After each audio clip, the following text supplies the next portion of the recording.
Welcome to Quiet Scare, where horror doesn't scream, it whispers.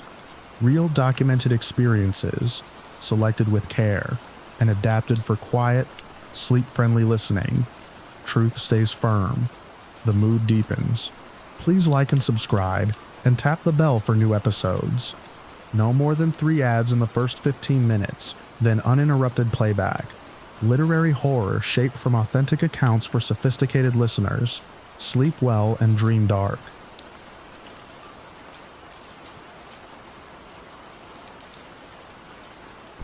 I wasn't supposed to be on that road that late. My GPS had rerouted me off the interstate because of construction, and I was too stubborn to backtrack once I saw the detour sign. It was the kind of rural highway that looks normal in daylight. 2 lanes, a few mailboxes, long stretches of nothing, but at night it turns into a tunnel of your own headlights. No streetlights, no houses close enough to throw a porch glow. Just black on both sides and reflective markers flashing by like tiny eyes. I drive a lot for work, so I've built habits that feel paranoid until they save you. Doors locked as soon as I sit down. Windows up when I'm alone. Keep at least half a tank. And if something feels off, I don't negotiate with myself about being a good person. I get out of the situation first. Then I figure out what to do from safety. That night, I had a box in the back seat that I needed to drop in a town about 40 minutes away, and I was already running late. The heater was working overtime against the cold, and the windshield kept fogging at the edges, so I had the defroster on and the radio low. There were no other cars for so long that my high beam stayed on without me thinking about it. Then the road dipped. It wasn't a dramatic hill, just enough that my headlights pointed down into a shallow valley of asphalt. My beam swept the pavement and caught something pale ahead, dead center in my lane. I eased off the gas, more out of reflex than caution, and my brain tried to label what I was seeing before it made sense. A person, standing in the middle of the road. They weren't walking, they weren't crossing, they were planted there like a signpost. Feet wide, shoulders squared into the oncoming light. Their face was washed out by my headlights and everything else around them was swallowed by the dark.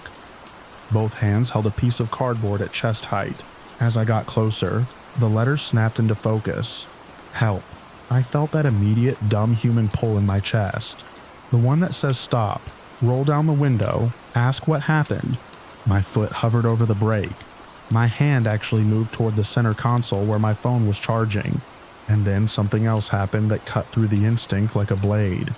The cardboard dipped for half a second, and in that tiny movement, my headlights hit the edge of the ditch on the right side of the road. Not the grass, not the reflective post. A shape, low, crouched.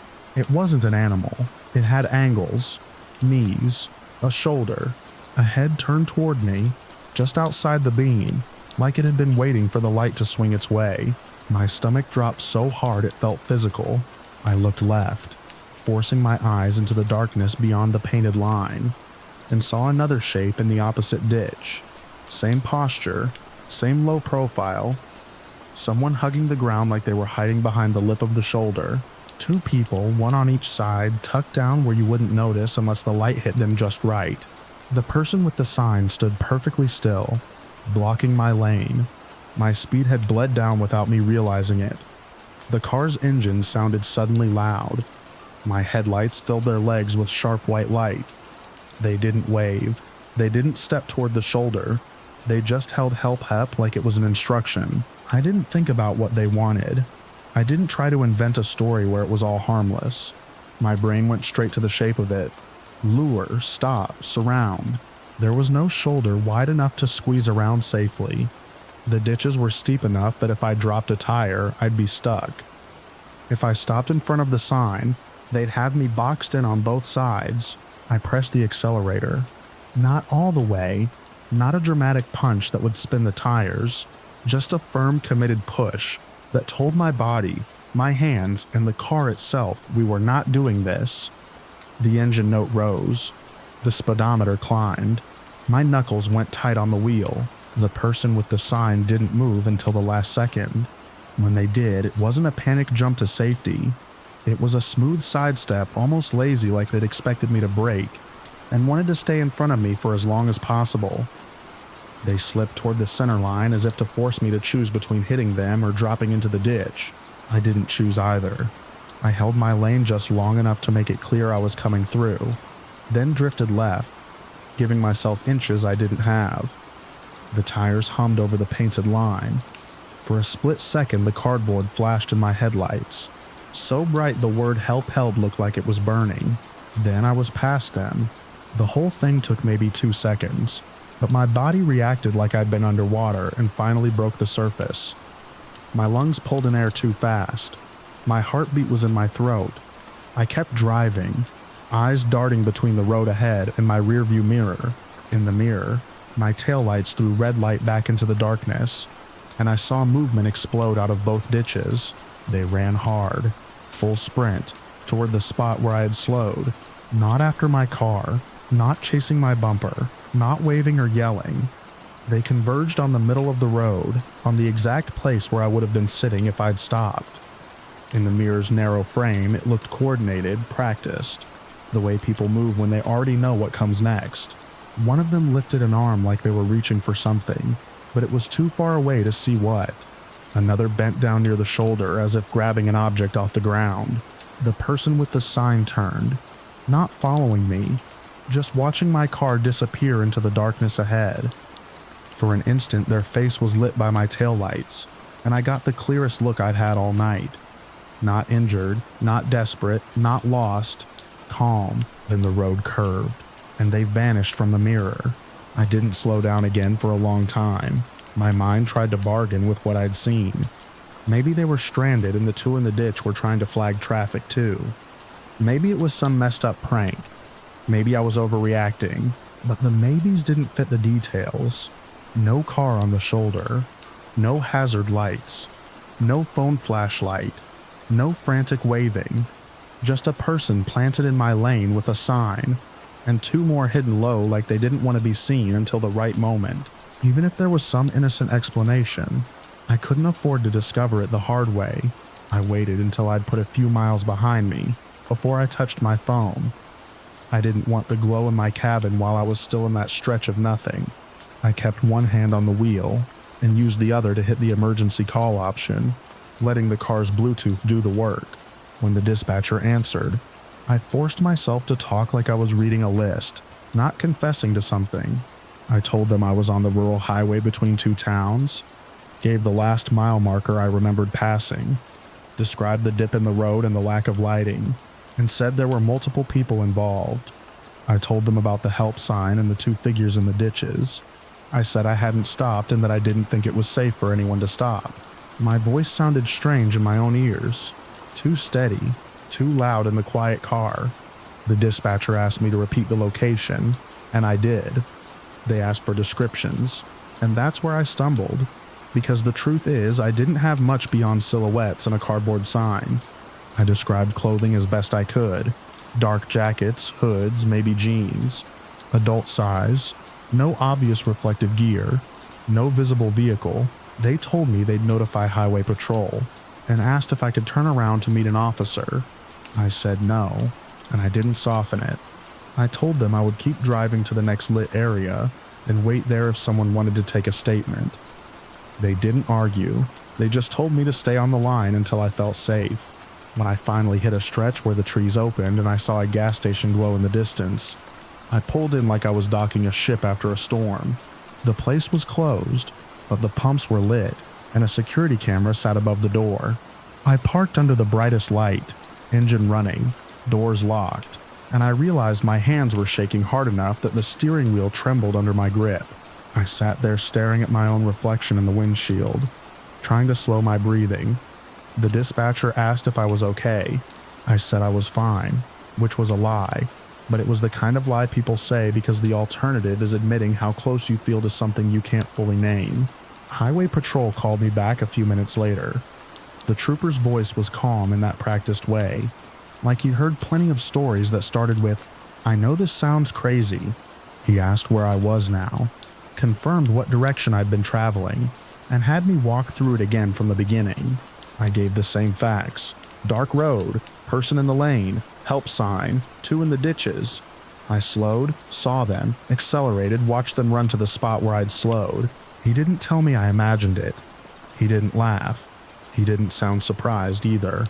He asked if I'd seen any vehicle tucked into a driveway or pulled off behind brush. I told him no. He asked if I'd noticed any debris in the road that might have been meant to force me to stop. I told him no.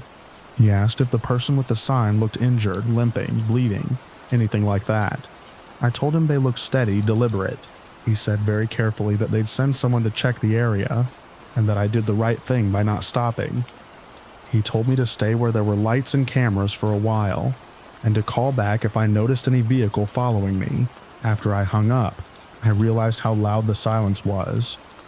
I kept scanning the parking lot. Every time headlights passed on the far road, my body braced like it expected them to turn in. Nobody did. The camera above the door blinked a tiny red light. Watching nothing, eventually I drove the rest of the way with my heart still sprinting in my chest. Every time I saw a dark patch near the shoulder, my eyes snapped to it. Every mailbox looked like a person. Every reflective marker looked like an eye. I didn't sleep much when I got home.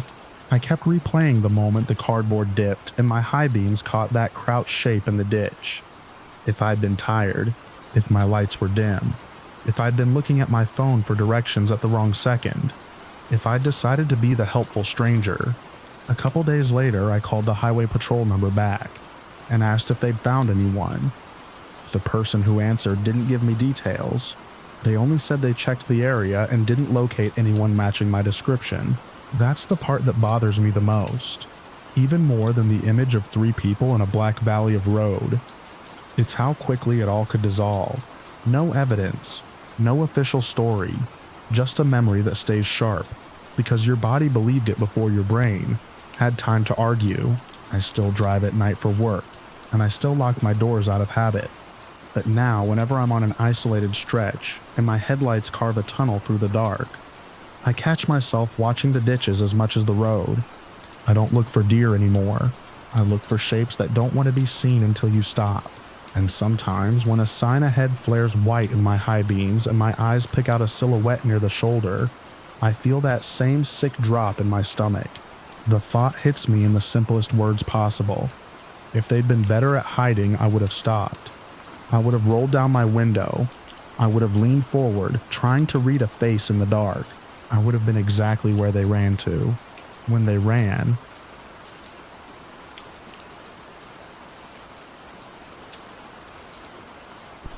I'm writing this down because I kept a copy of the incident report for myself, and every time I convince myself there's a simple explanation, something small pulls the memory back into focus.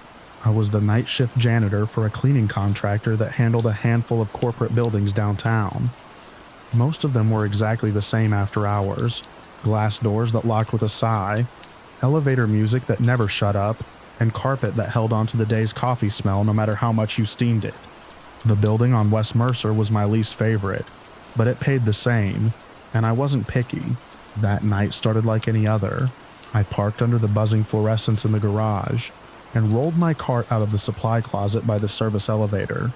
The air inside had that over-conditioned bite, cold enough to make your knuckles ache when you wrung out a mop. There were motion sensors in the hallways, so the lights came on in sections, turning the place into a sequence of little stages. As you moved, the building woke up in front of you and fell asleep behind you. I worked my usual loop: lobby bathrooms first, then the first floor offices, then up. I'm practical about my shifts. I don't wear earbuds. I don't rush.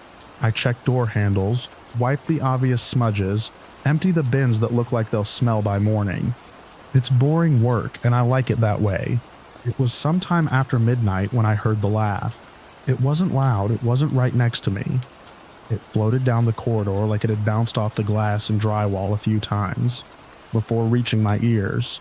A child's laugh, light and breathy, like the sound you get when someone is trying not to laugh and failing. I stopped with one gloved hand on the handle of a trash can and listened. The building's normal noises were there under it. The hum of vents, a distant clank from the plumbing, my cart's wheels settling. No footsteps, no talking, no elevator chime, Just that small laugh, and then nothing. My first thought was simple. Someone must have stayed late. Someone's kid, maybe. That happens more than people think, especially when deadlines hit. The building was supposed to be empty after 10, but supposed to be doesn't mean much in an office. I took my keys off my belt, mostly out of habit. Metal in my hand makes me feel less exposed. I walked toward where the sound seemed to come from, down the long hallway that led to the break room and the big conference spaces. The motion lights clicked on ahead of me, one after another, and my shadow stretched and snapped shorter with each section. The break room door was ajar. That bothered me more than the laugh. I close doors when I'm done. The day crew closes doors. The security guard closes doors on his rounds. A door left open means someone came through after the last person who cared. I pushed it the rest of the way open with my shoulder. The break room was lit by the blue-white glow of a television mounted high in the corner. It was on, tuned to nothing. Just static, that crawling snow that makes your eyes itch if you stare at it too long. The sound was low but constant, like sand pouring. No one was inside. The tables were wiped clean, chairs tucked in. The refrigerator door had the usual taped-up notices about expired lunches. The coffee machine sat dark and silent, with a smear of dried grounds where someone had missed the bin.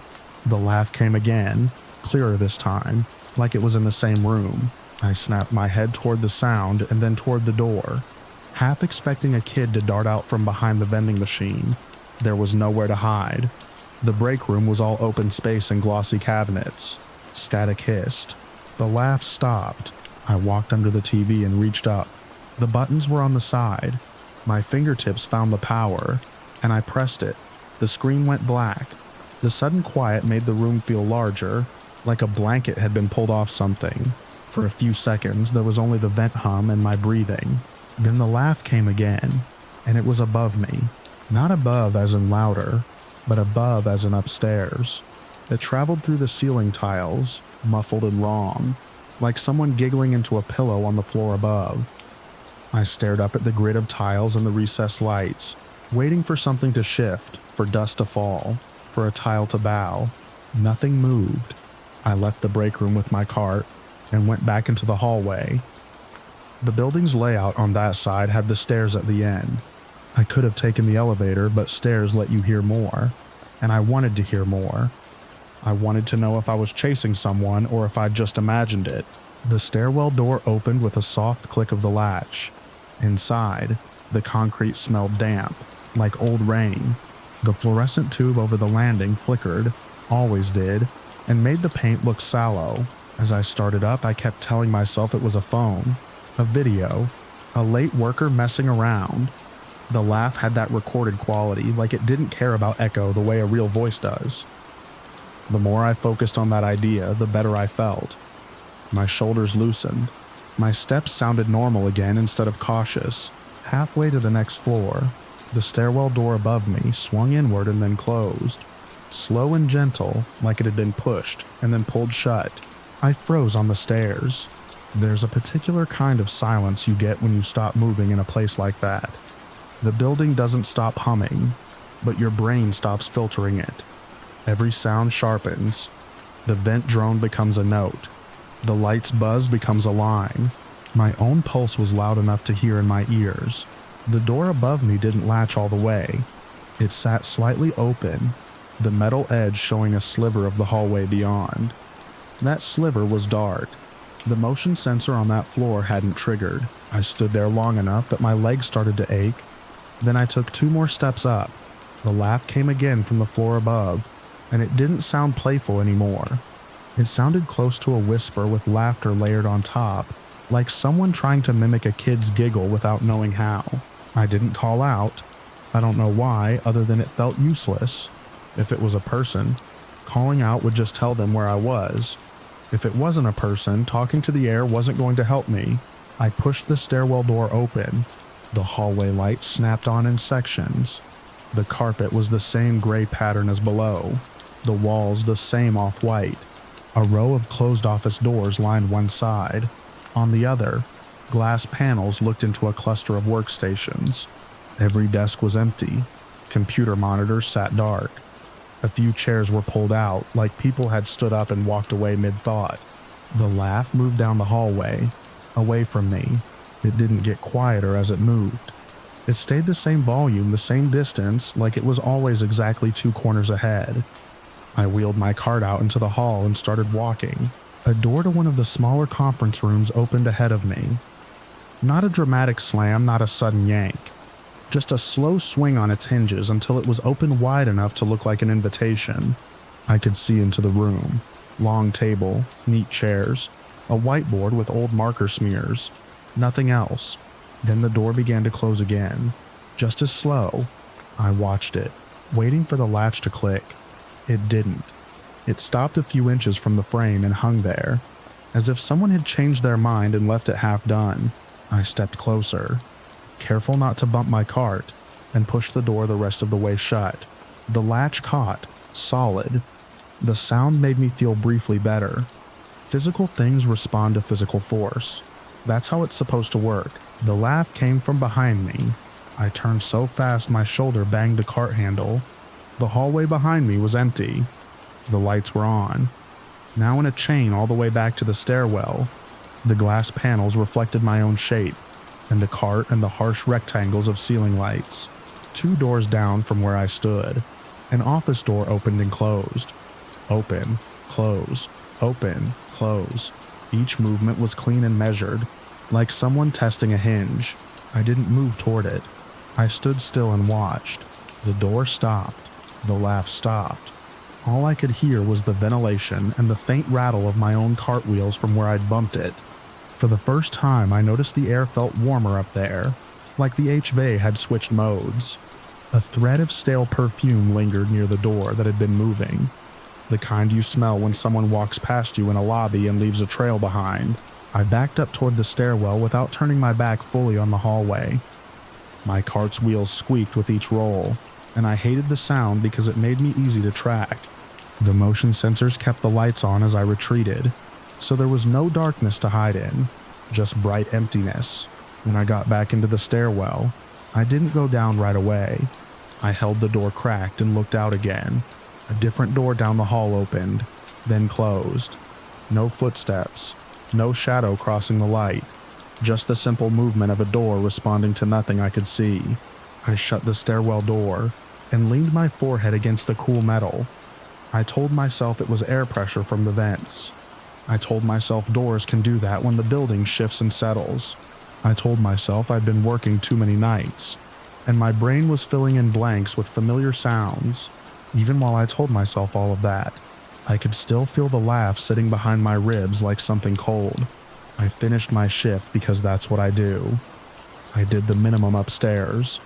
I didn't go looking for the laugh again. I stayed in areas with cameras, where the ceilings were low and the hallways were straight. I cleaned what I could in the open spaces, and left the private offices alone. If a trash can was tucked too far under a desk, it stayed there. If a conference room door was closed, I didn't open it.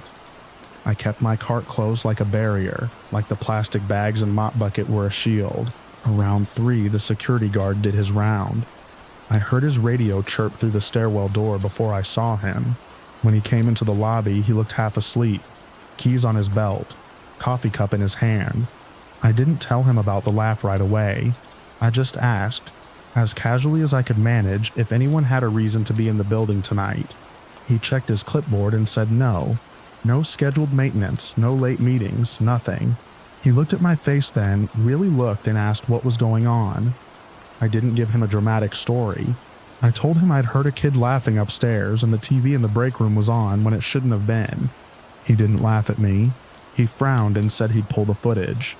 He did it after my shift ended, once the sun had started to lighten the edge of the sky through the lobby glass.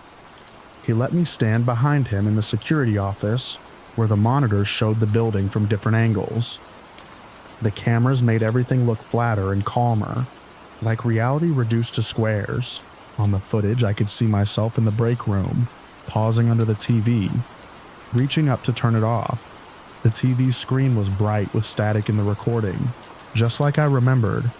The timestamp was right. There was nobody else in frame. No small figure tucked behind a chair. No movement in the reflection. A few minutes later, on another camera, I came out into the hallway and headed for the stairs. Again, no one behind me. No one ahead of me. Nothing. Then, on the camera that faced the second floor corridor, I saw it. Doors opened, not all at once. One, then another, then a third farther down. They opened and closed in that same slow, careful way I'd seen with my own eyes. The hallway stayed empty the whole time. The motion lights blinked on as the doors moved, painting the carpet and glass with bright strips. Nothing stepped through. The guard rewound and watched again. He zoomed in until the picture fuzzed. The doors still moved. The hallway stayed empty. He didn't say much after that. He just sat back and rubbed his jaw like his teeth hurt. He finally said the building had been weird before, and then he stopped himself, like he didn't want to give the weirdness a shape by naming it. He printed a still frame for his report and slid it into a folder. I watched my own grainy silhouette on the screen, a person caught in a place that refused to behave. I clocked out, turned in my keys, and wheeled my cart into the supply closet like I always did. My hands were steady, but my stomach felt hollow, like I'd skipped a meal I didn't even know I needed. My supervisor called later that afternoon and told me my next shift rotation still had West Mercer on it. I told him I'd cover anywhere else. I'd take extra floors. I'd switch with anyone. I'd work weekends. I didn't bargain like that unless I meant it. He asked why. I gave him the clean version. Doors opening on their own, noises that didn't line up with cameras, a TV switching on by itself. I didn't mention the laugh in detail. Even then, it felt worse to put into words. He tried to talk me out of it. He said buildings make noises, cameras glitch, people prank each other. He said I was reliable, and he needed me there. I told him I could be reliable somewhere else. I haven't stepped into that building since. Sometimes when I'm stripping wax off a floor in a different place, I catch myself listening for it anyway. I'll pause with the machine humming under my hands and hold my breath, waiting for that light, breathy sound to slip through the vents. Most nights I hear nothing but the normal life of an empty building, and every now and then, when a TV in a break room shows static because someone bumped the remote, my skin tightens before my brain catches up, and I see those doors on the monitor opening into a hallway that doesn't contain anyone at all.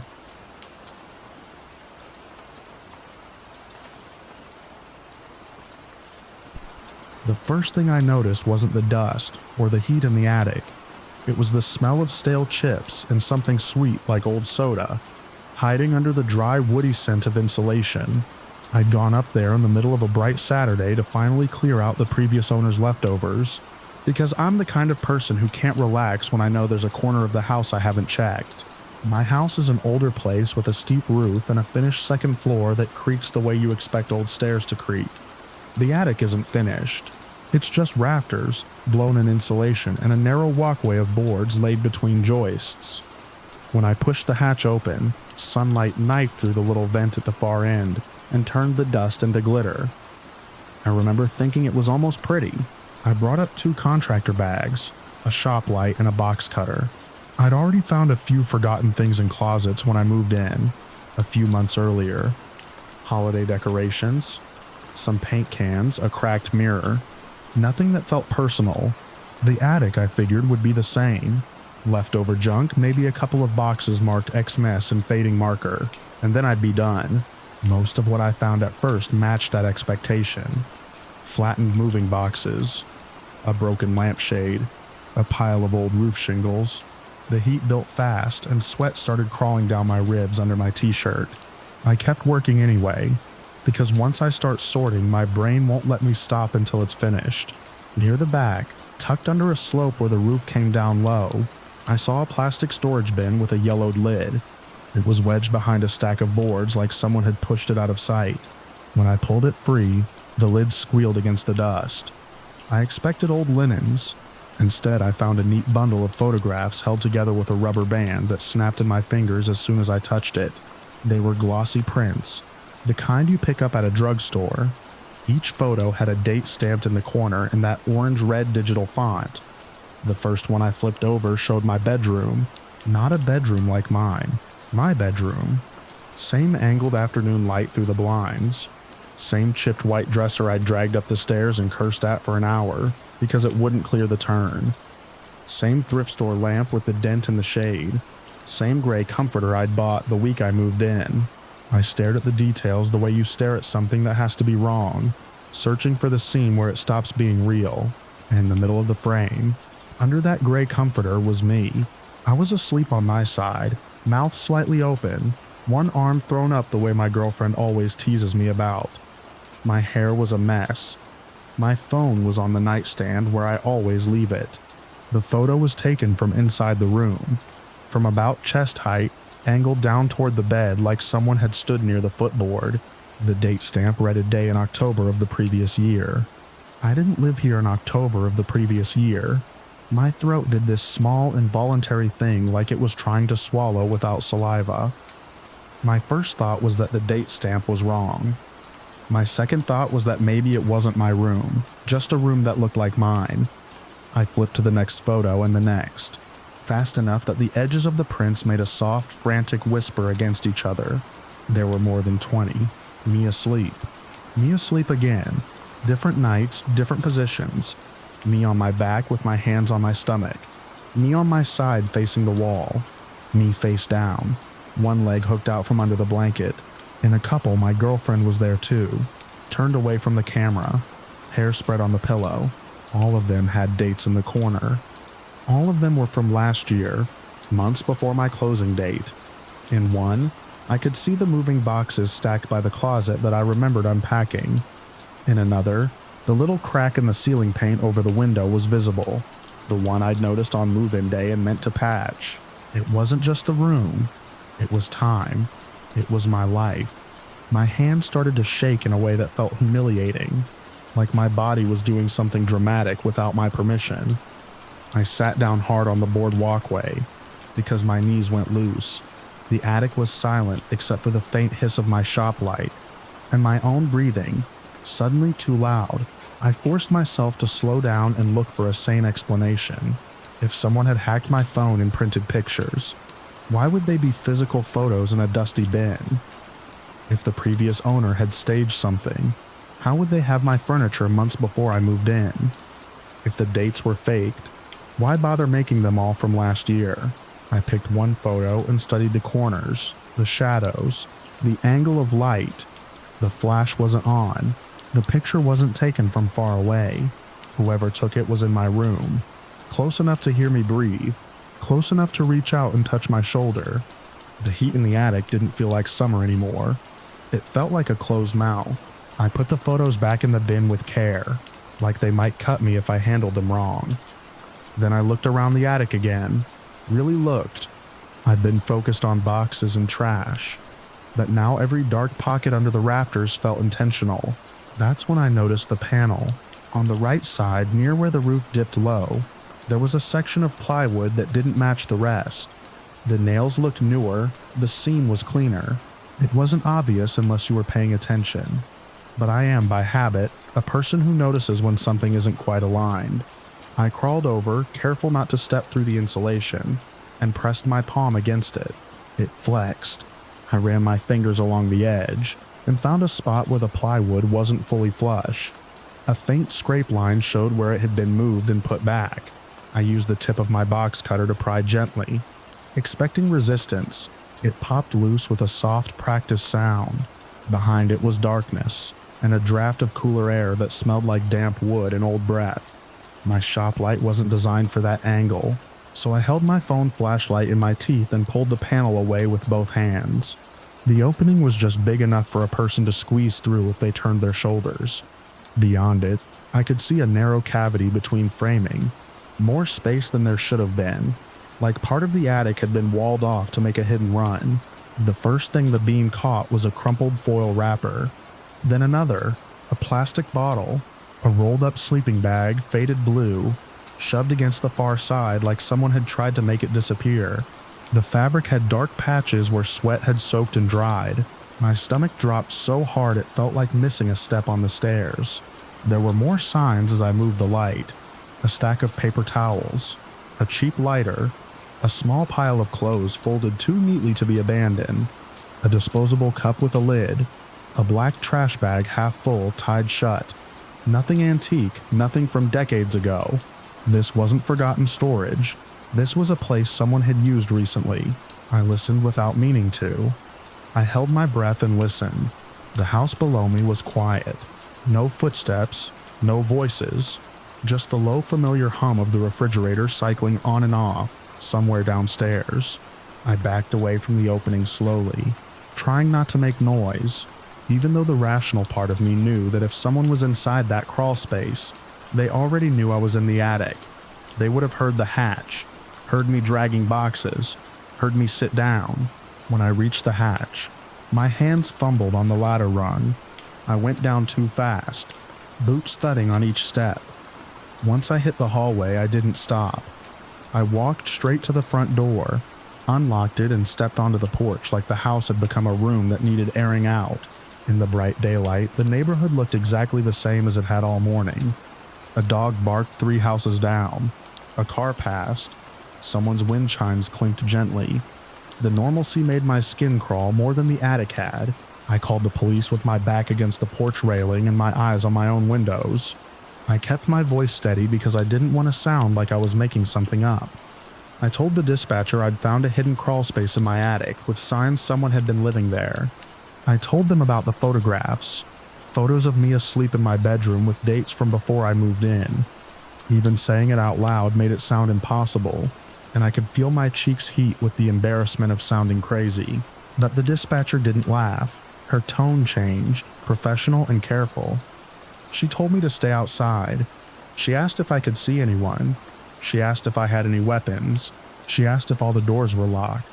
I answered each question, watching my front yard like I expected someone to step out from behind the shrubs. 2 officers arrived within minutes, lights off, but moving with purpose. I met them on the sidewalk, still holding my phone, and still feeling like I might wake up. I led them inside. I didn't go back up into the attic with them. I stood at the bottom of the pull-down ladder while they climbed, one after the other with flashlights and radios. From where I stood, I could hear only muffled movement above. A scrape, a pause, a short burst of radio chatter I couldn't make out. My mouth was dry. My heart kept trying to sprint, then stopping, then sprinting again. Then there was a different sound, the sharp, unmistakable thud of something being moved quickly, like a body shifting in a confined space. "Stay back," one of the officers called down, his voice firmer than before. The next few minutes were the longest I've ever experienced in daylight. Their movements above became faster. A flashlight beam swung across the hallway ceiling through the open hatch. A radio crackled, clearer now, words clipped and urgent. I heard one officer moving back toward the opening, then stopping again. There was a single moment where everything went quiet, as if the house was holding its breath. Then one officer came down the ladder with his hand on his belt, and his face set in a way that told me not to ask questions yet. He moved past me to check the back door. The other stayed above, voice raised, but not shouting, not a conversation, just commands. A few minutes later, there was movement again in the attic, careful this time, and then the second officer came down. He told me in a low voice that there was evidence someone had been living in the crawl space and using a route that ran along the walls. He told me they were calling for additional units to check the perimeter and search the accessible voids, because the space didn't end where I thought it did. He didn't tell me whether they'd found a person up there. His eyes flicked to the ceiling, then back to me, and he said it in a way that made it clear the situation was still active. More officers arrived. They walked the exterior of my house, looking up at vents and eaves. One of them asked for the photos, so I handed over the bin with shaking hands. I watched him flip through the prints without changing expression, but I saw his jaw tighten when he hit the first image of me asleep. They had me stand across the street while they went through the house and attic in a methodical sweep. I saw them carry out the sleeping bag in a clear evidence bag. I saw wrappers and bottles collected. I saw a small pile of things laid out on my front step, a cheap prepaid phone, a set of keys that weren't mine, a screwdriver with a worn handle. The detective showed up later and asked me questions on my porch while the afternoon sun slid lower. He wanted timelines. When I moved in, when I'd noticed anything off missing food, strange sounds, doors unlocked. I told him there had been little things I brushed aside, a granola bar wrapper in the trash that neither of us remembered buying. The attic hatch looking slightly shifted one morning, which I blamed on settling. A faint smell near an upstairs vent that I assumed was old house odor, the kind of details that seem meaningless until they aren't. He nodded, writing it down.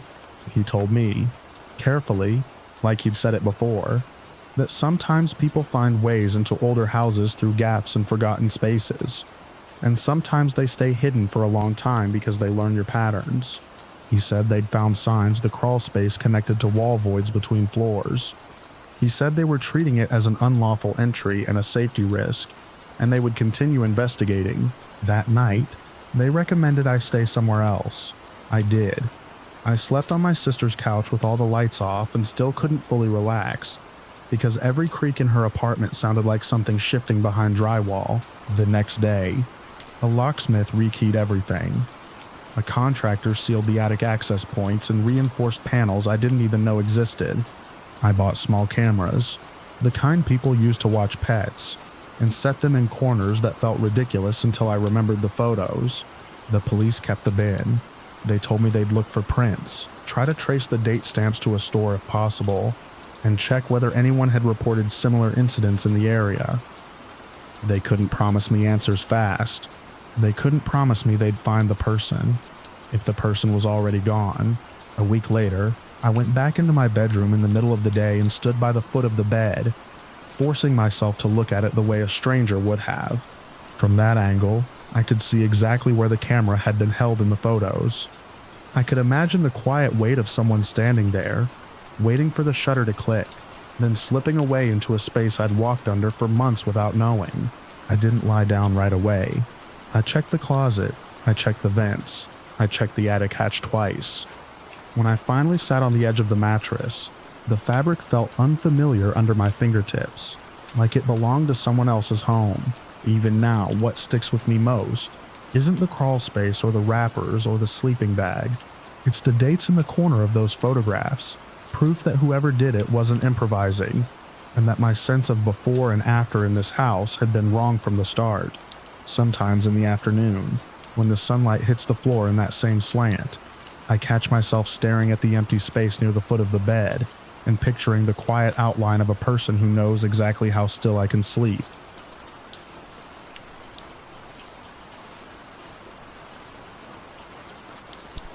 The first time it happened, I was standing in my kitchen with my phone pressed between my shoulder and my ear, trying to twist the cap off a bottle of dish soap with wet hands. The call came from an unknown number, local area code. I almost ignored it. I'd been getting a lot of spam lately, and it was already getting dark outside, the kind of winter evening where the window turns into a black mirror before you're ready for it. I answered anyway, mostly out of habit. A man's voice breathed into the line, like he'd been waiting for me to pick up. He didn't ask for anyone by name. He didn't try to sell me anything. He just started talking, calm and certain, like we'd already been in the middle of a conversation. He described me, not me in general, not my height or my job or anything you could guess from a social media profile. He described what I was wearing right then, the faded gray hoodie with a small tear near the cuff, the cheap pajama pants with the drawstring knotted too tight, and the way I'd rolled the left sleeve up because it kept getting wet. I froze with the soap cap half loose in my hand. My skin tightened, the way it does when you step off a curb and realize a car is coming faster than you thought. I said I had the wrong number. My voice sounded thin to me, like it had to travel through someone else's throat to get out. He didn't argue, he didn't apologize. He just added one more detail. My hair pushed back and still damp from the shower, and then the call ended. I stared at the screen until it went dark. My heart kept trying to climb up into my mouth, like it could wedge itself there and keep me from doing something stupid. The simplest explanation was the best one. A prank. A friend messing with me. A neighbor who'd seen me through the kitchen window and decided to be weird about it. But I didn't have friends like that, and I didn't know my neighbors. I'd moved into that rental a few months earlier because it was cheap and close to work. It was a narrow one-story house on a quiet street with a small yard and old blinds that never sat straight. The kind of place that looked normal enough in daylight and a little too lonely after sunset. I told myself the caller couldn't have seen anything. My kitchen window faced the side yard, and the only thing out there was a sagging fence and a strip of grass that never grew evenly. Still, I walked to the window and looked out. Nothing. Just the fence line and the darkening sky. A streetlight in the distance buzzed faintly, turning the air the color of old orange juice. I moved through the house, turning on lights like that would make me harder to watch. Then I checked the front door. Locked. The deadbolt was set. I checked the back door. Locked. The little chain was in place.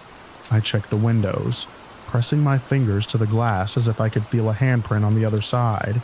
No sign of anything. No movement in the yard. No silhouette between houses.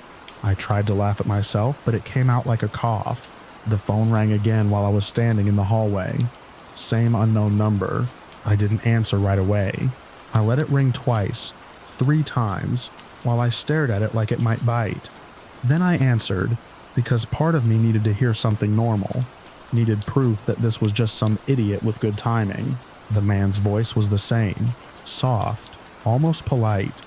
He didn't introduce himself. He didn't even pretend this was a mistake. He described the hallway lamp I'd turned on, and the way its light made a strip on the floor. He described the picture frame I'd been meaning to hang but hadn't, still leaning against the wall at an angle.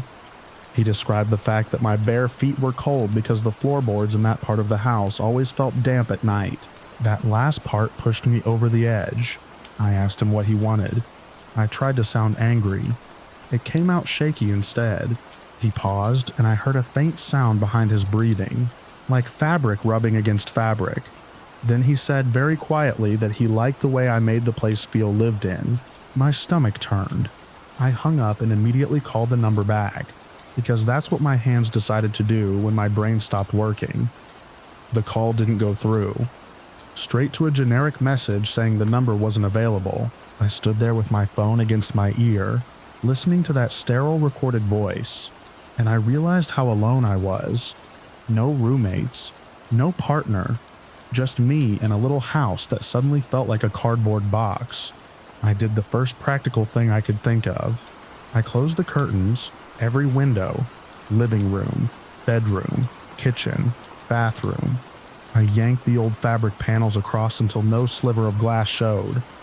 In the front room, the curtains didn't quite meet, so I used 2 clothespins from the junk drawer to pinch them together. In the bedroom, I pulled the blinds down behind the curtains. Doubling up like that would matter. The house got quieter when I finished, like I'd shoved it underwater. I stood in the middle of the living room, phone in my hand, listening to the refrigerator hum and the faint tick of the heater. I waited for the feeling to ease. It didn't. The phone rang again. Same unknown number. I stared at it, trying to decide whether not answering would make it better or worse. The screen lit up my palm with a pale glow. I answered. His first words were the ones that made the situation snap into focus. Up until that moment, I'd been clinging to the idea that he'd seen me earlier, that he was just doing some delayed creep routine. He asked why I shut them out. Not shut the curtains, not close the blinds. He didn't say shut me out either. He said them, like it was obvious there was more than one set of eyes involved. My throat tightened so hard it hurt. I didn't respond. I couldn't. I just stood there with the phone to my ear, feeling my pulse thud in my fingertips. He kept talking anyway, and his voice had a mild disappointment in it, like I'd canceled plans. He mentioned the clothespins. He mentioned the tiny gap at the bottom where the curtain didn't touch the floor.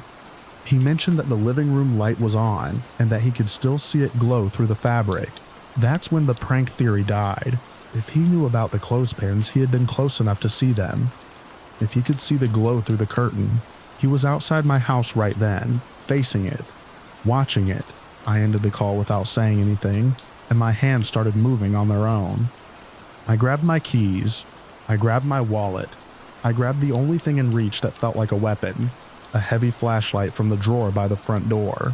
Then I stopped. If he was out front, Walking out there would be stepping into his line of sight on purpose. If he was in back, leaving might be even worse. My brain started feeding me images I didn't ask for. A shadow standing just beyond the porch light's reach. A hand on the doorknob. The sound of footsteps on the gravel path. I decided I needed another person. Someone who could look at this with a normal mind. Someone who wasn't trapped inside my own panic. I called my friend Nate. He lived about 15 minutes away and owed me a favor from the last time I'd helped him move. When he answered, I didn't try to sound casual. I told him I was getting calls from someone who seemed to be watching my house. I told him I needed him to come over right now. I could hear the shift in his breathing as he woke up fully. He said he was coming. He asked if I'd called the police. I told him I hadn't yet, because I didn't even know what I'd say, because I was scared they'd treat it like a prank, because I was scared I'd be standing on my porch talking to a dispatcher while someone listened from the dark. I locked the front door again even though it was already locked, twisting the deadbolt until my wrist hurt. Then I did the same for the back door. Then I checked both of them again. After that, I didn't know what else to do with my body, so I moved into the bathroom and shut the door behind me. The bathroom was small, just a sink, a toilet, and a tub with old grout lines. The only window was high and narrow, and I'd already pulled the frosted blind down. I turned off the light and sat on the closed lid of the toilet, clutching my phone and the flashlight like they were the only real things in the world. From there, the house felt like a different building, distant, hollow. Every small sound traveled through it, with too much clarity. The heater clicking, the refrigerator turning on, the soft settling pop of wood as the temperature dropped outside. I tried to keep my breathing steady. I failed. My own fear made me feel guilty, like I was overreacting, like I was insulting the idea of danger by taking it seriously. Then my phone buzzed with another call. I stared at the screen until my eyes blurred. Same unknown number. My thumb hovered over decline. I declined it. A second later, the phone buzzed again. Same number. I declined it again. The third time, I didn't decline. I just let it ring, and I watched the seconds tick by as if the sound couldn't reach me behind the bathroom door. The ringing stopped. Silence rushed in like a wave. I waited for my phone to buzz with a message. It didn't. I waited for the sound of footsteps. I didn't hear any. I waited for the back door to rattle, for the front door to thump, for any proof that my fear had a shape. Minutes passed in a slow, awful smear. Nate texted that he was pulling onto my street. I didn't reply right away because my hands were shaking too hard. When I did, my message was a jumble. I told him to park under the streetlight. I told him not to go around back. I told him to call me before he came in, even though he didn't have a key. He called instead of texting, and I answered with my voice barely working. He said he was outside. He said he didn't see anyone. He said the front of the house looked normal, quiet, just the curtains drawn and the porch light on. I told him the front door was locked. I told him to knock, and then step back. I didn't want him right up against the door if someone was nearby. He knocked. The sound was loud, like it belonged to someone else's life. I didn't move. I stayed in the bathroom listening, trying to decide whether opening the door would make me safer or just make me accessible. He knocked again, harder. He called my name through the door, his voice muffled by the wood. I hated how relieved I felt to hear it. I left the bathroom with the flashlight held up in both hands. The hallway felt longer than it had earlier. The air felt colder. Every shadow looked like it might separate itself from the wall and step forward. I reached the front door and stood there, listening. Nothing. Just Nate outside, shifting his weight. The faint sound of traffic in the distance. I unlocked the deadbolt. I unhooked the chain. I opened the door quickly and stepped back, keeping the flashlight trained on the porch, without really thinking about what I'd do if I saw a face there. Nate stood under the porch light with his hands visible, palms out in a calming gesture. He looked tired and annoyed and concerned all at once, like he'd been yanked out of his night for something he still didn't fully believe. He stepped inside, and the moment he crossed the threshold, the house felt less like a trap. Not safe, just less isolated. I told him everything in a rush, leaving out the parts that sounded too dramatic. and accidentally including the parts that made it worse. I showed him my call log. I showed him the unknown number repeated again and again, timestamps creeping across the screen. I even pulled up the screenshot I'd taken earlier, more out of desperation than anything, and told him I'd posted it in a private folder because I didn't know what else to do with it. Nate didn't make fun of me. That alone made me feel like I wasn't crazy. He did what I couldn't do alone. He walked through the house. He checked the windows first, pressing his face close to the curtains without opening them. He moved room to room with the calmness of someone who wasn't imagining hands reaching from the dark. He checked the locks, tested the deadbolt, pulled on the doorknobs with firm, practiced tugs. I followed a few steps behind him, trailing the flashlight beam like a nervous dog. When he got to the kitchen, he paused. The pause was subtle, but it cut through me. He didn't say anything right away. He just stared at the back door. I stared too. It looked closed. It looked normal. Same old paint, same small window above the knob, covered from the inside by the blind I'd pulled down earlier. Then I saw what he saw. The back door wasn't fully seated in the frame. Not by much. Just enough that the edge didn't line up the way it should. Just enough that the thin strip of darkness between door and jamb wasn't uniform. Nate reached out and touched it with 2 fingers. The door moved inward, with barely any resistance. It wasn't locked.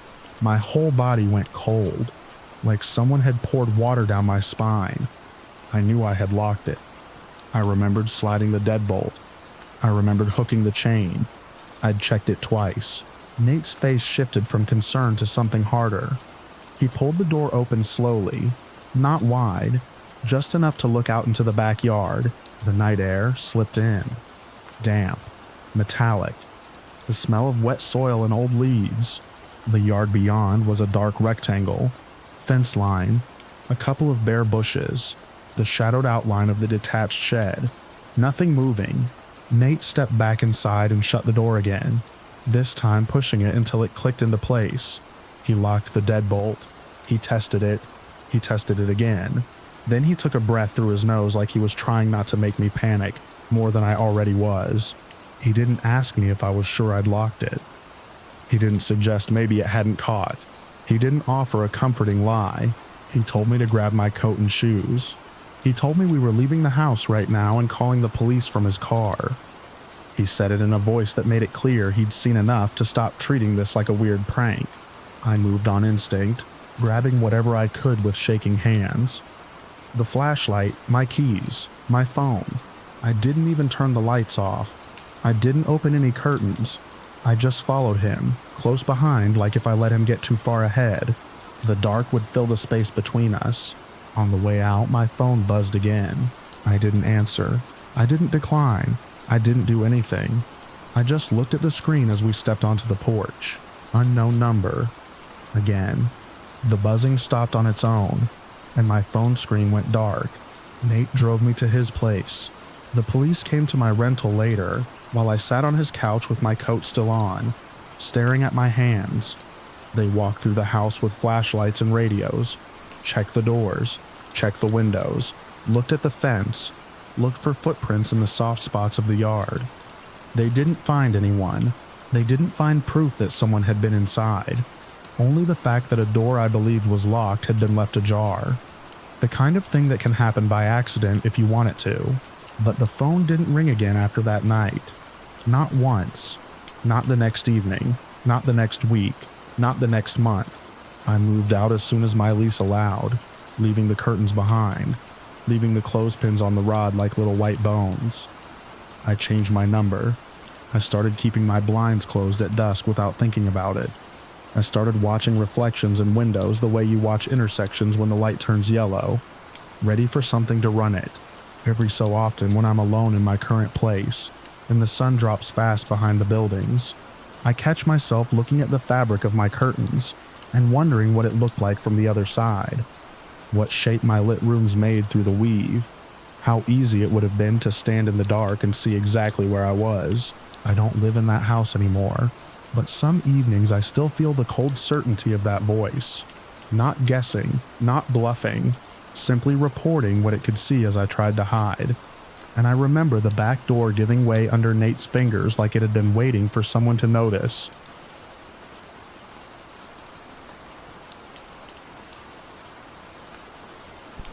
The first thing I noticed was the lock. Not the keycard reader, not the deadbolt, but the way the strike plate sat a little too far from the frame. Like the door had been kicked one time too many and the wood never quite forgave it. The motel sat alone off a 2-lane road in the kind of rural stretch where the dark comes early and stays heavy. A buzzing vacancy sign painted the parking lot in a sickly red. I'd been driving since mid-afternoon, telling myself I'd stop when my eyes started doing that slow blink that scares you. This was the only place with a light on. I travel alone a lot, and I've learned to be cautious without being dramatic. I park under a light if I can. I keep my bag on one shoulder, keys threaded through my fingers, phone charged. I don't tell myself stories about danger. I just don't give it easy openings. The office smelled like old coffee and lemon cleaner. A small bell sat on the counter. I waited, listening to an air conditioner rattle somewhere behind the wall. When the clerk finally came out, he didn't ask where I was headed or how long I'd been on the road. He slid a registration card across the counter and pointed at the line for my plate number. His eyes stayed on the TV mounted high in the corner. The room key was metal, not a card, the kind that pulls at your pocket all night. I carried my bag down the walkway, past doors with chipped paint, past a vending machine that hummed louder than it should. My room was on the ground floor near the end, where the building met a dark strip of field. The curtains were drawn tight in the room next door. Inside, the air was cold and damp, like the AC had been running with nobody there to notice. The carpet had a pattern meant to hide stains and succeeded by being ugly enough that you didn't want to look closely. I did my usual sweep bathroom behind the shower curtain, under the bed, closet, empty. I locked the door, set the chain, tried the knob to make sure the latch caught. The bedspread looked like it had survived the 80s and decided to keep going out of spite. I didn't sit on it. I laid my bag on the little table by the window and started the ritual of making the place feel less like a stranger's room. Phone charger plugged in, wallet in the same pocket of my bag, keys in the same spot. I pulled the curtains back a few inches and checked the lot. A few trucks, a sedan with a cracked taillight. No movement. I was about to turn away when something on the shared wall caught the edge of my attention. It wasn't a crack or a scuff. It was too round, too deliberate. I stepped closer. At shoulder height, on the wall between my room and the next, there was a hole drilled clean through the paneling, not much bigger than the tip of a pencil, but perfectly circular. The edges were raw, lighter than the surrounding paint like it had been made recently. It wasn't a knot in the wood or a nail hole. It went in dark and straight, and when I leaned in, I felt that faint, wrong sense of lining up with something on the other side. My stomach tightened in the way it does when your brain finishes a sentence. Your eyes started to bulge. I didn't touch it at first. I just stared, waiting for my mind to come up with an innocent explanation. A stray screw, a maintenance mistake, anything that wasn't what it looked like, that it was at the exact height and angle where someone could stand on the other side and look through. Not at the ceiling, not at the floor, right into the room. I backed up, suddenly aware of my own reflection in the dark TV screen, aware of how exposed I'd been with the curtains cracked. With my bag open, with my back turned to that wall, I crossed to the window and snapped the curtains fully closed, then checked the lock again even though I'd already checked it. My first impulse was to leave. Just grab my bag, walk back to the office, hand the key over, get in my car, and drive until I found a truck stop with people and cameras and bright lights. But I was tired, and the lot outside had gone quiet in that way rural places do, where the quiet feels like an object you can bump into. I thought about stepping back out into that darkness, about being between the door and my car, about my headlights taking a second to warm up. I told myself I was overthinking it. Then I looked at the hole again and felt my pulse speed up. I needed time to decide, and I needed to do something about that hole right now. I grabbed a tissue from the box on the nightstand.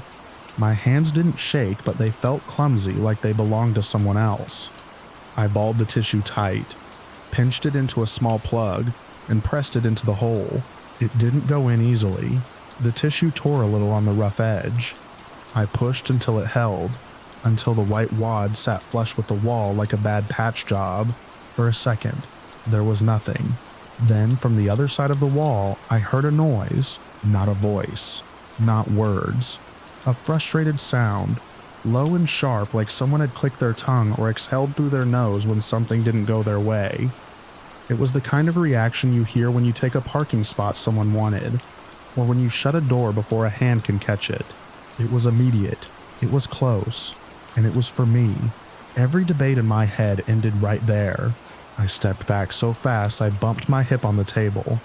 The room felt smaller. The air felt warmer. My eyes kept flicking to the tissue plug as if it might move on its own, as if it might be pushed out from the other side. I didn't call the front desk. I didn't tell myself I should gather evidence. I didn't stand there trying to be brave. I went straight into action in the simplest way I could think of. I started making it harder for anyone to get to me. There was a heavy dresser against the far wall, the kind made of cheap wood but built big, meant to look solid. I grabbed the bottom edge and pulled. It resisted, scraping on the carpet with a sound that felt too loud in the quiet room. I paused, listening, half expecting a knock on the wall, a complaint, anything, nothing. I kept going, inch by inch, until the dresser sat in front of the door. Not perfectly, there was only so much space, but enough that if someone tried the handle, they'd hit resistance. Enough that I would have time to react. My arms started to burn. Sweat gathered under my shirt. When the dresser was in place, I backed away and stared at it like it could promise something. The chain lock suddenly felt like a joke. The old strike plate, the slightly crooked latch, the thin strip of wood holding the deadbolt in place. None of it seemed meant for anything except keeping out wind. I turned the lights off, then turned them back on. Darkness felt unsafe, but light felt like an invitation. In the end, I left the bathroom light on, and the main light off, so the room had a dim, uneven glow. I sat on the chair by the table with my phone in my hand, and my shoes still on. I tried to slow my breathing. I tried to hear normal motel sounds, water in pipes, distant TV chatter, a car door closing. Mostly there was the hum of the AC and the occasional creak of the building settling. Minutes stretched. My eyes stung from staring at the door and the shared wall, from checking the tissue plug again and again without moving my head too obviously, as if someone might be watching even now. I kept thinking of how many times I'd stayed in places like this, how many times I'd laughed off the idea of hidden cameras or thin walls, how many times I'd assumed privacy was a given if you paid for a room. At some point there was a soft sound on the other side of the wall, like the faint shift of weight against drywall. It was subtle. It could have been pipes. It could have been the building, but I felt it in my teeth. My phone screen lit my hands. I had the emergency number typed and ready. I didn't want to be the person who called and then had to explain that someone might have been looking through a hole. I didn't want to say it out loud and make it real. I also didn't want to fall asleep, so I stayed awake. I watched the bottom of the door for shadows. I listened for footsteps on the walkway outside.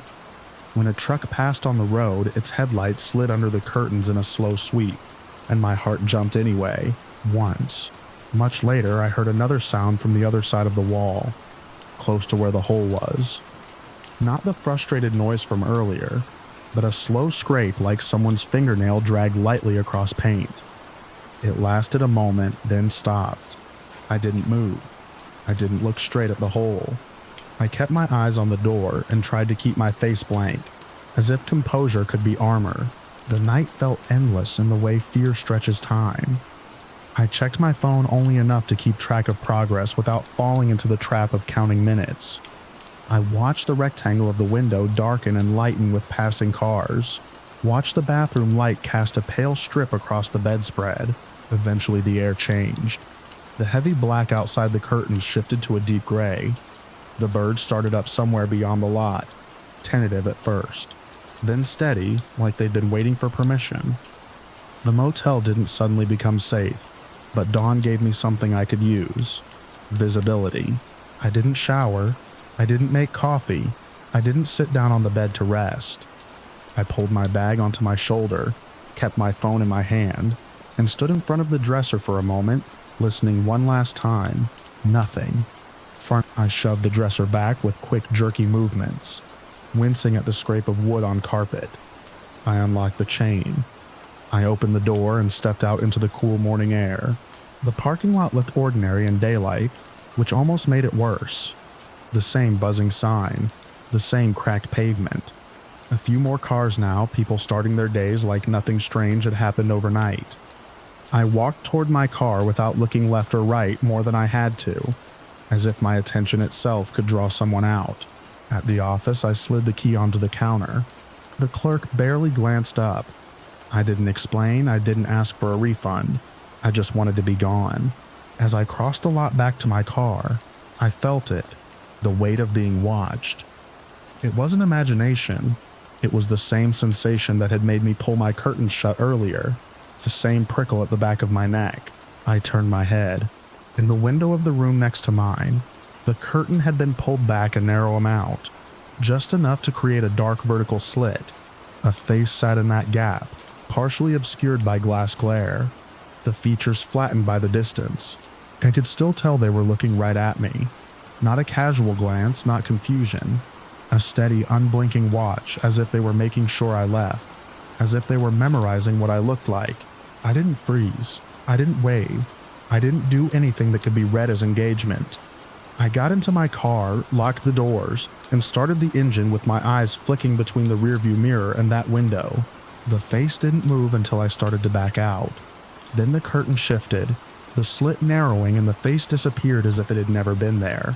I drove until the motel was a small shape in my mirror, and the road opened up into fields again. I kept expecting to see a car pull out behind me, to see headlights settle at the same distance and stay there. Nothing followed. The world went on being normal. The sun rose higher. My hand stayed tight on the wheel anyway. I still have the receipt from that night saved in my phone photos, along with a blurry picture I snapped of the wall before I left. Proof for myself that I didn't invent it when the fear fades and the brain tries to smooth everything over. The hole is there in the photo, a tiny dark dot with ragged edges and a smear of white tissue pressed into it. Every time I scroll past it, I remember the sound from the other side of the wall, that quick, irritated reaction that told me someone had been there the whole time, waiting for me to forget I could be seen. When people talk about feeling unsafe, they usually mean something dramatic, something loud and obvious. That night was quiet. That's what stays with me. The cheap carpet, the thin wall, the hole no bigger than a pencil point. The way the morning light didn't erase what happened. It only made the motel look like a place you could have driven past and never known anything was wrong. And I keep thinking about that face in the window. The calm patience of it. The certainty that I was the one who didn't belong there. The one who should hurry up and go. Like my privacy had been something temporary they'd allowed, until I took it away by stuffing that tissue into their view.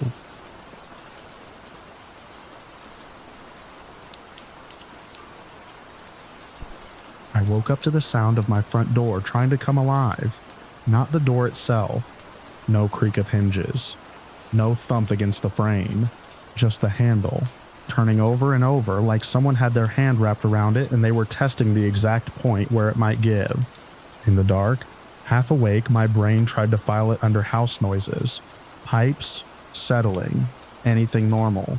But the rhythm didn't fit. It wasn't a single jiggle. It was deliberate. Persistent, human. My phone was on the nightstand, face down. I flipped it over, and the lock screen lit up my room in a cold rectangle. 3 a.m. I didn't sit up right away. I held my breath and listened, the way you do when you're trying to prove to yourself you're imagining it. The handle turned again. A soft metallic click-click, the latch resisting. Whoever it was knew where the sweet spot lived, the angle that made the mechanism talk.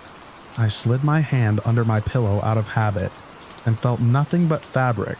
No weapon, no plan, just the weight of being awake and suddenly aware of every window, every blind, every thin strip of glass between me and the outside. Another turn. Slower this time, like they'd realized I might be listening. I rolled out of bed and moved without turning on any lights. My hallway was a darker shade of dark, the kind that makes familiar shapes look wrong. I stepped carefully, avoiding the one board near the bathroom that always squeaked, and crouched at the top of the stairs. The front door was on the main level, tucked behind the living room wall. From where I was, I couldn't see it, but I didn't need to. The sound carried up the stairwell like someone was whispering directly into my ear. My first instinct wasn't to confront anyone. I'm not brave like that. I'm just the kind of person who reads enough and tinkers enough to be suspicious by default. I have cameras because I like gadgets, sure, but also because I've never trusted the idea that locking a door is the same thing as being safe. I opened the doorbell app with shaking fingers. The screen loaded, and for a moment all I saw was the porch in night vision gray. My doormat washed out to a pale smear. The potted plant by the railing turned into a black silhouette. Then the feed sharpened. Someone was standing close to my door, close enough that their body filled most of the frame. They wore a high-visibility vest that glowed in the infrared like a ghostly checkerboard. Under it, a dark hoodie. Hood up, face mostly hidden by the angle, but I could see the shape of a jaw when they leaned toward the handle again. They weren't trying keys, they weren't fumbling. They were turning the handle the same way you do it if you expected it to open, like you had business being on the other side. A sane person might have called 911 immediately. I hovered over the number, thumb locked in place, and then did what I always do when panic hits. I tried to verify. I tried to make it make sense. My neighborhood is suburban in the blandest way possible. Wide streets, trimmed lawns, no streetlights close enough to feel comforting. People leave packages on porches all day like nothing bad could ever happen. The worst excitement we usually get is a coyote in someone's yard, or a car alarm going off for no reason. But at 3 a.m., with a stranger on my porch working my door handle like it belonged to them, the whole place felt like a stage set. Too quiet, too still, like the air was waiting to see what I'd do. The app has two-way audio. I hate using it because it always makes me feel like I'm in a bad reality show, shouting at a screen. Still, I tapped the microphone icon. My voice came out flatter than I expected, like it belonged to someone who wasn't scared. The stranger turned their head toward the doorbell camera, just enough that the hood shadow shifted. They didn't flinch. They didn't step back like they'd been caught. If anything, they seemed annoyed, like I was the one interrupting. They said they were an emergency utility worker, something about needing to check a line, something urgent. Their words were quick and practiced, the kind of explanation that sounds reasonable if you're half awake and eager to make the problem go away. I asked for identification. The stranger patted their vest and their hoodie pockets, like they were checking, then said they didn't have it on them. They said it was in the truck. They said they didn't have time. The line needed to be checked now. That's the moment my stomach really dropped. Because I work in tech and I've spent enough time dealing with scams, emails that pretend to be invoices, calls that pretend to be banks, to recognize the same structure. Urgency, authority, frustration at being questioned. The goal is to make you feel stupid for slowing things down. They shifted their weight and tried the handle again while still talking. From upstairs, I could hear the click in real time. The app feed and the sound didn't perfectly match, but it was close enough to make my skin crawl. The idea of them touching my door, deciding how badly they wanted to get in, made my whole house feel smaller. I didn't open the door. I didn't go downstairs. I backed away from the stairwell and crouched behind the half wall, phone clutched tight enough that my knuckles hurt. If this was real, there would be a record. There would be a dispatch, a work order, something. I pulled up the utility company's number, not the one the stranger might have tried to hand me. My brain was running on enough adrenaline to remember that trick. I searched for it the way I always do, double-checking what I already knew. My fingers fumbled the screen twice before I hit call. It rang and rang, and I had the absurd thought that if nobody answered, I'd have to decide whether the stranger was more dangerous than my fear of being dramatic. Someone picked up. I gave my address. I said I had a person at my door claiming to be an emergency utility worker. The rep's voice snapped into alert professionalism. They asked me to repeat the address. They asked what the person was wearing. When I said high visibility vest, there was a pause, then a firm response. They had no crews dispatched to my area, no emergency work order. No reason anyone from their company should be at my house at 3 a.m. It was one of those moments where you feel vindicated and terrified at the same time. Like the part of you that wanted a normal explanation got shoved out of the room. I thanked the rep too quickly and ended the call with my hand still shaking. Then I dialed the non-emergency line for my local police. Halfway through the ringtone, the front door handle turned again, harder, as if the person remembered they had a job to finish. I didn't wait for the call to connect before I went back to the camera feed. The stranger had stepped closer to the camera now, looking straight up at it like they were trying to see past it and into the house. They weren't smiling, they weren't angry, they just looked blank, like a person wearing a role. The dispatcher answered and I gave my address again, voice steady only because I forced it. I said there was someone on my porch trying my door handle, claiming to be a utility worker, and the utility company confirmed nobody was dispatched. While I spoke, I kept my eyes on the feed. The stranger shifted, glancing toward the street. The hood turned, and for the first time I saw the outline of an ear and cheekbone. No badge, no lanyard, no company logo, just the vest and the confidence. The dispatcher asked if I could describe them further, and I tried. Adult, average build, dark clothes under the vest, hood up. They moved like they didn't want to be seen from the road. When the dispatcher told me officers were on the way, relief washed through me so hard I almost felt dizzy. I switched the doorbell audio back on. This time I didn't ask questions. I didn't try to negotiate. I said I had called the utility company and the police, and that officers were coming. The stranger stood still for a beat. Then they did something that still bothers me when I think about it. They nodded. A small, casual nod. Not surprised, not panicked, just acknowledging new information. They took one step back, then another. They didn't run. They didn't hurry. They walked down my porch steps with the calm pace of someone leaving a job site, and they kept their head angled down so the camera couldn't catch more than the shadow of their face. At the edge of the frame, they paused. They looked toward the street again, like they were checking for headlights. Then they moved out of view. I stayed crouched behind the half wall for a long time after that, phone in my hand, listening to the house settle back into silence. Every small noise sounded like a decision. The refrigerator hum, the vent kicking on, the distant bark of a dog somewhere down the block.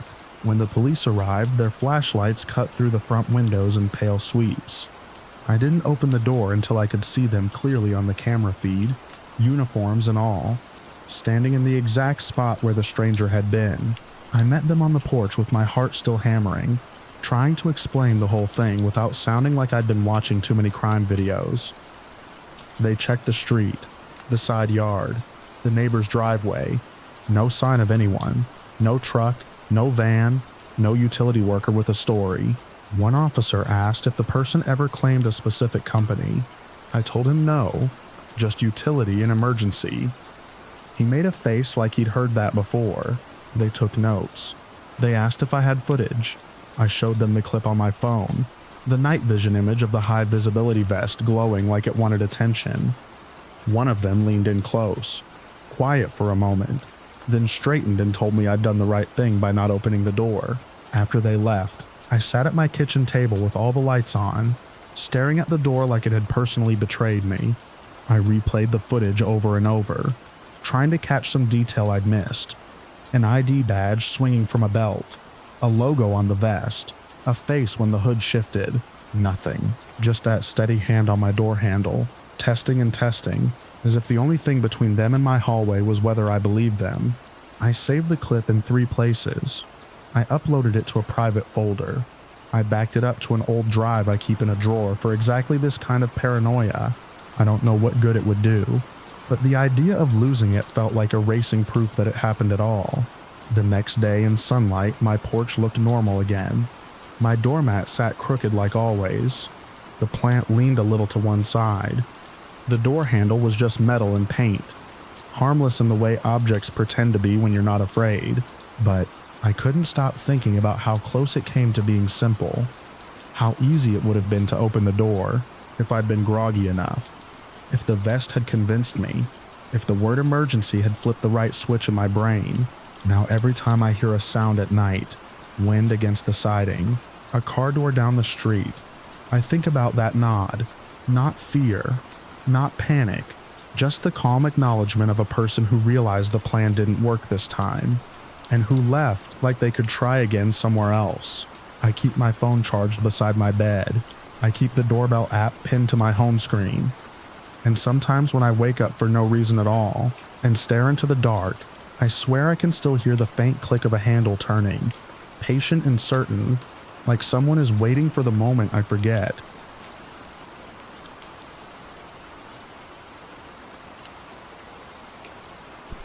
I noticed the bike because it didn't sound like a bike. It was late enough that the city had stopped pretending it was awake. The sidewalks were empty, the storefronts dark, and the streetlights had that tired yellow look that makes everything seem farther away than it is. My keys were already threaded between my fingers out of habit, not as a weapon, just a reminder to stay alert. I'd taken this route home 100 times. I could walk it with my eyes half closed and still know which cracks in the pavement wanted to catch my toe. The sound came from behind me, soft and steady, like rubber whispering against asphalt. No chain rattle, no freewheel clicking, just a slow, controlled roll. I glanced back once, quick and casual, like I was checking traffic. A person on a bicycle was coming up the street at the same pace I was walking. Not catching me, not falling behind, just keeping that distance where you can see someone clearly, but still pretend you're not part of the same moment. I kept moving. Street smart isn't bravado. It's boring. It's the little routines you stick to because you've seen what happens when people don't. Don't wear both earbuds. Don't stare at your phone. Don't take shortcuts through alleys just because the map says it's faster. Most nights those rules feel like superstition. That night they felt like math.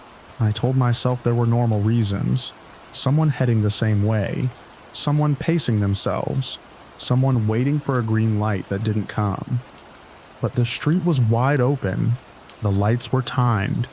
There was no reason to go that slow unless you were matching something. I changed my pace slightly. Not stopping, not sprinting, just enough to see if the gap would close. The cyclist adjusted too, almost immediately, like it was reflex. My shoulders tightened. I forced them down. Panic makes you sloppy. At the next intersection, instead of going straight, I turned right. It wasn't a random turn. It was a choice that should have been inconvenient for anyone riding with purpose. The right turn took you toward a row of closed offices and a fenced-in parking lot, nothing open, nothing inviting. The bike turned right with me. Not a hesitant turn, not a "oh, I guess this is my way too" drift. A clean, committed turn, tires carving the corner with the same patient speed. The air felt colder all at once, or maybe I just started noticing it. I could smell wet concrete. Somewhere nearby, a sprinkler had hit a patch of grass it didn't need to. A bus hissed at a distant stop, empty enough that the sound carried. I kept my eyes forward, but I used the windows as mirrors. The cyclist stayed centered behind me. Still that same distance. Still that same quiet roll. I took another turn, this time left, cutting between two buildings where the street narrowed, the kind of spot you avoid at night if you have options. I didn't like it, but I wanted proof. I wanted the clean certainty of something I could name. The bike followed. My stomach went hollow. That was the moment the whole thing changed from maybe to I'm being followed. Not in a dramatic movie way, in a simple way, in a way that made every other sound drop out. I didn't look back again. Looking back gives them your face. It gives them your fear. It makes it real in a way you can't take back. I kept walking, steady, like I hadn't noticed, like I wasn't already rearranging my options. I ran through what I had. My apartment was still several blocks away, and the last stretch was residential, darker, quieter. If I led them there, I'd be leading them to my door. I could call someone, but the street around me felt like it had too much open space, and not enough witnesses. If I stopped to pull out my phone, I'd be giving up momentum. Momentum is safety. I needed light. I needed cameras. I needed other humans who couldn't pretend they didn't see. A 24-hour convenience store sat a few blocks ahead, bright as a fish tank, the kind that never truly closes because it makes its money from people who don't want to be alone.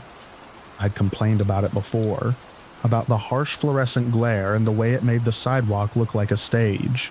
That night I could have hugged the place, but I couldn't walk straight there, not with the cyclist still behind me. If I made my destination obvious, they'd know I'd made them, so I took one more turn, then another, circling a block in a way that made no sense as a route home. My shoes scuffed against gravel near a curb cut. A plastic bag tumbled across the street like something alive. My breath sounded loud in my own ears. Every single turn, the bike mirrored. At the fourth turn, I stopped pretending it was coincidence. My heart started beating in that hard, heavy way where you can feel it in your neck. I kept my pace even anyway. Fear makes you want to sprint, but sprinting tells them you're prey, and it burns the fuel you might need later. When I finally angled toward the convenience store, I did it like it was part of the plan all along. I crossed at a lit intersection, passing under a street lamp that buzzed faintly overhead. The cyclist rolled through the light behind me without speeding up, without slowing down, like they were attached to the same invisible line. The store's glass front came into view, and with it, my first real breath of relief. Bright white light spilled onto the sidewalk. Posters for energy drinks and lottery tickets plastered the windows. A security camera sat above the door like a little black eye. I didn't hesitate at the entrance. I pushed through the door hard enough that the bell clanged, and the sudden warmth and smell of hot dogs and floor cleaner hit me like a wall. The place was mostly empty. A tired-looking cashier stood behind the counter, leaning on their elbows, watching something on a small screen. I moved deeper into the store, past the rows of chips and the humming refrigerators. I forced myself to pick up a basket from the stack near the entrance. It was a stupid detail, but it made me look normal. It made me look like someone shopping, not someone running. Then I turned slightly and looked, just enough to see the reflection in the cooler door. The cyclist was outside. They had stopped at the edge of the light where the sidewalk went from bright to dim. They weren't on the bike anymore. One foot was on the ground, one on a pedal, like they could push off at any second. Their head was angled toward the glass. I couldn't make out their face clearly because of the glare, but I could tell they were looking straight at me, not scanning the store, not checking their phone, not waiting to go in, staring. My hands went cold around the basket handle. I walked down an aisle I didn't need, pretending to compare prices. My mind flicked through options again. Ask the cashier for help, call the police, text a friend, all of those involved committing to the fact that this was happening, that I wasn't just being paranoid. The cashier glanced up briefly as I passed the counter, and then back down. They didn't look like someone who wanted trouble in their night. They looked like someone who'd been alone behind that counter for too many hours, too used to odd people, too practiced at not seeing what they didn't want to see. I ended up by the refrigerators near the back, where the glass doors gave me a clear view of the front windows. The cyclist hadn't moved. They shifted their weight once, slowly, like they were settling in. Time in those moments doesn't flow right. It stretches. Every second feels like it comes with a decision attached. I took a bottle of water from the cooler and held it like I'd actually buy it. My phone sat heavy in my pocket, a small rectangle full of help that still required me to do something obvious to use it. The cyclist leaned closer to the glass. My throat tightened. I made myself inhale through my nose. I stared at the labels on the water bottles until the text blurred. Then I looked up again, because I couldn't not look. Their head was still angled toward me. Their hands were on the handlebars. They weren't fidgeting. They weren't impatient. They were waiting.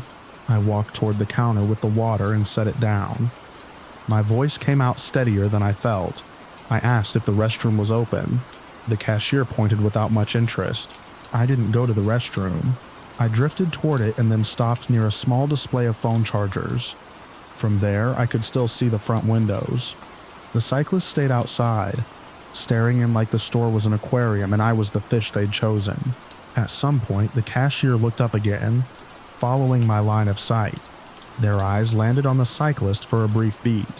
Their expression didn't change. but their posture shifted, a subtle straightening, a small acknowledgement that there was something off about a person who stands outside a convenience store at that hour and just watches. That was the only comfort I got. Someone else saw it. I didn't let myself relax. Relaxation makes you careless. Instead, I stayed in motion inside the store, slow circles that looked like indecision. I checked my phone once, shielded by an aisle end cap, and typed a message to a friend who lived nearby. "Can you stay awake? Might need you." I didn't elaborate. My fingers shook slightly as I hit send. The cyclist remained. Minutes passed. More than a few. The store's fluorescent lights hummed overhead with a steady, irritating insistence. A refrigerator compressor kicked on and off. Somewhere behind the counter, a radio played low enough to be mostly static. I kept watching the cyclist through the glass. They didn't come in. They didn't leave. They didn't even look away. Not that I could see. When the door opened for the first time since I'd come in, the bell rang and my body flinched so hard it hurt. It was just another customer. A guy in a hoodie grabbing a pack of cigarettes, barely registering anyone else. The cyclist didn't move for him either. They stayed locked on the inside of the store, like the rest of the world was background noise. I checked the time again. My friend replied with a single yes. That one word did something to me. It reminded me I wasn't trapped in a bubble. It reminded me there were other people in the city besides me and the person on the bike. I waited. I watched. Eventually, the cyclist shifted back. Not away from the window entirely, just enough that their outline changed. They swung one leg over the bike in a smooth motion, like they'd done it 1,000 times. They didn't glance around. They didn't check for cars. They just pushed off, slow and deliberate, and rolled out of the pool of light. I tracked them through the front windows as far as I could. Their silhouette slid past the edge of the building and vanished into the darker stretch of street beyond. I stayed inside anyway. I waited until the anxious buzzing in my muscles eased into something dull. I bought the water I'd set on the counter, because leaving without buying it felt like tempting fate. The cashier took my money and slid the bottle back without comment. Their eyes flicked toward the windows once more, then back to the register. When I stepped outside again, the night air hit me like a slap. The street looked the same as it had before, quiet and empty, but the emptiness felt different now. It felt watched. I didn't go straight home. I took the longer route through brighter streets, past a late-night diner and a hotel lobby with a doorman who looked bored enough to notice everything. I kept my head up. I kept my pace steady. I checked reflections in dark windows and the gleam of parked cars. I never saw the cyclist again. But when I finally reached my block, I stopped under the streetlight across from my building and looked back the way I'd come. The road was empty, the sidewalks blank, no movement, no quiet roll of tires, just the hum of the streetlight and the glare of my own front door waiting for me. I stood there longer than I needed to, staring at the dark stretch of street like it might blink first. And the last thing I remember before I went inside was how the city can feel safest when it's awake, and how wrong it feels when it's still, and how a glass window can turn into the thinnest kind of wall between you and someone who won't stop watching.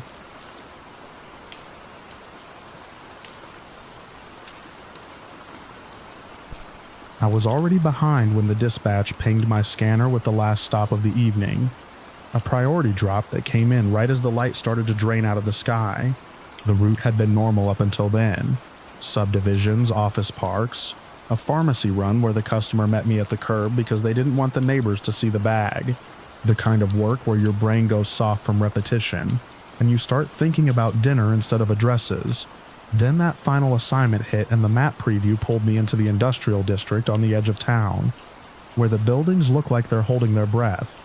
The address was a warehouse block I knew in the way you know a scar on your own hand. I'd driven past it 100 times on the highway feeder road.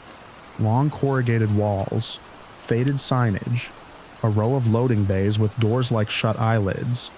Most of those properties had been empty for years, leased and unleased, carved up for storage, then abandoned again. At dusk, they all looked the same, flat and quiet, with that thin metallic smell in the air from old asphalt and sun-warmed steel cooling down. The delivery notes were brief. Enter through gate, deliver to receiving. No suite number, no contact name, just a phone number that looked too clean, like it had never been used. The package in back wasn't heavy, but it was awkward about the size of a small desktop printer, taped in a way that said it had been repacked more than once. I remember thinking it didn't look like anything urgent. It looked like a box that had been passed around. As I turned off the main road, the streetlights flickered on one by one, and the last sun smudged purple behind the rooftops. The industrial block was mostly dead at that hour. A few lots still had cars out front, but the windows were dark. I drove slowly, reading the numbers painted on curbs and fence posts, and when my scanner chirped that I'd arrived, I felt that little pause in my chest that happens when something doesn't match the picture in your head. The warehouse sat back from the road behind a chain-link fence topped with dull wire. The gate was a sliding kind, the kind you can shove open if it's loose or stuck half on its track. This one wasn't loose. It was closed flush, and the padlock was on the outside clasped tight, the brass already turning green at the edges. A second lock hung beneath it like a backup plan. The entry instructions told me to enter. The gate told me I wasn't supposed to. I parked along the curb and took a minute to study it. No security booth. No cameras I could see. At least not obvious ones. The yard inside was a cluttered mess of pallets and broken concrete barriers, with weeds pushing up between them. The building itself had 2 roll-up doors and a regular side door recessed in a shadowed cutout. The windows along the top were grimy, and one pane was missing with a piece of plywood screwed over it. I tried the phone number from the notes. It rang until it dumped me into a generic voicemail with no name. I didn't leave a message. My company policy was clear. Attempt contact, document, then leave in a safe place if possible. But safe place assumes a front porch or an office lobby. It doesn't assume an abandoned yard behind a locked gate. The air felt colder down there, not because of weather, but because of the way sound died. The trucks on the highway were a low, constant sigh, but on that street I could hear my own door close too clearly. I lifted the box out, held it against my chest, and walked up to the fence. That's when I noticed the gate wasn't just locked.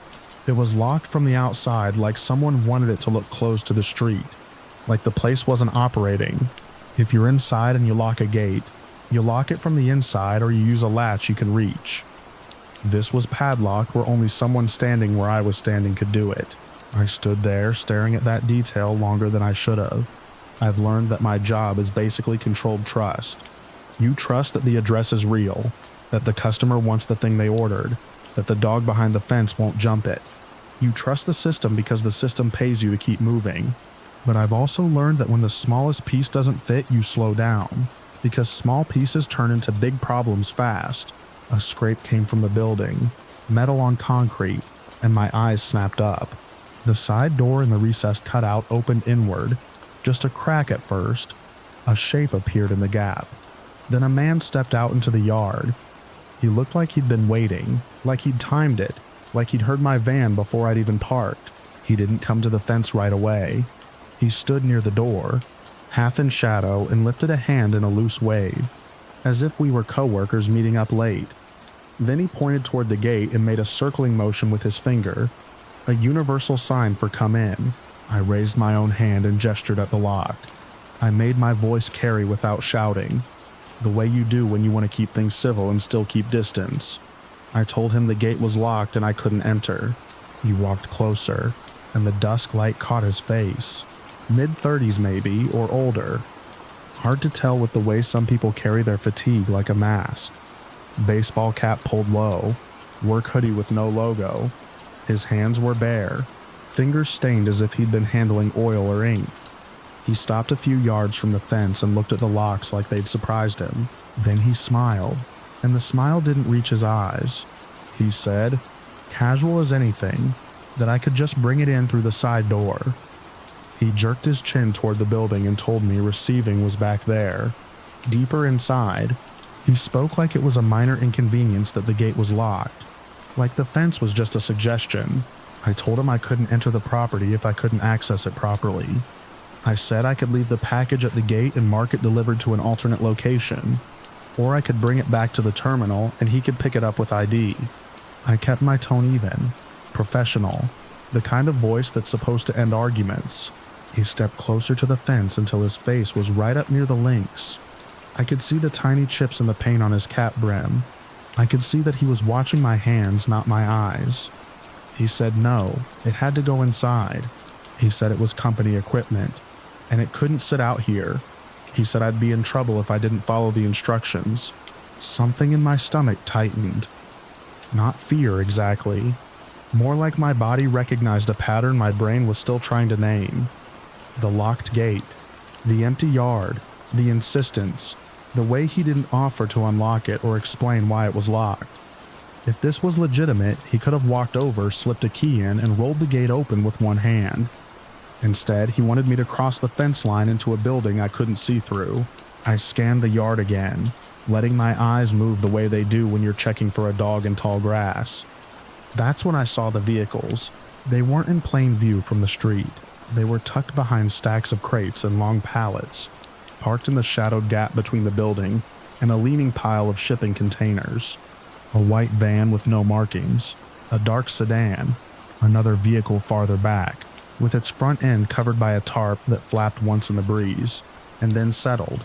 They were positioned like they'd been hidden on purpose, blocked from casual sight, but ready to move. My job takes me to odd places. Auto shops have cars everywhere. Warehouses have trucks in the yard. But this wasn't that. There was no lighting, no activity, no sounds of a business running.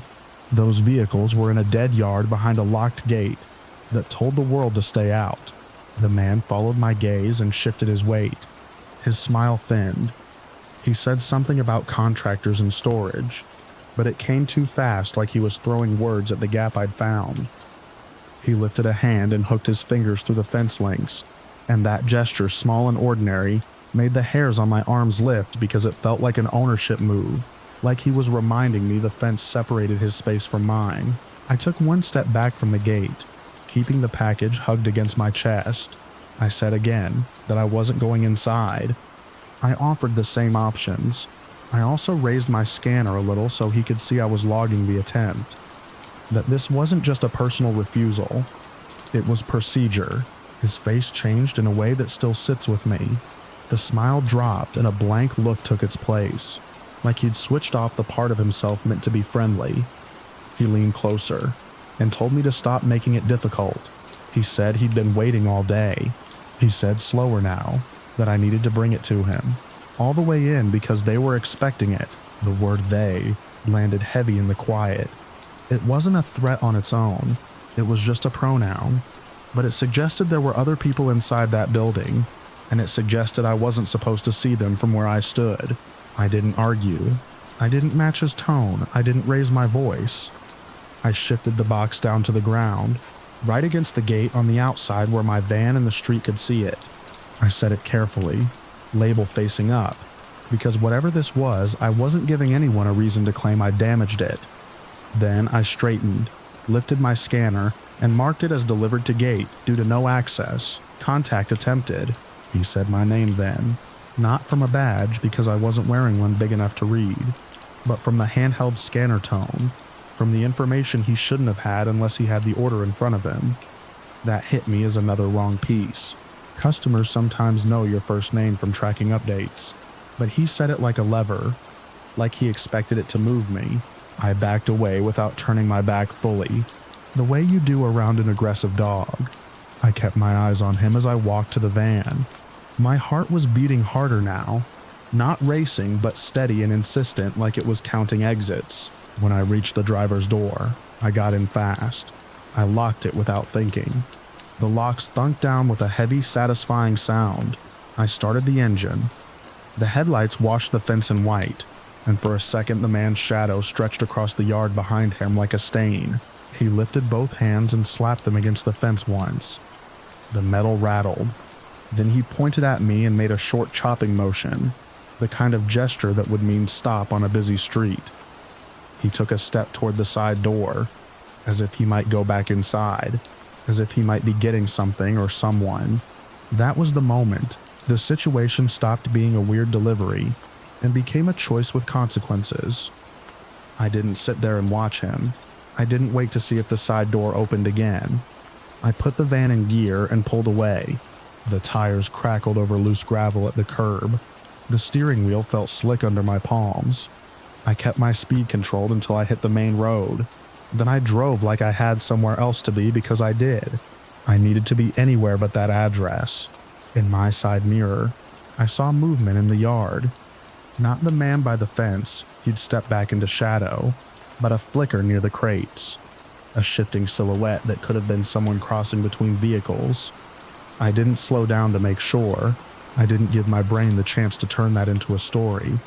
I just kept going. Back at the terminal, the sky was fully dark. The building lights buzzed overhead in the loading area, bright and harsh and normal. My coworkers were finishing their scans, joking about missed turns and barking dogs. I walked inside and logged my exception report while the details were still sharp. Locked gate from street side, recipient demanded entry into building, multiple vehicles concealed in yard, unsafe to proceed. I made sure to include it in the internal note field where supervisors actually read, not just the automated delivery comments customers see. I didn't dramatize it, I didn't call it a trap. I wrote it like an incident, because that's how you get taken seriously. I attached the timestamp and the GPS marker and moved on with my shift closeout. The next morning, my manager asked me to step into his office before I even put my bag down. He had my route up on his screen. He asked if I was okay. His voice was careful, the way it gets when someone has already decided something matters. He told me that address had been flagged before, not by us but by other carriers and by a fraud team that tracked a pattern of suspicious deliveries. He didn't give me every detail, and I didn't push, but he said the location had been used as a drop point in a known fraudulent scheme. Packages ordered under stolen accounts, sent to a dead building, picked up by whoever could intimidate the driver into bringing it inside, where cameras couldn't see. Sometimes the orders were legitimate goods. Sometimes they were empty boxes meant to generate proof of delivery for chargeback games. Either way, the point was control, keep the delivery out of sight, keep the paper trail clean, keep the driver from asking questions. He said other drivers had gone in. He said a couple had reported feeling cornered. He said one had been pressured to scan something as delivered before he even saw the recipient. Nobody had been hurt, at least not officially, but the pattern was enough that the address was being blocked across multiple systems. I nodded through it all, hearing his words but seeing that yard again. The locked gate that was meant to signal emptiness, the side door swallowing light, the vehicles waiting behind crates. I thought about how close I'd come to doing what the note told me to do, because the note sounded official and my job trained you to follow notes. What stuck with me most wasn't the man's face or his voice. It was the simple contradiction that started everything. A gate locked from the outside and instructions that assumed it would be open. I've replayed that moment a lot. The second my brain noticed the mismatch and my body went still. It wasn't courage. It wasn't hero instinct. It was just the part of me that knows how quickly a normal day can tip into something you can't undo. For a while after that, every time I rolled up to an industrial address at dusk, I felt my attention sharpen. I started parking in ways that gave me clean exits. I started trusting the feeling in my ribs when the environment went too quiet. I learned to treat just bring it inside as a request that needed context, not a command I owed. A week later, I drove past that warehouse on my way to another stop, in full daylight. It looked even emptier then. The fence was still there, the gate was still shut, the padlock still hung on the outside, catching sun like dull coins. Nothing moved in the yard, no trucks, no workers, no sign that anything had ever happened there at all. I didn't slow down. I kept my eyes forward and let the building slide by in my peripheral vision, like a bad thought you refuse to entertain. But as I merged back onto the main road, I caught one last glimpse of the recessed side door, a rectangle of shadow cut into metal, and I pictured it opening just a crack, timed to the sound of an engine, waiting for someone who would choose wrong, and I drove on until it was gone behind me.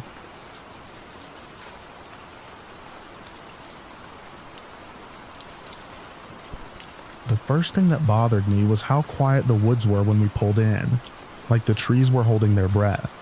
I mean quiet in a practical way. No distant highway hiss. No neighbor's dog. Even the wind felt dampened, the way it gets after snow melt when everything is heavy and wet. Our tires crunched along a narrow gravel drive that disappeared under fir branches, and the cabin sat at the end of it like it had been set down and forgotten. One story, dark stained wood, a porch that sagged slightly on one side. It looked exactly like the listing photos, which was the whole point. We wanted a weekend where nothing reached us. I watched the way the porch light flickered when Jenna tried the switch, the way it steadied after a second. I watched Marcus toss the keys from his palm to his pocket and scan the tray line the way he does when he's trying not to look like he's scanning. Theo was already hauling a cooler from the trunk, grunting like he'd personally built it. The air smelled like pine needles and old rain. Under that was something else. Dust that had been warmed and then cooled again, like the inside of a closet you don't open often. I'm not a paranoid person. I'm the person who notices the second lock on a door and asks what it's for. I'm the person who checks the windows before I unpack, not because I think someone's hiding, but because it's easier to fix a problem before you're comfortable. That weekend, I kept telling myself that's all it was, habit. Inside, the cabin was tidy in a way that felt staged. Throw blankets folded into neat rectangles, a bowl of fake fruit on the table, a guest binder open to the enjoy your stay page like someone had just set it there. The place had a forced cheerfulness that made me want to close drawers just to prove they opened. We did the normal settling in things. I set my bag down in the corner bedroom, the one with a narrow bed and a window facing the woods. Jenna claimed the loft because she liked being up high. Marcus took the bedroom with the wood stove because he ran cold. Theo didn't care where he slept as long as he could put his duffel down and forget it existed. We started dinner as the light faded. The sky went that early evening slate color you only get deep in the trees, where sunset isn't a show so much as a dimmer switch. The cabin creaked as it cooled, and every time it did I found myself looking at the ceiling beams, listening for something that didn't fit. The router was labeled with a sticky note. Cabin Wi-Fi/password retreat. No cell service unless you stood on the porch and held your phone up like an offering. The binder said that. The listing said that too. Off-grid vibes with modern comforts. That was the wording. While Theo chopped onions, I walked through the cabin like I was counting exits. Front door, back door that opened onto a narrow deck, 2 windows in the living room, 1 in each bedroom, 1 in the loft, all of them latched. The locks worked. The back door's deadbolt was a different brand than the front, which made me pause, but then I told myself people replace hardware all the time.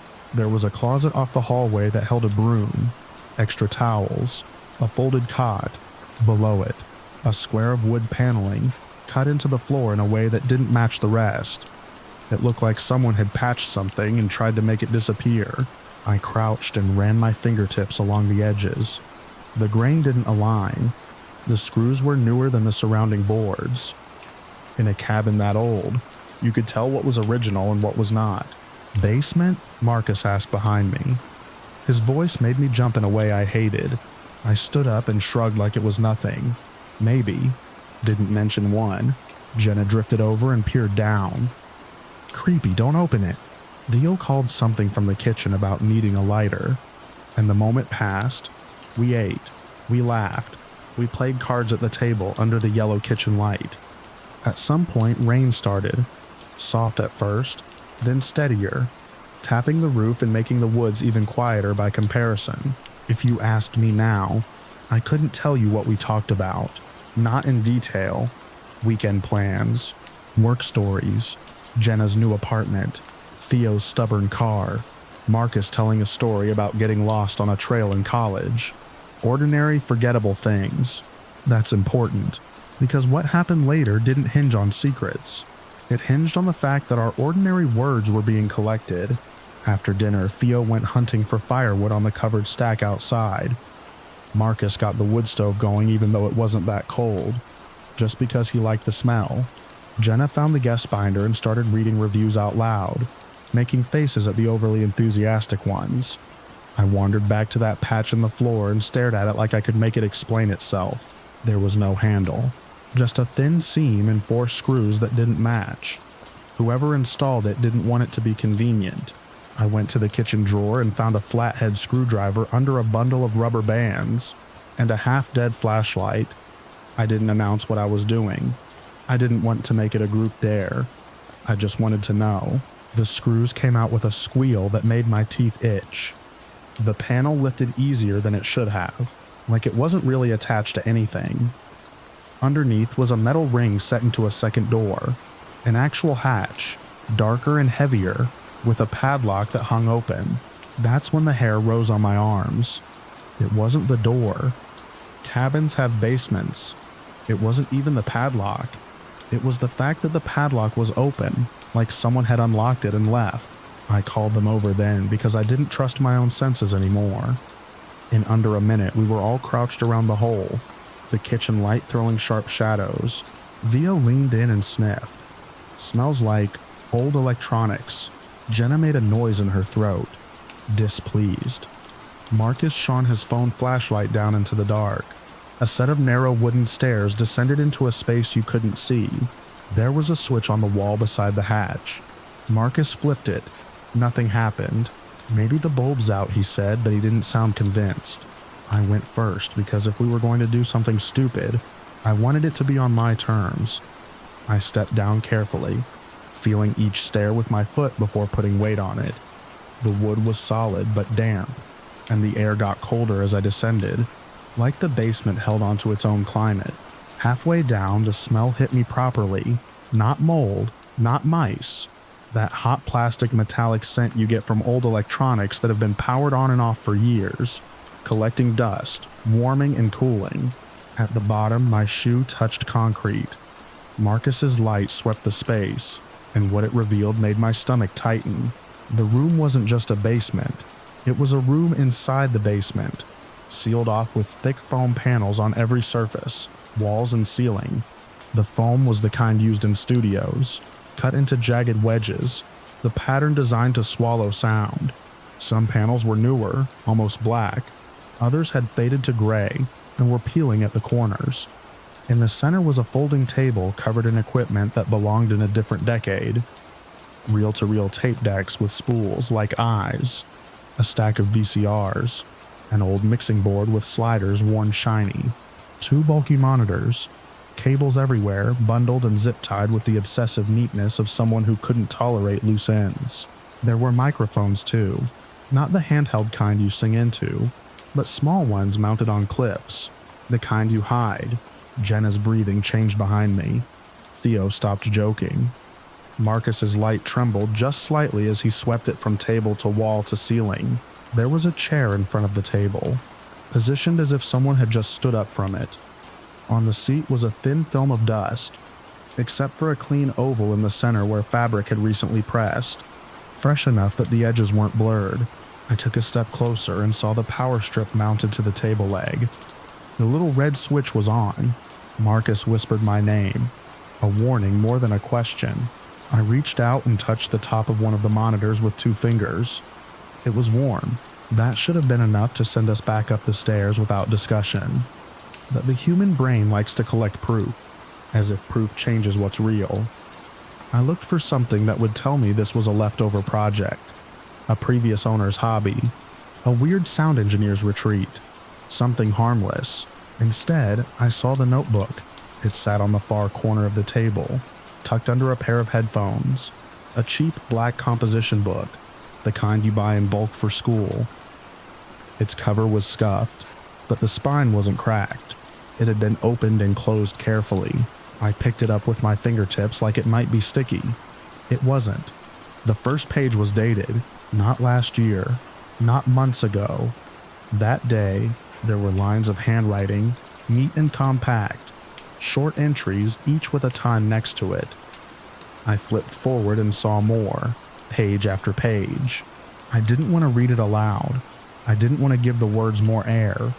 But Marcus stepped close enough to see over my shoulder, and Jenna pressed her hand against my arm, as if to anchor herself. The entries were about us. Not vague, not guests arrived, not 4 people. It was our car, described correctly. It was the exact moment Theo complained about the gravel in his shoes. It was Jenna laughing at the fake fruit and calling it sad.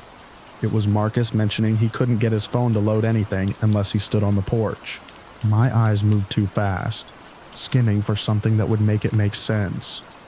They found a line that froze me in place. It quoted me, not the general idea of what I'd said.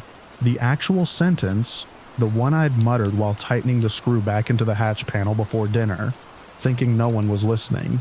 A throwaway comment about how the screws looked new.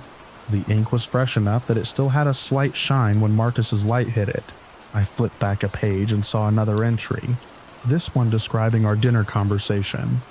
Theo's story about his car, Jenna's complaint about her landlord, Marcus's trail story. There were details a stranger shouldn't have been able to catch unless they were close enough to hear us clearly, or unless they were listening through something we couldn't see.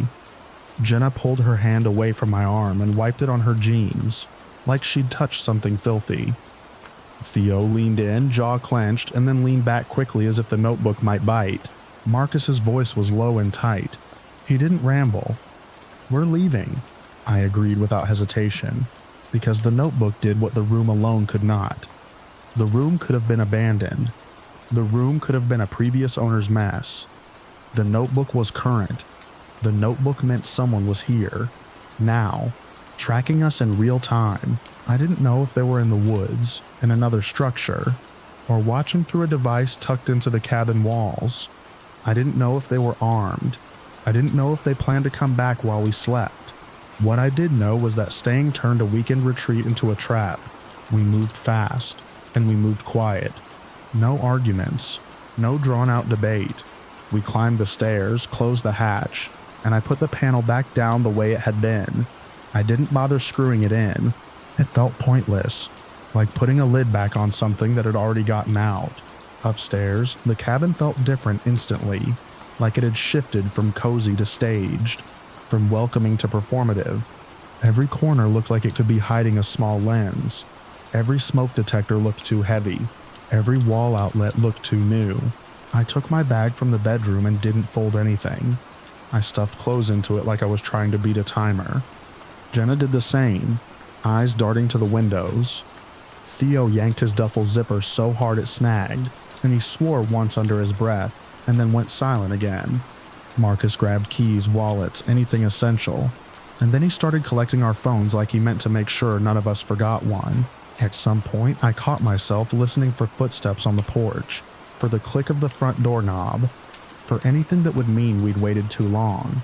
The rain had picked up outside, a steady wash that turned the porch boards glossy. When we stepped out, cold air slapped my face, and it felt like relief and exposure at the same time. Our headlights carved 2 pale tunnels through the trees. The woods looked endless beyond them. We didn't run. Running would have turned this into a chase in our heads. We walked quickly, loaded the car with shaking hands, and got inside. Marcus started the engine and didn't turn on music. The wipers squeaked back and forth, too loud in the darkness. As we pulled out, I looked at the cabin one last time.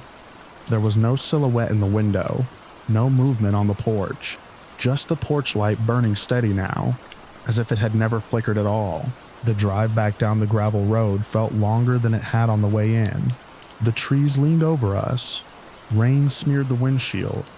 Every time the tires slipped slightly on wet stones, my pulse jumped. When we finally hit the paved road and my phone regained a bar of service, the first thing I did was take photos of the listing on the rental platform. Screenshots of every detail, every amenity, every line of description that hadn't mentioned a basement. I also wrote down what we'd found in a plain, clinical way like I was making notes for insurance. At the bottom of my notes, I pasted the file marker I'd used, so I wouldn't lose it later. We stopped at a gas station under harsh fluorescent lights and called the non-emergency line. We didn't tell a dramatic story. We told the truth. Hidden door, soundproof room, recording equipment, a notebook that logged our conversations from earlier that day. The dispatcher asked for the address, then asked us to repeat it. I could hear the shift in their tone, the way a routine call turns into something that gets written down carefully. After that, we reported it to the rental platform through the app and through email, attaching the screenshots and the few photos we'd managed to take of the basement equipment before we bolted. The platform's automated reply came first, cheery and bland, and then a real response followed the next morning, asking for details and assuring us they were looking into it.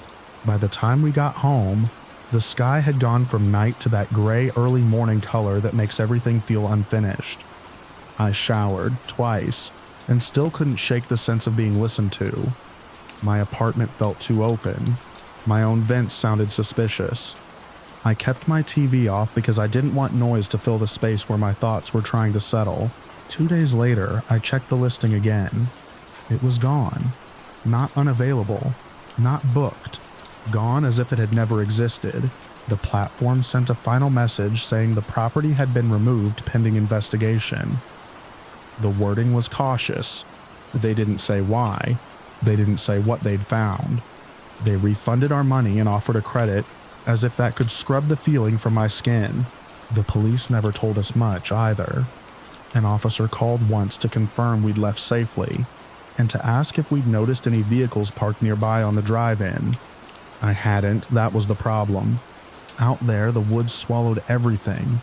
Sometimes I think about how normal the evening had been, before we lifted that panel. How easily we'd laughed at a bowl of fake fruit. How we'd complained about a flickering porch light like it was the biggest inconvenience we'd face. And then I remember the warm monitor and the fresh ink, the way my own sentence stared back at me from the page, already captured and filed away by someone who shouldn't have been there. I don't go looking for hidden doors anymore. I don't pry at seams or test screws. If a place feels too staged, too quiet, too eager to welcome me, I take my bag and I leave. The woods don't scare me. The idea of someone listening does, because they don't have to show their face to be close enough to hear you breathing.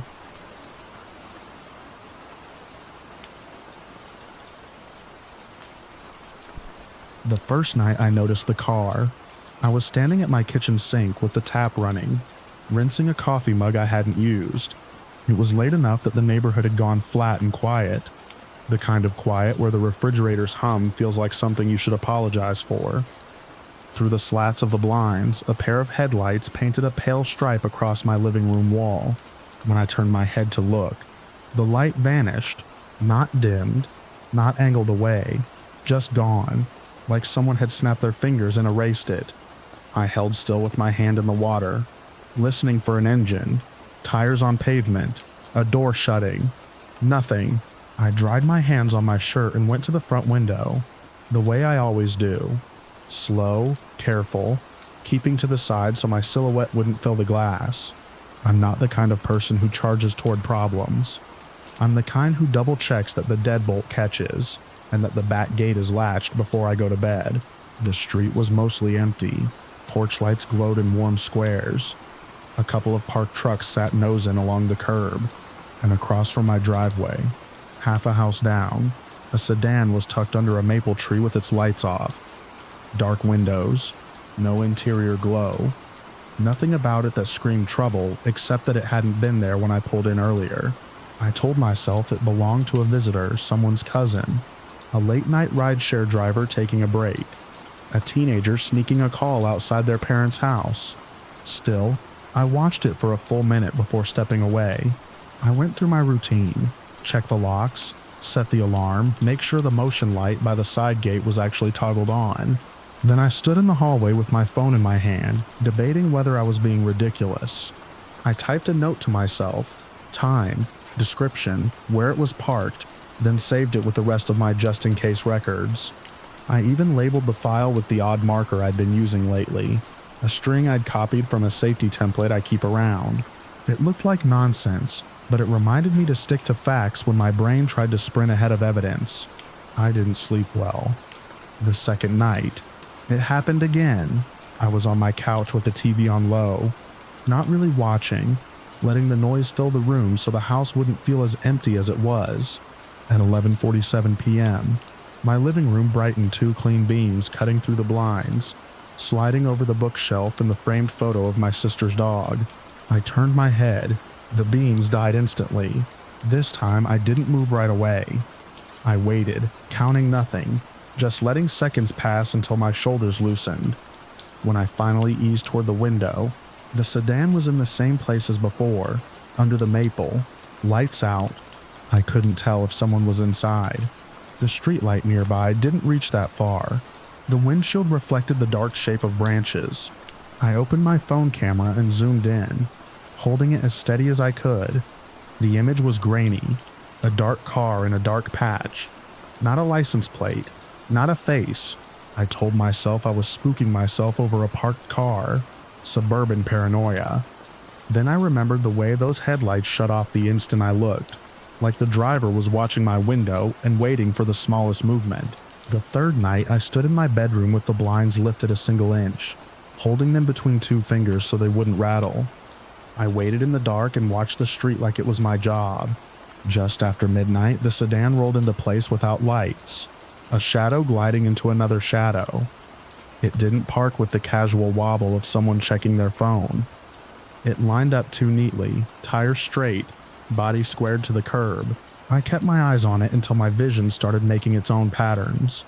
At 12:31, the headlights flashed on, two bright cones flooding my living room again. Bold enough to be deliberate, I didn't look away. I didn't shift. I watched the light through the crack of the blinds until my eyes watered. The beams cut off. Not after a long moment. Not after the driver decided they were done. The exact instant my gaze met the source, the exact instant my attention was undeniable, the car went dark. That was when the fear stopped being vague. That was when it became a shape. The next morning, there was something on my doorstep. It wasn't there when I took the trash out at dusk. I was sure of that because I always glanced down. Trip hazards, loose mail, anything that might have been dropped. But at 6:10 a.m. when I opened the door to grab my package delivery from the day before, a small object sat centered on the welcome mat like it had been placed with care. A white plastic disc about the size of a poker chip, with a tiny notch cut out of one edge. No writing, no logo, clean, like it had just come out of a pack. For a second I stood there with the cool morning air hitting my face, looking at it and feeling the ridiculous urge to call out, to say hello to an empty street, to prove to myself that I wasn't alone in seeing it. I didn't. I nudged it with my shoe. It didn't stick or scrape, just slid a little on the mat. I picked it up with a paper towel like it might be sharp, then turned it over and over in my hands. It smelled faintly like rubber. I set it on my kitchen counter and stared at it, while my coffee brewed. It was too plain to be trash, too centered to be accidental. If it was a prank, it wasn't a funny one. If it was a message, I didn't speak the language. By noon, I'd convinced myself it was nothing, and also that I needed to tell someone, because those two ideas can coexist when you live alone, and you're trying to be rational. That's how I ended up talking to my neighbor, the one who always walks her little terrier past my house around lunchtime. I caught her at the mailbox. I kept it casual, parked car. Weird timing, odd object. I didn't use words like stalking or threat. I let my tone do the work of sounding sane. She listened without interrupting, eyes squinting slightly like she was filing my words into a drawer she'd already labeled. Then she told me something she'd heard about the house. Not about me, about before. She said a man used to rent here a few years back. The kind of tenant who complained about everything and kept to himself. The kind who left notes for people about where to park and how loud their music was.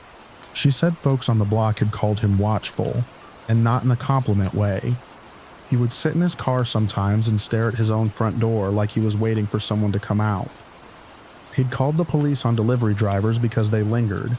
He'd told the HOA that people were observing him and demanded the streetlight near the corner be replaced because it flickered. She didn't say the word obsessive like it was gossip. She said it like she didn't enjoy remembering it. When she finished, she looked past me at my front windows, at the blinds. She told me gently that the house had always felt like it was being watched, even when nobody was watching it. After she walked away, I stood in my driveway longer than I needed to, staring at the maple tree down the street like I could burn a hole through it with my attention. I didn't want to turn this into a story about a cursed address or a neighborhood legend. I wanted it to be an ordinary explanation I could solve with ordinary tools, so I did what I always do when my nerves flare. I tightened my routines. That afternoon, I went to a hardware store and bought a motion-activated floodlight bright enough to make my driveway look like a stage. I bought a security camera too, one of the simple ones with an app and a wide-angle lens. I picked up new screws, a better door strike plate, and a roll of weather stripping I didn't actually need. The cart felt like armor. I installed everything before sunset, working fast, hands steady. The camera sat under the eave angled down toward the driveway and front walk. The motion light went above the garage, aimed to cover the approach. I tested the range by walking back and forth until it triggered every time. When darkness fell, the neighborhood looked the same as always. Porch lights, TV flicker behind curtains, the low hush of distant traffic. At 11:19 p.m., the sedan appeared again beneath the maple. Lights out. I didn't go to the window this time. I watched through the camera feed on my phone, sitting at my kitchen table with the blinds closed and the overhead light off, my face lit by the screen. At 11:52, my living room brightened anyway. Through the thin edges of the blinds, I saw the beams. A hard white glare aimed directly at my front windows. On the screen, the camera view stayed steady. The car was outside its range, but the light showed up as a brief flare in the corner of the image. I waited. The beams cut off the instant I shifted the blinds enough to peek. My stomach tightened in a way that made my ribs feel too small.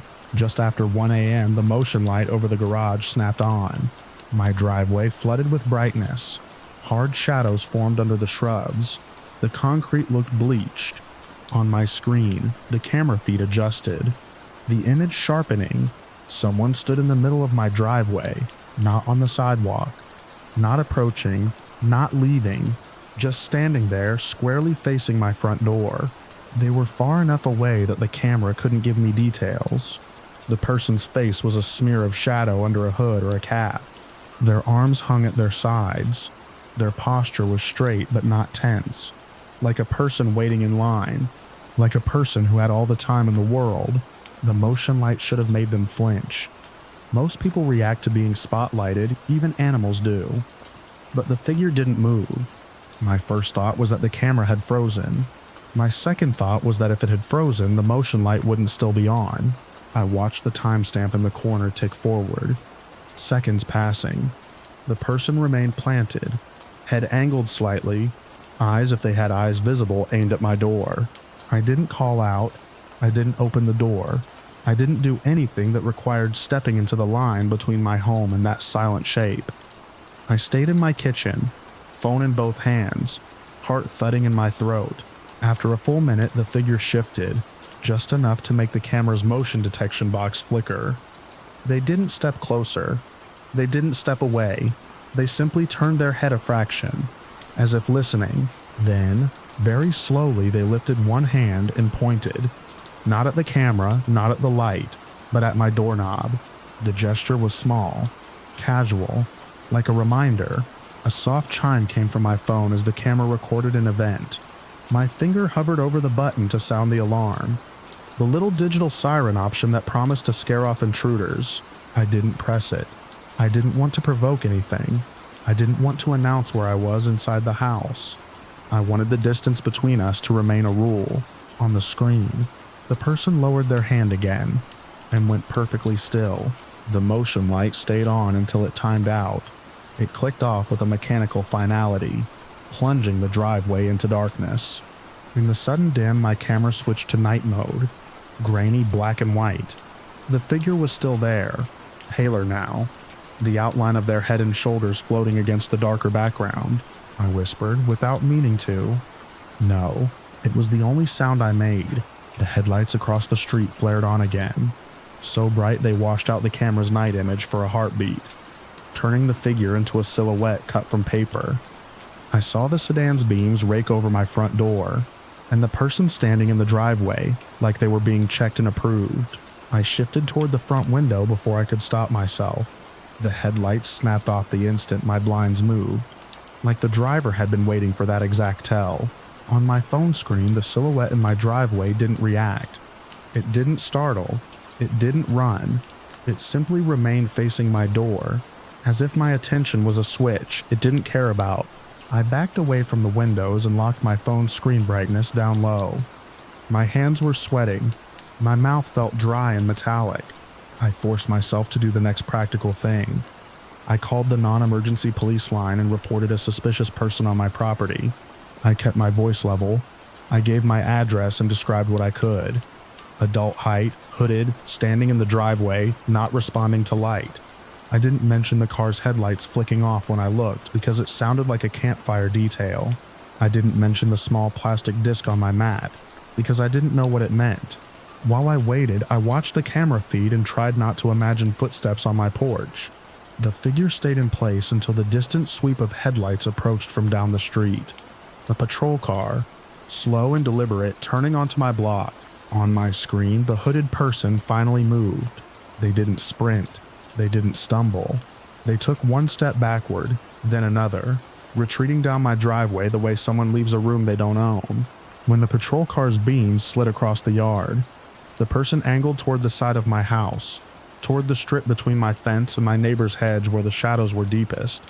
The motion light clicked on again, catching a final glimpse, shoulders, the edge of a sleeve, a pale hand, and then the figure vanished out of frame. The patrol car rolled past my house and slowed. I watched through a crack in the blinds as an officer stepped out and scanned the yard with a flashlight. The beam cut across the fence, across the shrubs, across my front door, where the doormat sat like a tongue. Nothing moved. The officer knocked. I didn't open the door wide. I spoke through the crack with the chain still on, keeping my body behind the doorframe. I gave him the basic facts. I showed him the video on my phone without handing it over. He watched, his face unreadable in the porch light. He told me they'd circle the block, check the alley, ask a few neighbors if they'd seen anything. When he left, the street returned to its hushed normalcy too quickly, like the whole thing had been a dream with an ugly aftertaste. I didn't sleep. I sat at my kitchen table until dawn, with the camera feed open, watching my own front door the way someone else had been watching it. In the early light, when the world looked ordinary again, I went outside and examined the doormat and the threshold. I found a faint scuff near the bottom corner of the door, a mark in the dust that wasn't there before.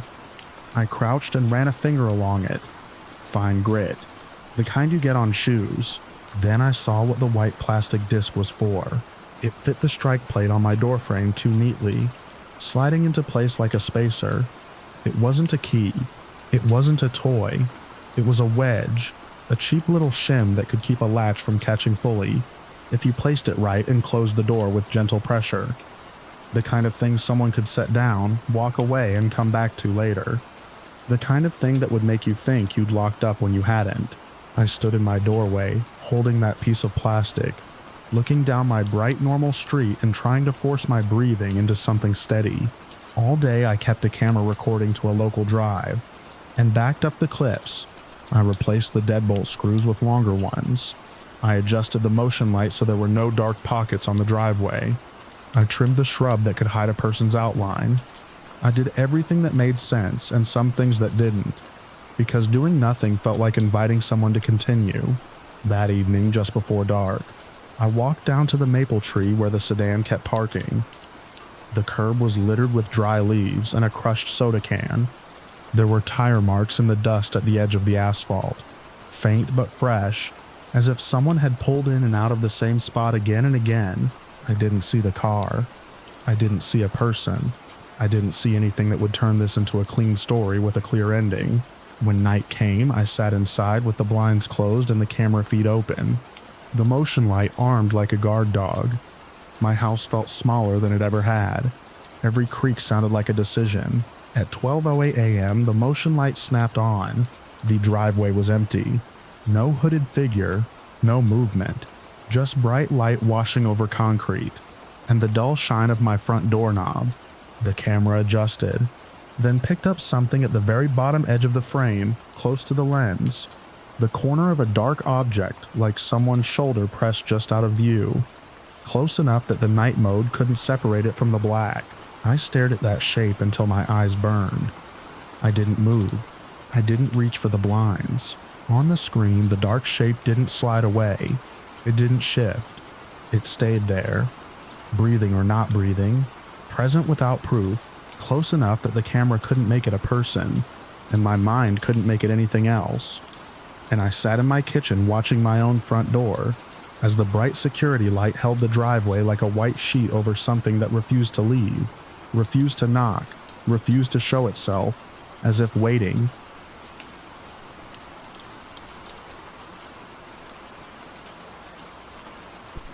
The pickup pin chimed at 1:17 a.m., and I took it because the night had been slow and my coffee was cooling in the cup holder. The streets were mostly empty, washed pale by LED streetlights and the occasional sweep of headlights across storefront glass. I remember thinking the city looked cleaner when nobody was in it, like it was holding its breath. I turned onto the block the app highlighted and eased along the curb, scanning doorways and shadows the way you learn to do when you drive strangers around for a living. The rider was standing half under an awning, not quite in the light, hoodie up, hands loose at his sides. When he stepped forward, the light caught his face in pieces, cheekbone, the bridge of his nose, then his eyes. He didn't wave, he just opened the rear door and got in with a quiet, practiced motion like he'd done it 1,000 times. I waited for the familiar confirmation. Name, destination, the small ritual that keeps things normal.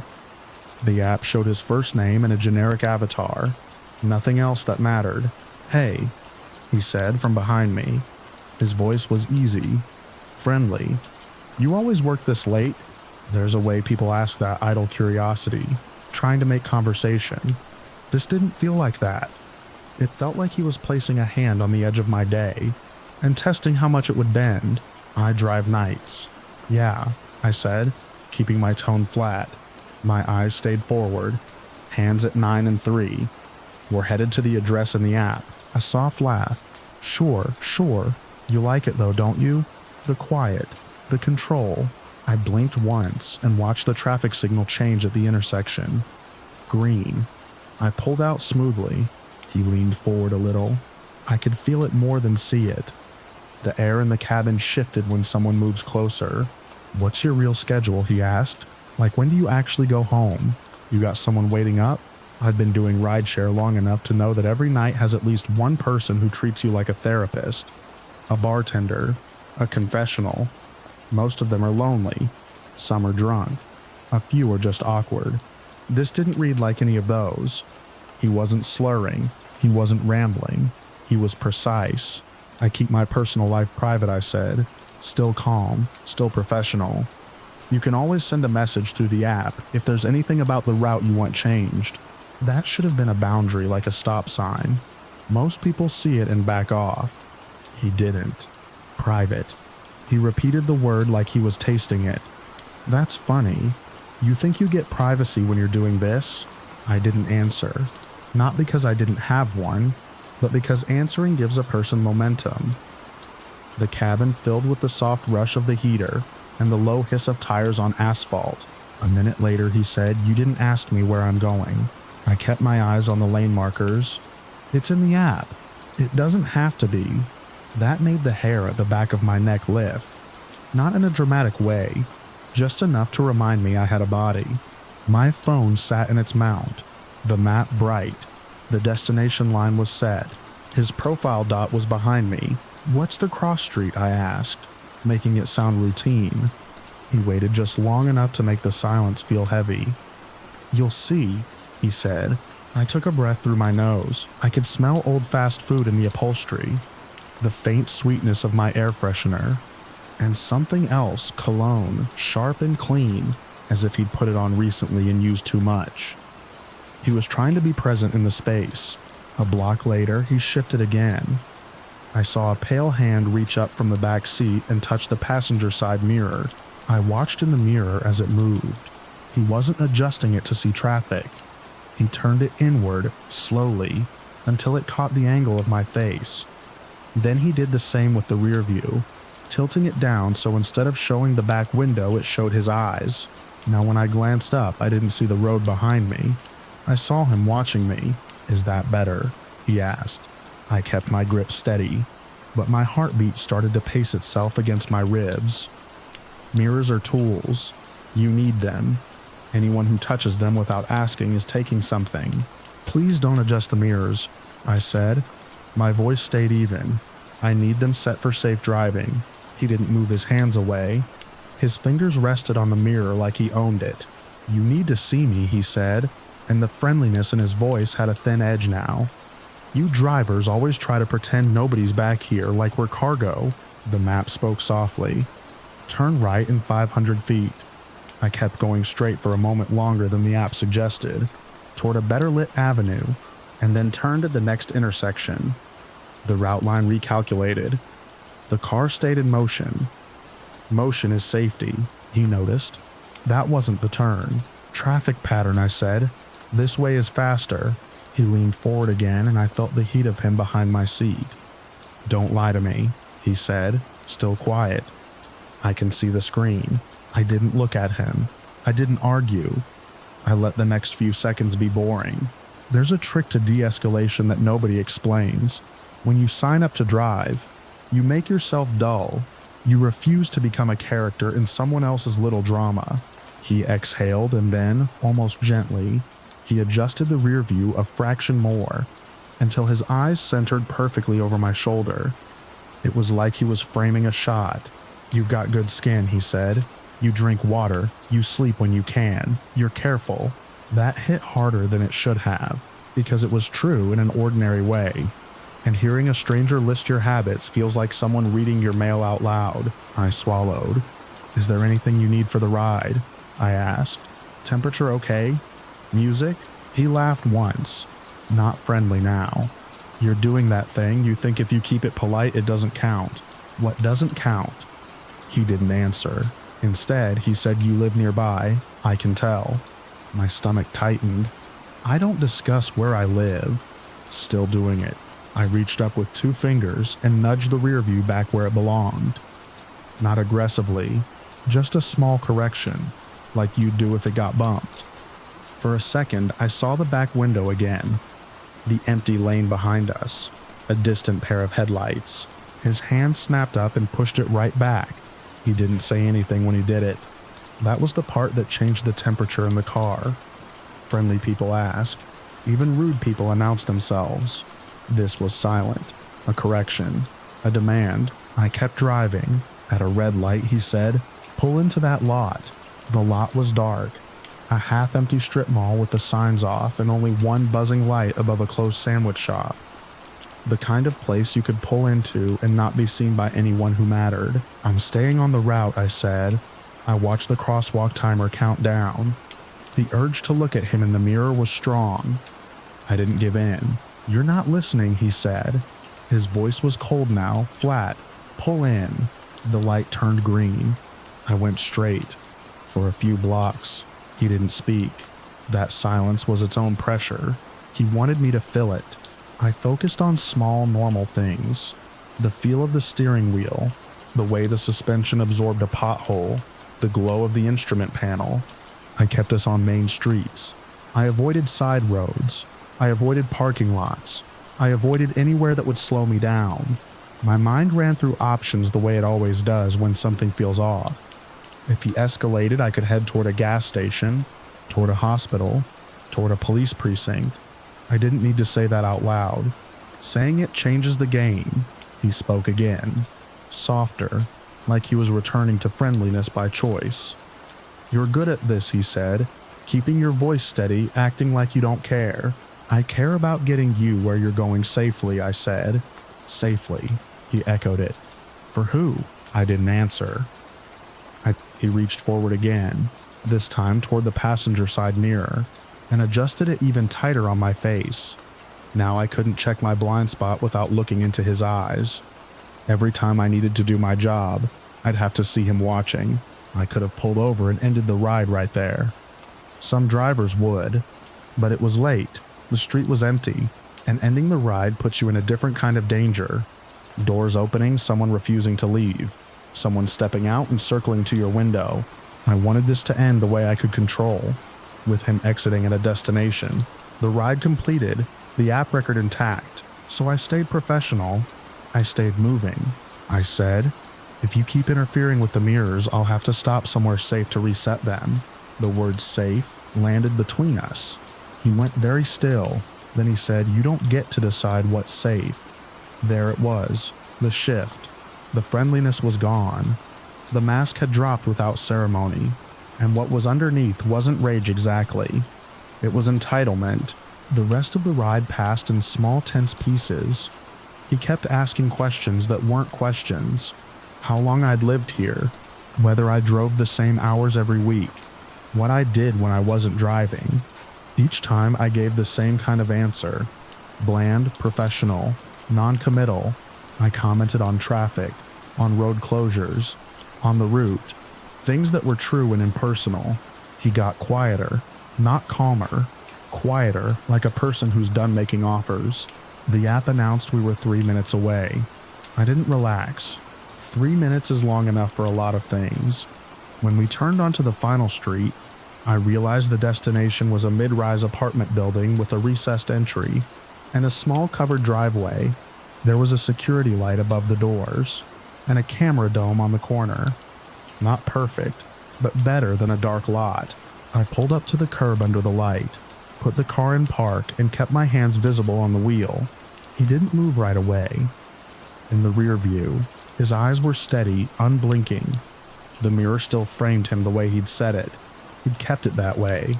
"You did fine," he said at last, like he was grading me. Most people talk more. They try to be liked. I let a beat pass. "We've arrived," I said. "Have a good night." He made a small sound that might have been a laugh. Then he reached forward and with 2 fingers adjusted the rear view one final time, tilting it so I had to look directly at him if I wanted to see behind me at all. "Don't go home right away," he said, still calm. "You'll feel better if you drive a little." I didn't respond. I watched his shoulder shift.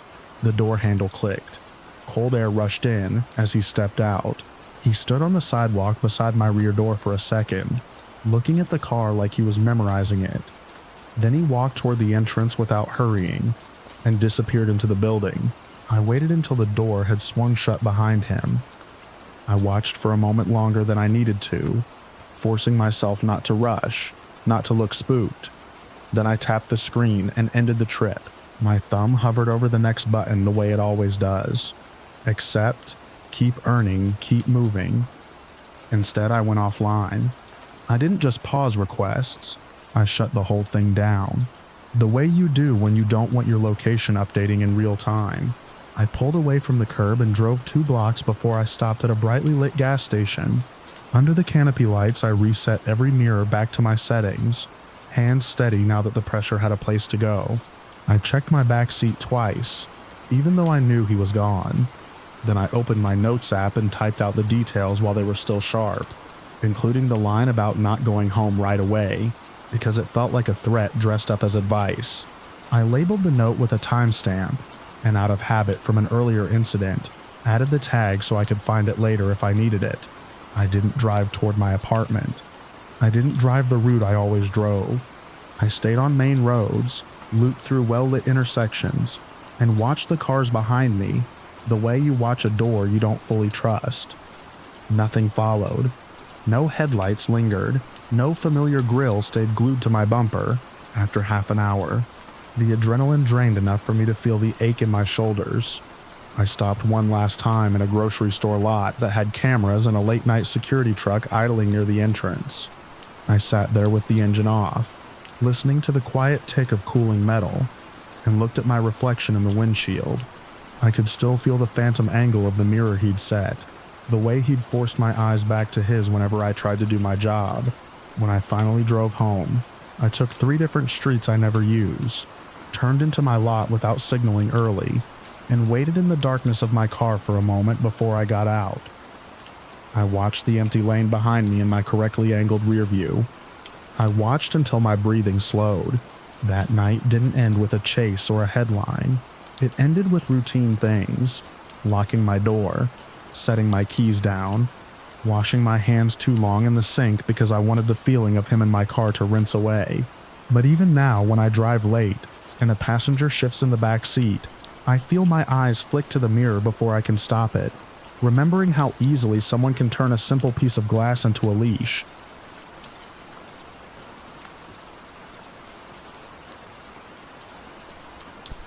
I was halfway through tracing an old faint spur on my paper topo map when I realized the forest had gone quiet in a way I didn't like. Not the normal hush you get when the wind drops, but the kind where even your own steps sound like you're intruding. It was midday, sun high enough to stripe the trunks, and I was doing what I'd done for years, walking alone, compass in hand, letting my curiosity tug me off the marked trail to see what the map didn't quite explain. I'm the sort of hiker who still carries folded paper maps in a zip bag, even with a GPS in my pocket. I like contour lines. I like old notations. Dashed paths that end abruptly. Tiny squares that suggest a structure that no longer exists. That afternoon, a small square printed near a crease had been bothering me since breakfast. It sat in a shallow bowl between two ridges, far from any maintained route, and the map's legend didn't say much beyond a generic symbol. I told myself I was only going to confirm the terrain, maybe find a foundation, maybe nothing at all, and then loop back to the main trail before late afternoon. The forest in that area was dense, a weave of fir and spruce with undergrowth that grabbed at your shins. The ground was soft with years of needles, and every so often I'd step into a hidden pocket of damp soil that took my boot with it and released it with a quiet suction. I checked my bearing often. The light was good, and the weather was steady, cool, dry air, no storms building, the kind of day that makes you overconfident. After about an hour, the slope eased. The trees thinned just enough that I could see farther than a few yards. I spotted a line that wasn't natural, straight, shadowed like the edge of something square. At first I thought it was a fallen trunk, but then I caught the angle again between branches, and my stomach tightened with that old mix of excitement and caution. A house sat back in the trees, set into a slight depression as if the forest had been trying to swallow it. It wasn't a cabin with a tidy porch or a hunting shack. It was a full residential structure, the kind you'd expect near a road, not miles from anything. The roof sagged in the middle. The siding was warped and split. Several windows were broken, their frames black with rot. Vines and young saplings pressed close as if leaning in to listen. The first thing I noticed, though, wasn't the roof or the broken glass. It was what hung in the windows: purses, handbags, a few small clutches. They were looped over nails or hooked onto bits of wire and arranged across the openings like some strange decoration. The leather was cracked and sun-faded. One was bright enough to have once been red. Another had a patterned fabric that looked like it had been fashionable years ago. Some were so waterlogged and misshapen they looked fused to whatever they hung from. They swayed faintly in the breeze that slipped through the broken panes. I stood at the edge of the clearing and tried to make sense of it. My brain offered ordinary explanations first. Maybe someone had scavenged them. Maybe it was a dumping spot. Maybe it was an art project. But there was something deliberate about how they were placed. Window after window, like a display. It wasn't random trash. I did what I always do when I don't understand something in the woods. I listened. I stood still long enough to hear my own breathing slow down. No voices. No vehicle noise. No radio chatter. Only the small constant sound of the forest needles shifting, something tiny moving in the brush. The quiet I'd noticed earlier felt suddenly like a warning I hadn't earned. I told myself I would not go inside. I could walk closer, take a look, satisfy my stupid curiosity, and leave. I stepped forward carefully, watching the ground for anything out of place.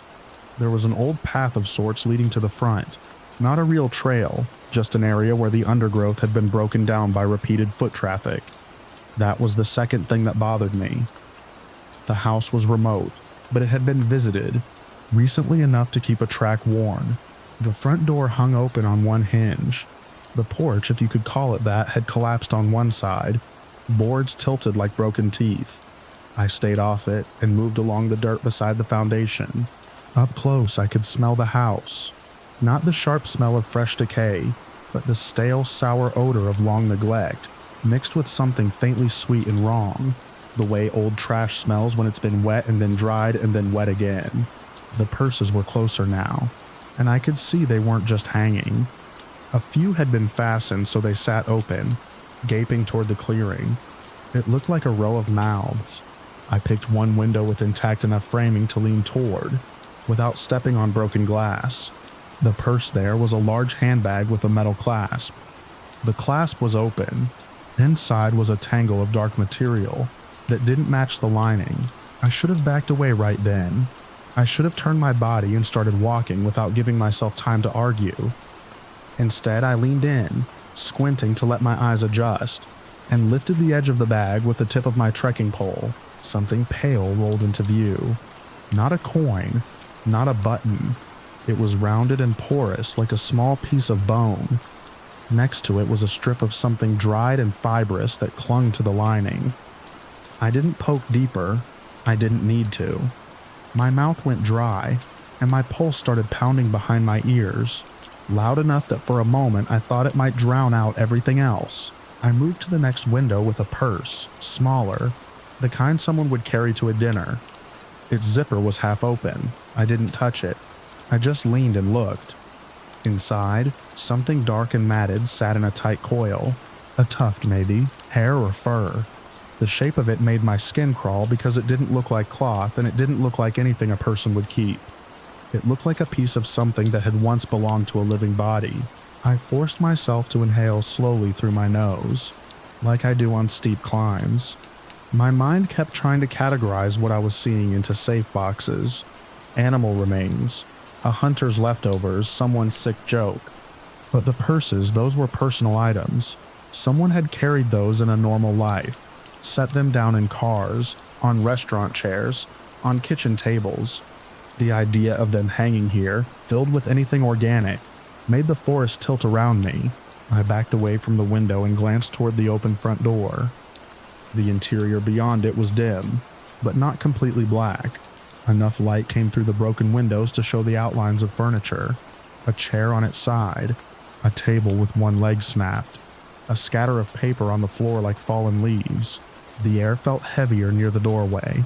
My instincts kept insisting I leave, but another part of me, a stubborn map-obsessed part, wanted one more piece of information.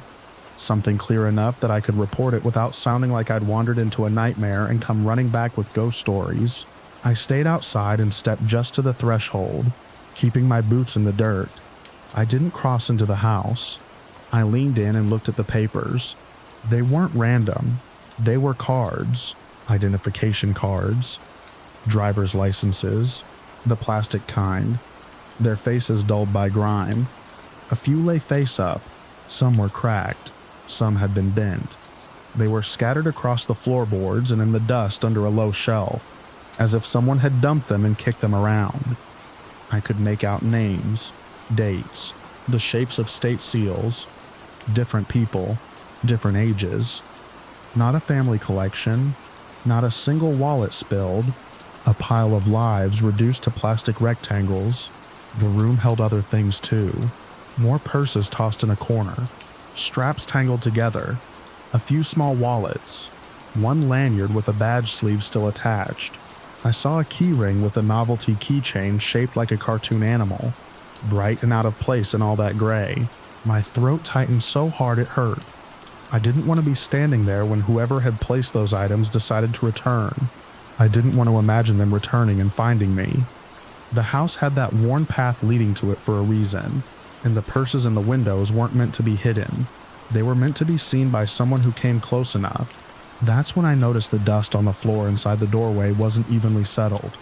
There were marks in it, smudges and partial prints, not old enough to have been softened by time. Something had moved through there, not long ago. I didn't have to identify the pattern to understand what it meant. My body made the decision before my mind finished its argument. I stepped back from the threshold. I turned. I walked away from the house without running at first because running makes noise, because running makes you trip, because running in panic makes you do stupid things. I kept my eyes on the ground ahead and my ears open, and every few steps I glanced back without stopping. The purses hung motionless now. The windows stared at me. The open door looked like it was waiting. I reached the edge of the clearing and the trees closed around me. The moment the house disappeared behind trunks and branches, I started moving faster. My trekking poles clicked against roots. My pack bounced. My mouth tasted metallic, like I'd bitten my tongue. I didn't follow the worn path out. I angled away, aiming for the main trail in the certainty of other human beings. I made mistakes in my haste. I overcorrected my bearing. I had to stop once to check my compass, because the forest can disorient you when you're afraid, and you start seeing shapes in every shadow. But I kept going. Short, hard bursts, listening for a branch snap that wasn't mine, listening for footsteps that matched my pace. I told myself not to picture the purses, not to picture what might be inside them. I tried to keep my mind on practical details, the ridge line to my left, the creek I'd crossed earlier, the way the slope would steepen near the maintained route. But fear has its own logic, and it kept dragging my thoughts back to the plastic cards on the floor, and the idea of how many people it would take to make a scatter like that. When I finally hit the marked trail, the relief was sharp enough to make my knees feel weak. The trail looked different after what I'd seen. Wide, worn, ordinary, like a lifeline. I didn't stop. I followed it at the fastest pace I could sustain, pushing through the last miles with the kind of focus you get when your body has decided it's in danger, and your mind is just along for the ride. Late afternoon light had started to slant when I reached the ranger station. The building sat near a small parking area with a few vehicles. There were people there, hikers checking a board, a family arguing quietly about snacks, someone leaning against a railing with a water bottle. Their presence hit me like a physical force. I walked straight toward the door, and only then did I realize my hands were shaking. Inside, the air smelled of paper and coffee. A ranger at the desk looked up, took one look at my face, and stood. I didn't spill everything out in a dramatic rush. I forced myself to speak in plain sentences, the way you do when you want to be believed. Remote location, off-trail structure, purses and windows, identification cards scattered inside. I told them I hadn't touched anything, that I hadn't gone in, that I'd left immediately. They asked where. I pulled out my map with fingers that didn't want to cooperate and flattened it on the counter. I pointed to the little printed square, traced my rough route, and marked the spot with the tip of a pen they handed me. One of them wrote while I talked, their expression shifting from polite concern to something tighter. When they made their own call on the radio, I heard my description repeated back in a more clipped professional tone. Location coordinates, possible evidence, request for law enforcement support. The ranger's voice was steady, but the people in the room seemed to sense the change. The casual chatter faded. At some point, they gave me a form to fill out, and the header had a code printed at the top that looked like it belonged in a filing system, not on something that smelled like the woods. I stared at it longer than I should have, because my brain was grasping for anything that felt structured. Paper, boxes, lines. A world where things had names and categories, not purses and windows holding pieces of someone else's life. I stayed until they finished taking my statement. I watched through the glass as two rangers loaded packs and gear into a truck. I saw another vehicle pull in that wasn't marked, like the park trucks. The station suddenly felt too bright, too clean, too normal for what I'd brought into it with me. When I finally walked back out into the late afternoon air, the sun was lower and the shadows were longer. People were still there, still living their small, ordinary moments. I sat on the edge of a curb and drank water even though my throat still felt tight. My legs were sore, but it was the kind of soreness that fades. The feeling in my chest didn't. I drove home before dark, but the forest followed me anyway. In the weeks after, I found myself replaying the sight of those purses whenever I packed for a hike. I started sticking to marked trails with a discipline that would have embarrassed the old version of me. I stopped chasing little squares on creased maps. If I saw a faint side path that looked too tempting, I let it stay a mystery. If I noticed a structure shaped through trees, I changed direction without thinking it through. People who don't spend time alone outdoors like to say the woods are peaceful. Sometimes they are. Sometimes they're just indifferent. But every now and then, you come across something that reminds you the trees can hide what people do to each other, and they do it without leaving a mark on the canopy. Even now, when I unfold a map and run my finger along a contour line, my mind returns to that shallow bowl between ridges, the sagging roof, the windows dressed with handbags like warnings. I don't wonder who lived there. I don't wonder why the cards were scattered like leaves. I don't need answers to keep the lesson. I keep to the trails.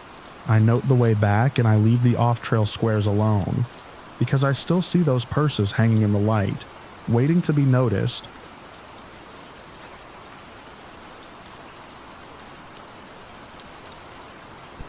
I noticed him the first week we moved in, mostly because he seemed to be everywhere without ever looking busy. The building was one of those newer multi-unit complexes with clean stucco walls, a keyed lobby door that never quite latched, and a parking garage underneath that smelled like hot rubber and damp concrete. I was carrying a box of dishes from my car when I caught a man watching the elevator doors like they were a stage curtain. He didn't have groceries. He didn't have a phone up to his ear. He just stood in the same spot, hands folded, eyes fixed on whoever came through. At first I chalked it up to coincidence and nerves. New place, new routines, new neighbors. My roommate Danny was the social one. She waved at everybody. I was the one who checked the deadbolt twice, who made sure the blinds were turned the same way at night so no one could see in. I told myself I was being paranoid when I started noticing patterns. The man lived down the hall, 2 doors past the trash chute. He had a neat doormat and a little brass number on his door that looked newly polished. The first time I saw him outside our unit, he was standing near the stairwell, angled so he could see our door without looking like he was staring at it. When I stepped out with my keys in hand, he lifted his head like he'd been waiting for a cue. He smiled. Too quick. Too practiced. He asked if we'd just moved in, like anyone could miss the boxes stacked in our living room. He told me his name. I told him mine. I kept it polite, brief, and I moved on. Then he started showing up at the same times. Morning. I left for work around 7:40. He'd be in the corridor, leaning against the wall by the mailboxes, pretending to read a flyer on the community board. If I came out a little earlier, he was there anyway, shifting his weight like he'd been ready for me. Evening. Danny got home after her shifts around 6:30. She'd come in with her lanyard still on and say, "Guess who I ran into again?" And the answer was always the same. It wasn't just the hallway, it was the garage too. Our spot was along the far wall, and the lighting down there was uneven, bright near the entrance and dim toward the back, where the corners held shadows even at noon. Twice I saw him standing by the elevator doors in the garage, not in a hurry to go anywhere, turning his head the moment my car rolled in. Once, when Danny and I walked in together with takeout, he came out of the stairwell at the exact second we passed, like he'd timed our footsteps. Then I thought he was awkward. Maybe he's lonely, she said, still trying to give him the benefit of the doubt. I told her it felt like he was tracking us, not just noticing us. Tracking, we tested it without calling it a test, because even saying the word made my skin prickle. One Wednesday I left 15 minutes early and took the stairs instead of the elevator. I heard a door open behind me in the stairwell after the first landing, soft shoes on concrete steps. I didn't look back. I kept my pace steady and walked out into the garage, keys already between my fingers. He appeared from the other side of a support column before I even reached my car. He didn't do anything openly threatening. He didn't touch me. He didn't block me. He just spoke like we'd been having an ongoing conversation I didn't remember agreeing to. He asked where I worked. He asked if Danny was single. He asked whether we liked the building, whether we felt safe here. When I answered with vague, non-committal words, he smiled that quick smile again and watched me unlock my car. That night, Danny found the first letter. It was tucked under our doormat like a coupon or a menu. Plain white envelope. No stamp. Our unit number written in careful block letters. She brought it inside and held it like it might be dirty. "Is this from management?" she asked. I didn't like the weight of it. Too deliberate. Too close. Inside was a single sheet of lined paper. No greeting, no name, just observations written in that same tidy handwriting. It mentioned things that shouldn't have mattered to anyone else. That Danny wore a blue hoodie on Mondays. That I always carried a stainless steel travel mug. That our car keys jingled differently. It described how long it took for us to lock the door after stepping into the hall. It described which shoes we wore when we went down to the garage. The last lines turned my stomach in a way that had nothing to do with horror movie theatrics, and everything to do with someone paying attention when they shouldn't. It talked about how nice it was to see Danny smile when she came home. It talked about how hard it must be for her to live with someone like me. So cautious, so suspicious, like my caution was a flaw that needed correcting. It talked about how he could help if she ever wanted something better. Danny read it twice, and then swore under her breath, anger rising through the shock. This is insane. I didn't argue. I took photos of the letter with my phone, front and back. I washed my hands afterward, even though I hadn't spilled anything. The next day, I installed a small doorbell camera we'd been putting off buying. I told myself it was a normal thing to do, but lots of people did it in apartment complexes now. I also set my phone to share my location with Danny and asked her to do the same. No dramatics, just routines layered over routines. For a few days, the letters stopped. The neighbor still appeared in the hallway. He still turned corners at the same time we did. He still found reasons to hover near the elevator. But the paper under the mat didn't come back, and I almost let myself think my camera had spooked him. Then, 2 weeks later, Danny found another envelope. This one wasn't under the mat. It was on the little table we kept beside the door inside our unit, the table where we dropped our keys the second we walked in. That meant someone had opened our door, or the door hadn't latched, or something had happened in the brief seconds between the lock turning and the deadbolt sliding home. I felt my face go cold. Danny's anger turned shaky. The letter inside was longer. The handwriting was the same, but the tone was different. It wasn't just observation now. It was entitlement dressed up as affection. It referenced Danny by name. It referenced her workplace, the name on her lanyard. It referenced a conversation she'd had on the phone with her sister about visiting their mom the next weekend. It mentioned that I had a habit of checking the peephole before I left, and called it cute. It ended with a line that sat on the page like a thumbprint. He wrote that he didn't like being ignored. He wrote that Danny should come talk to him like a decent person. He wrote that I was in the way. Danny looked at me and I could see the moment her optimism finally broke. "Okay," she said quietly. "Okay, it's him." We didn't knock on his door. We didn't confront him in the hallway. My whole defining trait, if you wanted to label it, is that I don't do reckless. I pulled up the doorbell camera footage. It showed nothing unusual because it only faced outward. The inside table wasn't visible. The door itself looked closed. Our lock beeped in its normal way. Nothing obvious, but the letter existed. That was enough. I bought a secondary latch that evening and installed it above the knob.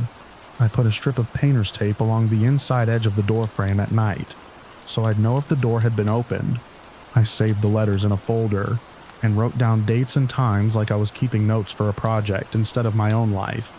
I printed everything, photos, timestamps, and a safety checklist I'd typed up for myself, and kept it where I could grab it fast. A few days later, I noticed something new. When we walked out of our unit, the neighbor was no longer just around. He positioned himself. He'd stand by the hallway corner where he could see our door directly. He'd lean against the railing at the stairwell landing, so we had to pass within a few feet of him. He'd pause near the elevator panel and then step in at the same time we did, like he was intercepting us on purpose. The timing was too consistent to be chance. Danny tried, once, to shut it down politely. Not friendly, not flirty, just firm. She told him she wasn't interested in talking. She told him the letters needed to stop. She told him to leave us alone. His face changed in the space between one breath and the next. The practiced smile disappeared like it had been a mask he could drop on command. His eyes didn't go wide or dramatic. They went flat. He didn't shout. He didn't even raise his voice much. He leaned slightly forward, close enough that Danny stepped back without thinking, and he told her what he would do if she kept treating him like this. He said he could hurt us. He said he could kill us. He said it like he was describing a household chore. My whole body went hot, then cold. The hallway felt too narrow, the air too still. The elevator dinged somewhere down the corridor, cheerful and wrong. Danny didn't say anything else. Neither did I. We walked away at a normal speed because running would have turned his threat into a chase in my head. We got into our unit, latched the door, and stood there listening to our own breathing. That was the moment the situation stopped being uncomfortable neighbor and became a direct threat. The line was clear. The stakes were clear. I called building management first, because part of being proactive is doing things in order, even when your instincts are screaming. I told the manager we had letters, a pattern of stalking behavior, and a verbal threat. I asked for an incident report to be filed. I asked for cameras in the hallway to be checked. I asked whether there were any prior complaints. The manager sounded careful, the way people sound when they're trying not to promise anything. She told me to email everything. She told me to contact police. She told me to avoid contact. I called the non-emergency line and explained it in the same calm voice I used at work when something was urgent, but had to be handled properly. An officer came out that night. He stood in our living room while I laid the letters on the coffee table like evidence. He looked at the handwriting, the dates, the photos on my phone. He asked us to repeat the threat exactly, and I did, hating the sound of the words in my mouth. He told us to continue documenting. He told us to call immediately if the neighbor approached again, or if we saw him near our door. He told us about protection orders in a way that made it sound like a file in a drawer instead of a shield. He took a report, gave us a case number, and left. After he went, Danny sat on the couch with her hands clenched in her lap. "I don't want to be here," she said, voice small for the first time since we moved in. "I know." I told her, "We'll be smart, we'll be careful, we'll make noise." By noise, I meant paper trails, screenshots, emails, reports. The kind of noise that couldn't be ignored later. The next escalation came from the outside. One afternoon, as I was coming home, I noticed a small black rectangle tucked into the corner of the hallway across from our door, half hidden behind a fake plant management had placed there. At first, I thought it was one of those cheap air freshener dispensers. Then I saw the tiny glass eye in the center, and the angle of it. It was aimed at our front door, not the hallway, not the elevator. Our door specifically. My hands went numb around my grocery bag handles. I set the bags down carefully so I wouldn't spill anything and stepped closer. The device wasn't mounted with anything official. It was stuck on with adhesive, the kind you can buy at any store. A little wire ran behind the plant pot and disappeared toward the neighbor's side of the hall. I took photos from multiple angles. I recorded a video showing the device, our door, the placement. I didn't touch it yet. I called management again and told them there was a surveillance device in the hall, aimed at our unit. I called the police and referenced the case number. While I waited, I stood inside our unit with the chain latched, watching through the peephole. My heart pounded, but my movements stayed measured. That was the only way I knew how to operate under stress. Follow steps, make decisions, don't freeze. Management arrived first, escorted by a maintenance worker. The worker frowned at the device like it offended him. He removed it with gloved hands and placed it in a plastic bag. The manager looked rattled now, no longer careful. She asked if we had any idea who installed it, and I told her the obvious answer, the one we all already knew without naming. When the officer arrived, he took the bag device, wrote notes, and asked the same questions again. He advised us not to engage. He told us to keep our cameras running. He told us to call if the neighbor made contact. His face tightened when I mentioned the wire leading toward the neighbor's side of the hall. That night, the neighbor confronted us anyway. It happened in the parking garage, under the dim lights near our spot. Danny and I had chosen to go together, because we weren't taking chances. I had my phone in my hand, already unlocked. Danny's keys were threaded between her fingers like mine had been weeks earlier. He stepped out from behind a pillar with the calmness of someone who believed he belonged there. His expression was controlled, but there was anger pressed into it, like heat under a closed lid. He didn't greet us. He didn't pretend this was casual. He told Danny she had embarrassed him. He told her we had no right to mess with his stuff. He told her he would make us regret it. His voice rose for the first time, echoing off the concrete. He named our unit number out loud, like it was a claim. I hit record. My thumb shook, but the phone captured his words. He shifted his attention to me. and called me the problem again. He told me, in plain language, that if I kept interfering, he would do something violent. He said he knew when we left. He said he knew when we came back. He said it like proof. I didn't answer. Danny didn't answer. We walked toward the elevator, not running, staying side by side, forcing our bodies to do what fear didn't want to let them do. The elevator doors opened slowly, too slowly, and for a second I thought he would rush us before we got inside. He didn't. He stood there watching, memorizing, like the act of being seen didn't matter to him anymore. The doors closed. My breath came out in one hard exhale. That was the only sound I made. Upstairs, we locked everything. We emailed management the new recordings and asked again for formal action. We called the police and told them the neighbor had threatened us again, and that it was recorded. We asked about a restraining order. We asked what we could do immediately. Over the next days, things moved in slow, frustrating steps, like bureaucracy always does. Management posted a notice about unauthorized devices in common areas. They scheduled a meeting. They requested our documentation again. Law enforcement took our recordings and added them to the report. The neighbor stopped approaching us directly, but that didn't make the building feel safer. It just meant he'd learned to retreat when eyes were on him. Still, I felt him in the routines we built. I felt him in the way I checked the hallway camera feed before opening the door. I felt him in the way Danny flinched when the elevator dinged on our floor. I felt him in the way the garage echoed when a footstep sounded behind us, even if it belonged to someone else. Weeks after the first letter, I stood at our peephole one evening and saw an empty hallway. No neighbor, no hovering, no staged coincidence. The silence should have felt like relief, but it didn't.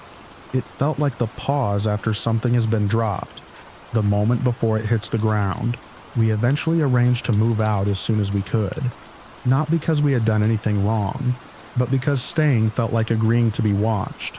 On our last night, I carried the folder of letters and reports out to my car and looked up at the rows of balconies above the garage entrance. The building's lights made neat rectangles on the pavement. Everything looked ordinary. That was the worst part of it. The stalking, the interception, the letters, the device aimed at our front door, the threat spoken in a steady voice. None of it came with dramatic music or warning signs. It was just a man with too much access and too much entitlement, and two people doing everything right and still feeling hunted. When I drove away, I didn't look in the rearview mirror until I was on the main road. And even then, I kept my eyes forward, hands tight on the wheel, watching the dark mouth of the parking garage shrink behind me until it was just another shadow in a city full of them.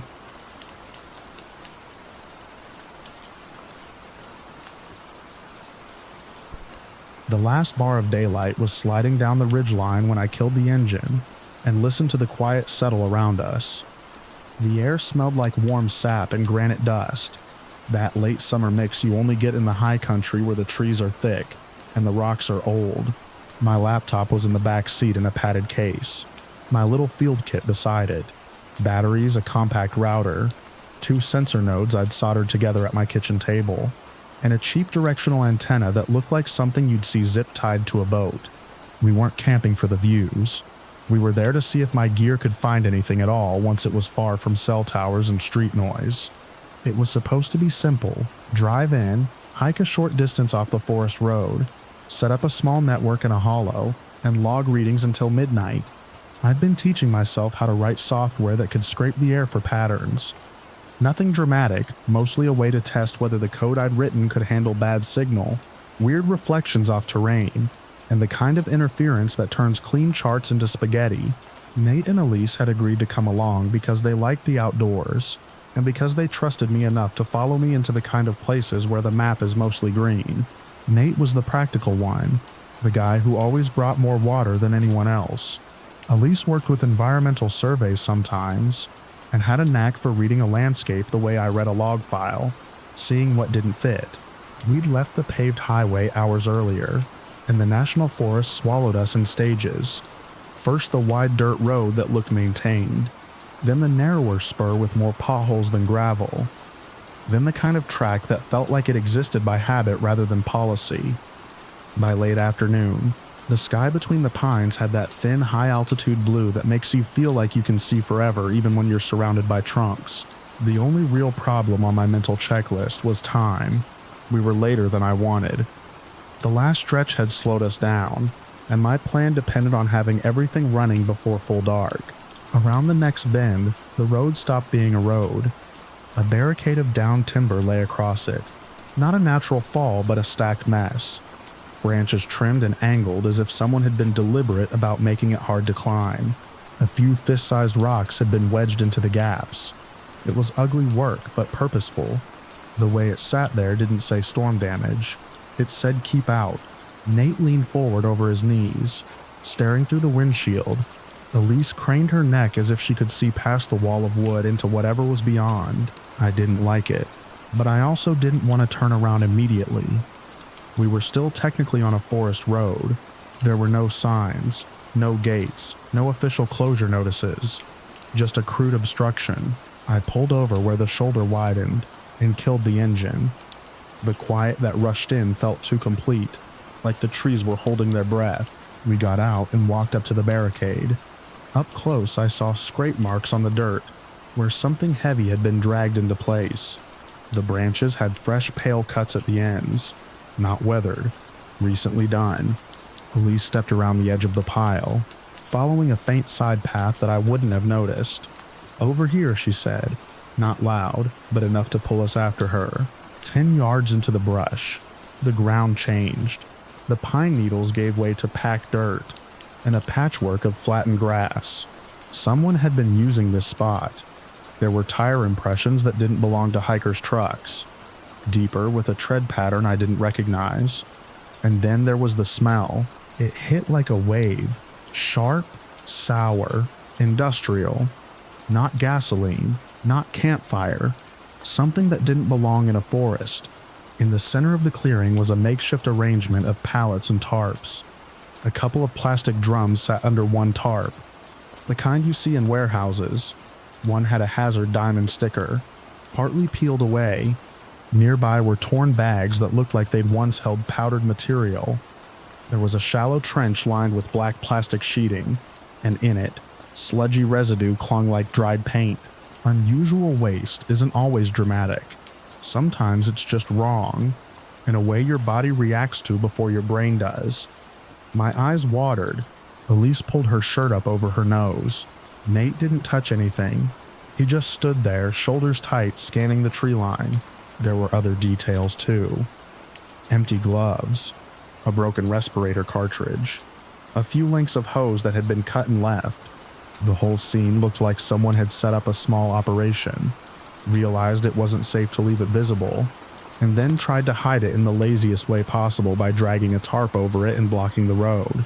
I felt my curiosity try to muscle past my unease. The programmer part of my brain wanted to label things, connect dots, decide what category this fell into, but the rest of me only knew one thing for sure. This wasn't ours, and whoever made it didn't want company. We backed out the way we came, careful not to step in the trench, careful not to leave tracks over tracks. At the road, I looked both ways, as if I expected someone to come walking out of the trees with an explanation. No one did. We stood by the truck while the light softened and the shadows stretched long. I remember thinking that the smart move was to leave right then, to drive back down to the highway and find a normal campsite near a river with other people in it. But the plan had been weeks in the making, and the spot I'd pinned on my map was still reachable if we parked and hiked around the blockage. My gear wasn't illegal. We weren't there to mess with anything. I told myself we could keep a wide berth and still do our test. That was the first lie of the night, that we could be close to something like that and remain irrelevant. We parked in a pullout a quarter-mile back and shouldered our packs. The detour around the blocked road was steep, through dense woods and over rocky shelves where the soil was thin and the roots grabbed at your boots. The forest had a damp, shaded coolness under the canopy, but the stone still held heat from the day. As we climbed, the air thinned and the sounds changed. The road noise, already faint, disappeared entirely.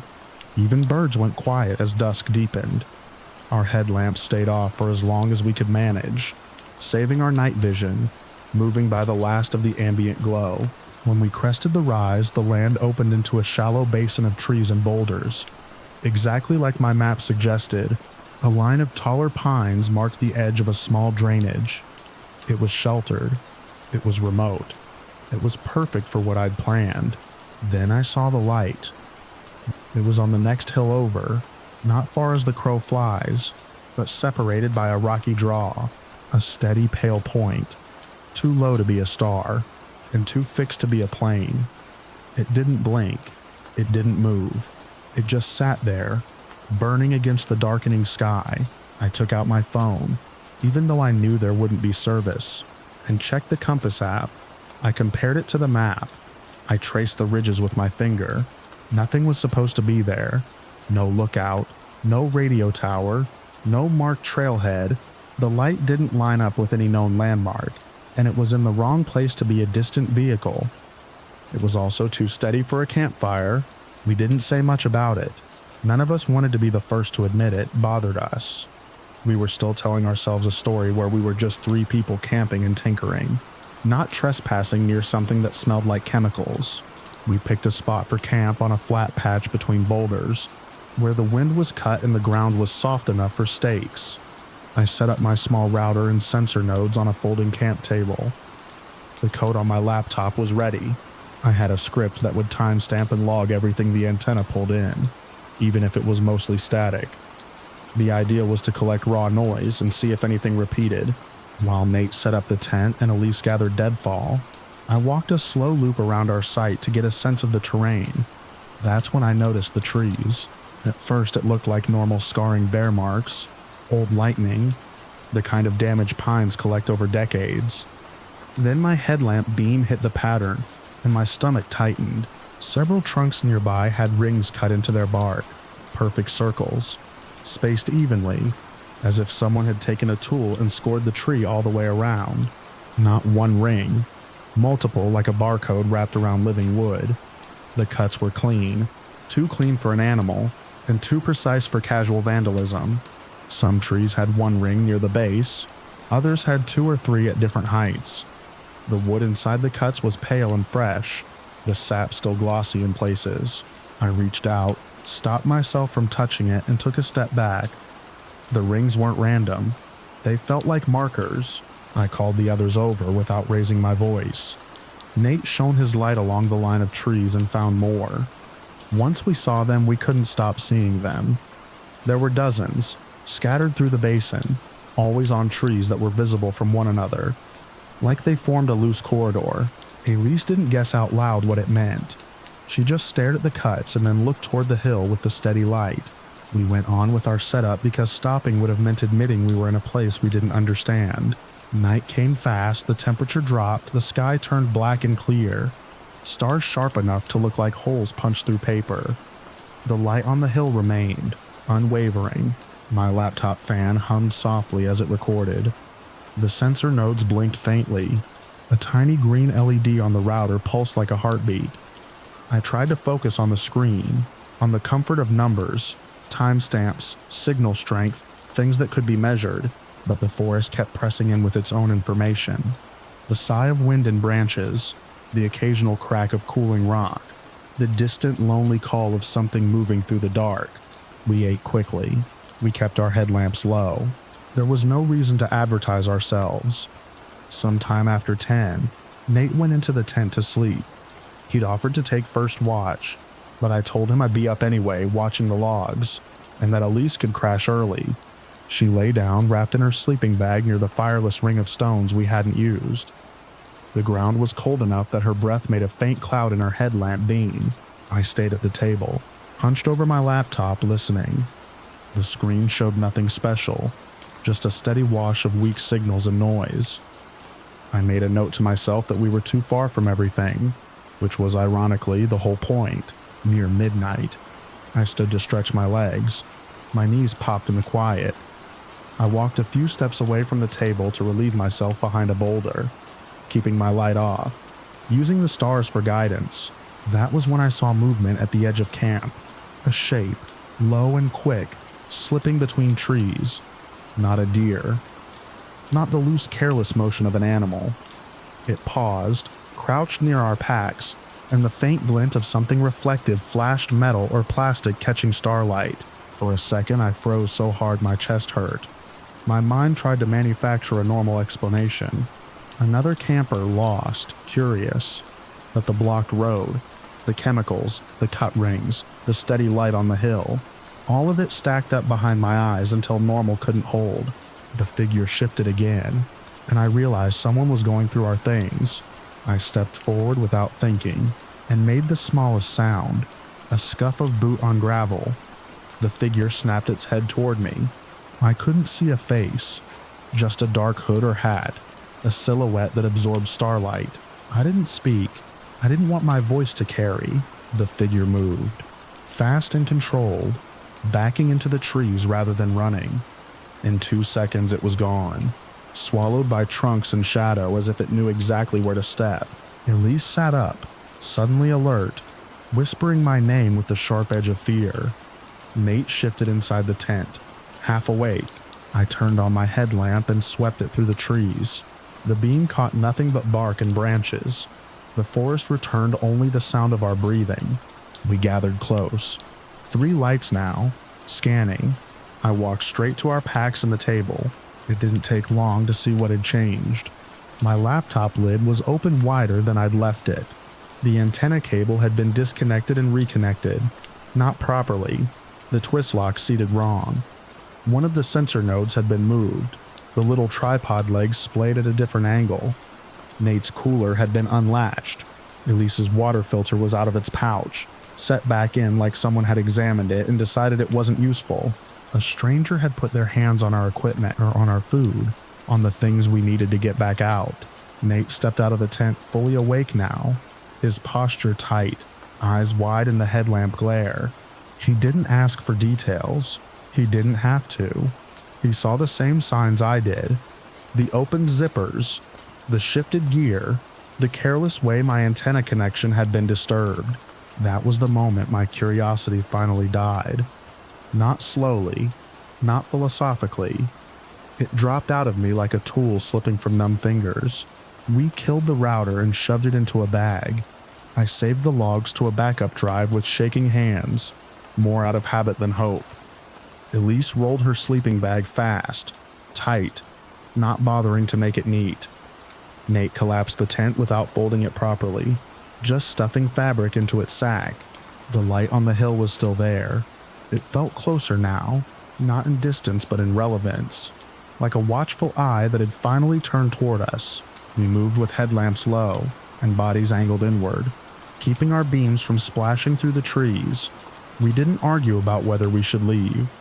The forest had made the decision for us. The hike back to the truck was harder in the dark. Rocks that had been obvious in daylight turned into ankle traps. Roots snagged. The slope felt steeper on the way down. Every snapped twig behind us made my shoulders jerk. Once, far off, a sound echoed. Something metallic, like a tool striking stone. Then silence. I didn't stop to interpret it. I didn't want to. We reached the pullout and piled everything into the truck without sorting. My hands fumbled the keys. The first turn of the ignition sounded too loud, like we'd fired a gun. As we drove, my headlights swept over the blocked road again, the crude wall of timber like a warning left in plain sight. I didn't slow down to look toward the hidden clearing with the chemical smell. I didn't want to see it twice. The forest road unspooled ahead, narrow and unforgiving. I drove faster than I should have, bouncing through potholes, wincing at the scrape of undercarriage on rock. The farther we got, the more my breathing eased, but not by much. My mind kept replaying the shape at the edge of camp, the way it had retreated smoothly, the way my gear had been handled, with a kind of indifferent familiarity. We didn't speak until we hit the wider dirt road closer to the highway. Even then, the words came out thin and clipped like we were afraid of giving the night too much shape. Back in town, under streetlights and normal noise, I unpacked my equipment and found traces I couldn't explain away.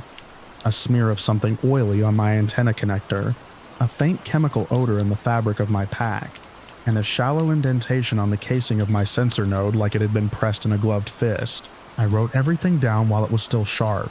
I saved it in a folder on my drive with a label I'd never used before, a tag that meant, to me, that this wasn't just another experiment log.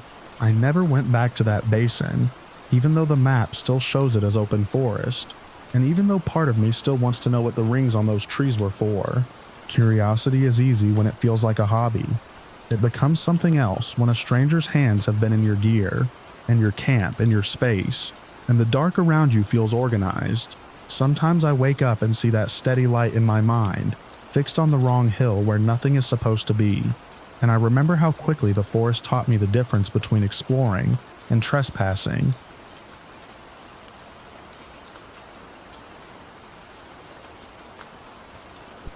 The last customers always moved like they were underwater, slow and distracted, drifting between the dim kiosks and the bright storefronts with their hands full of bags they didn't look at. That night, I was wiping fingerprint smudges off the glass case at my little electronics kiosk, watching the mall lights reflect back at me in long white strips, and thinking about nothing more dramatic than getting home before my mom fell asleep on the couch with the TV on. It was late enough that the music had switched to the softer playlist. Most of the gates were half down. The food court smelled like fryer oil that wouldn't ever leave the tiles.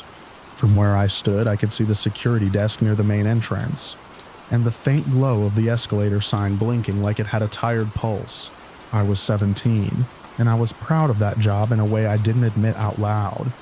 It wasn't glamorous, but it was mine. I knew the cases, the cables, which screen protectors fit which phones. I could ring someone up without looking at the buttons. I liked the small, tidy logic of it. That was why it bothered me so much. Later, that I couldn't remember the exact moment my attention slipped. He appeared at the edge of my kiosk like he'd stepped out from behind the pillar where the mall map was bolted to the floor. No shopping bag, no phone in his hand. Just a man in a dark jacket with his hair combed flat, and a face that didn't match the late-night energy of the place. Everyone else at that hour looked a little loose, a little tired. He looked composed, focused. He waited until I looked up from the glass and then moved closer, stopping at the counter like he was about to order something off a menu. He asked for directions to a place I had never heard of, the name clipped in specific, like a street address inside the mall. I told him the obvious things first.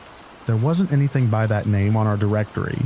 Maybe he meant the store next to the old fountain. Maybe he meant outside the mall. I pointed toward the nearest exit, the one that led to the parking garage.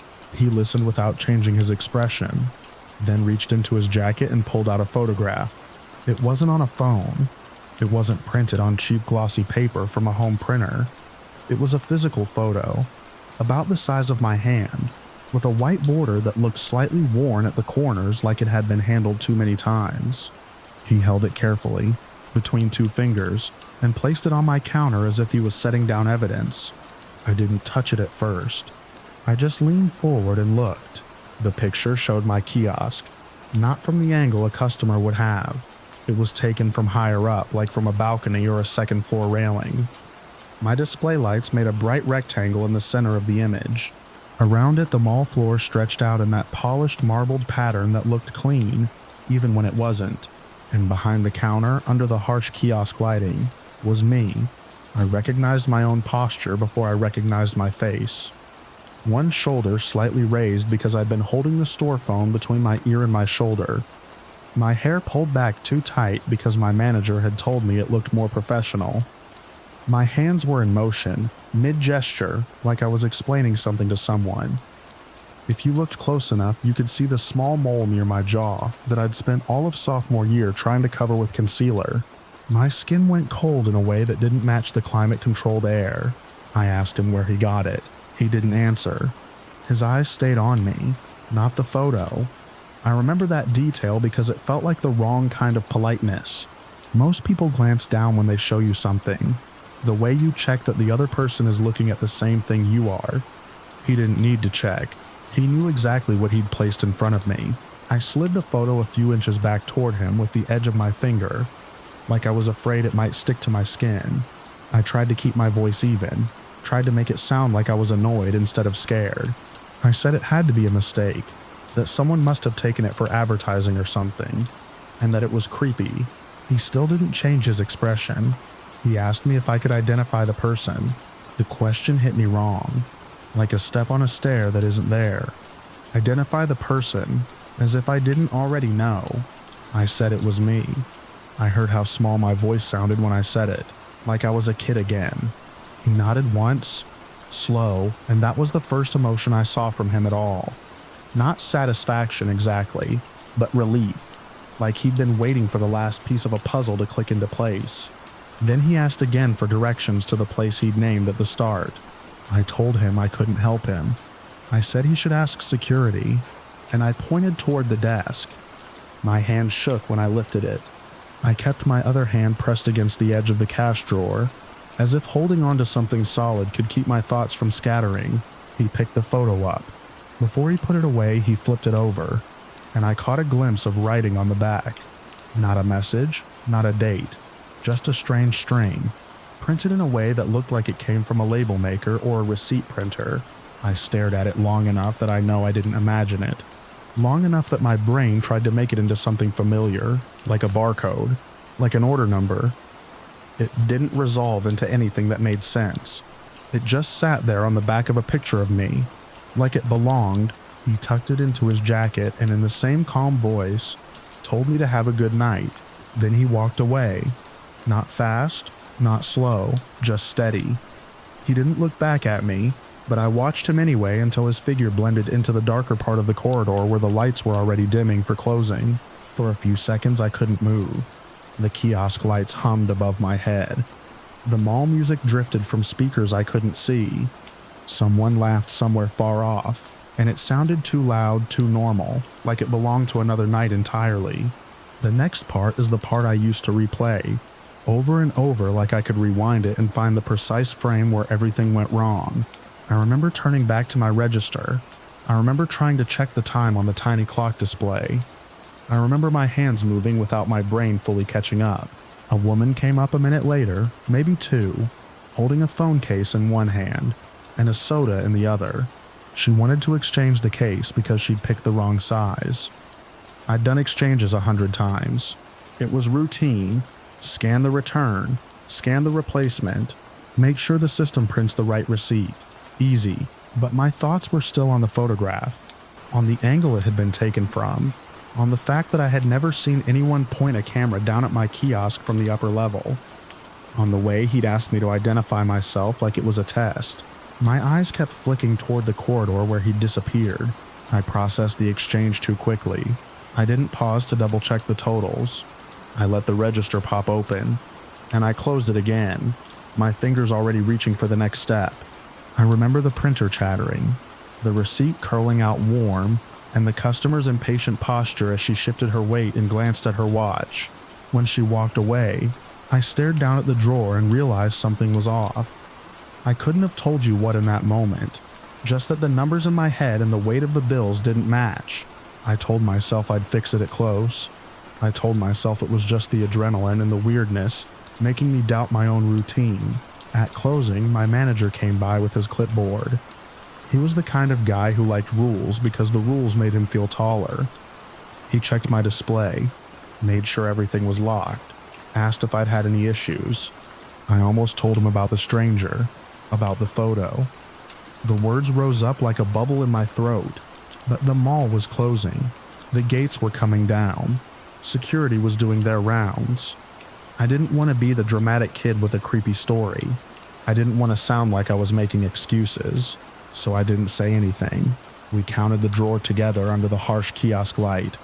The bills lay in neat stacks, but the total came up short. Not a little short. Enough that my manager's mouth tightened and his eyes narrowed like he'd been waiting to catch me doing something wrong. He accused me without using the word. He said it wasn't possible for the system to be wrong. He said he'd trained me better than that. He said shortages came from one thing. My ears rang. My hands were suddenly too warm, too damp. I tried to explain that I'd been distracted, that someone had come up and he cut me off and asked who.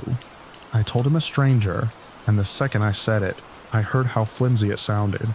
He wanted details, name, description, proof. I had none. I had the photo in my head, but I didn't have the photo itself.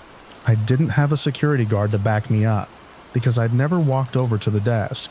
I hadn't called anyone. I hadn't even written the time down. My manager filled out his report. He made me sign something that said I acknowledged the shortage.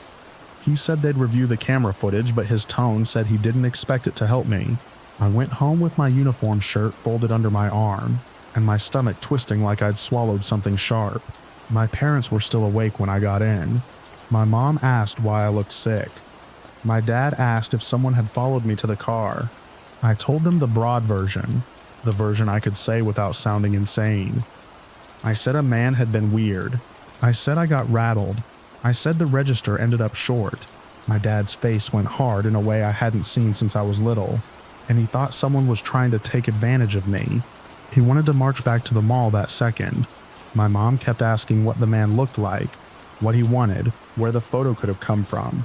I sat at our kitchen table and tried to describe a person whose most defining feature was that he didn't seem to have any defining features. Dark jacket, flat hair, calm eyes, a voice that didn't rise or fall. The next day, my manager called and told me not to come in. He said they were letting me go. He said it was policy. I asked about the cameras. He said the footage didn't show anything useful. He said it didn't change the fact that the drawer was short. He said he was sorry in the way people say it when they aren't. I hung up and stared at my phone for a long time, waiting for it to ring again, waiting for someone to tell me this was all a misunderstanding. No one did. For weeks afterward, I felt like the mall was watching me, even when I wasn't there. In school, I'd glance up at the second-floor balcony railings in the cafeteria or the library, and imagine a camera lens peering down. At home, I'd close my bedroom curtains before dusk, even though our street was quiet. I'd flinch at the click of a neighbor's car door. I went back to the mall once, a few days after I was fired. With my mom, we stood by the fountain and looked up at the level above where the photo must have been taken. There were benches along the railing, and a row of coin-operated binocular viewers meant for looking down at holiday decorations. I hadn't even noticed them before. The security guard told us cameras were everywhere, but he couldn't show us footage without a formal request. My mom asked if they kept records of incidents. The guard shrugged in a way that made it clear he'd heard too many strange stories to care. We left without anything concrete. I remember the mall air being too dry and the lights being too bright, and feeling for the first time in my life like I didn't belong in a place I'd been 100 times. Years passed. I got another job, then another. The mall kiosk became a story I told as a cautionary tale about being careful with money and not letting customers rattle you. I told it like that because it was easier than telling the truth, which was that I'd been undone by a photograph that shouldn't have existed. But even as time moved on, small things stuck. I started keeping my phone face down whenever I could. I turned off notifications for apps I didn't need. If an unknown number called, my pulse jumped and my mouth went dry, even if it was just a wrong number or a spam call. I stopped posting pictures of myself in public places. When friends tagged me, I asked them to take it down. I told myself it was about privacy, about being smart online, but I knew there was something older underneath that, something that had nothing to do with the internet. It was the feeling of being seen without consent. Every once in a while, I'd dream about that picture. In the dream, I'd be leaning over the counter again, the mall lights whitening everything, and I'd look up toward the balcony and see a figure holding a camera. In the dream, the figure's face was always indistinct, as if my mind couldn't decide which stranger to assign it to. In real life, it never resolved. I never found out who took that photograph. I never found out why the man wanted me to identify myself, why he cared enough to carry a physical print into a quiet mall at closing time. I never found out what the place name meant, whether it was real or just a way to start the interaction. I never even found out how my register went short in a way that could cost me my job. Maybe I miscounted. Maybe I hit the wrong button. Maybe the exchange I did while my thoughts were elsewhere created a cascade of small errors I couldn't undo. That's the part I can explain to myself on a practical level. Teenagers make mistakes. People get distracted. Managers fire employees for less. The part I can't explain is the calm certainty in that man's eyes when he watched me recognize my own face. The fact that someone had chosen that angle, that distance, that exact moment, the fact that the back of the photo carried a printed string that didn't look like any lab marking I'd ever seen, as if it belonged to a system that didn't belong to the mall. Even now, when my phone lights up unexpectedly in the dark, my first thought is never the obvious one. It's never who could that be. It's always how did they get to me.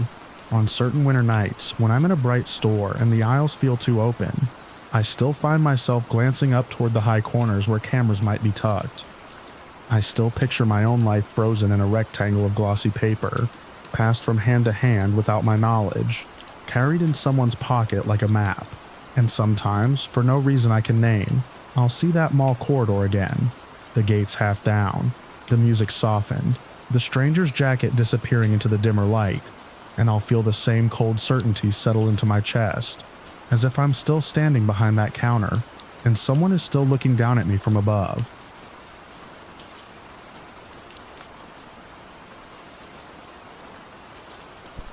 Snow had been falling sideways for so long that the streetlights looked bruised, like their halos had been rubbed raw by the wind. I pulled my hood tighter and stepped up into the bus with my shoulders already hunched, bracing for that familiar rush of stale heat and wet fabric. The door side shut behind me, sealing in the smell of thawing slush and damp wool, and I knew right away there wouldn't be room to breathe, let alone sit. Every seat was taken. The aisle was a narrow channel of bodies swaying in place, boots planted in puddles that didn't belong to anyone. The windows were fogged so completely that the city outside had turned into smudged gray watercolor, streaked with the occasional headlight flare. Somewhere near the front, the driver's radio crackled and then went quiet again. No one looked up. Everyone had that winter storm expression, half annoyed, half resigned, eyes trained on nothing. I found the only gap I could, a spot near the rear door, where I could wedge myself between a pole and the last row of seats. I held my bag in front of my chest, not so much as a shield as a habit. I commute every day. I've learned the small rituals that keep you intact. Zip your pockets, keep your balance. Don't make eye contact too long. Don't give your space away unless you have to.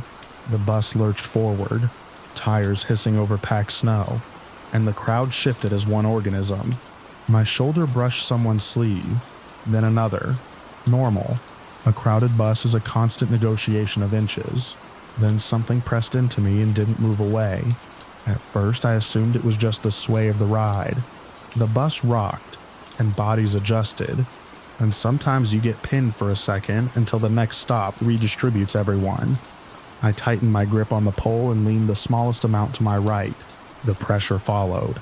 It was a person behind me, close enough that I could feel the heat through my coat, and not in the accidental way. The contact was steady, deliberate, not a shove, not a stumble, a slow sustained press against the back edge of my shoulder and upper arm, as if they decided that was where they belonged. I turned my head just enough to see without inviting conversation.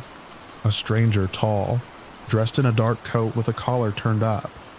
Their face was pale under the bus's harsh ceiling lights, features set in a neutral line, no expression of impatience, no embarrassed grimace, no sorry mouth shape you get when someone's crowded.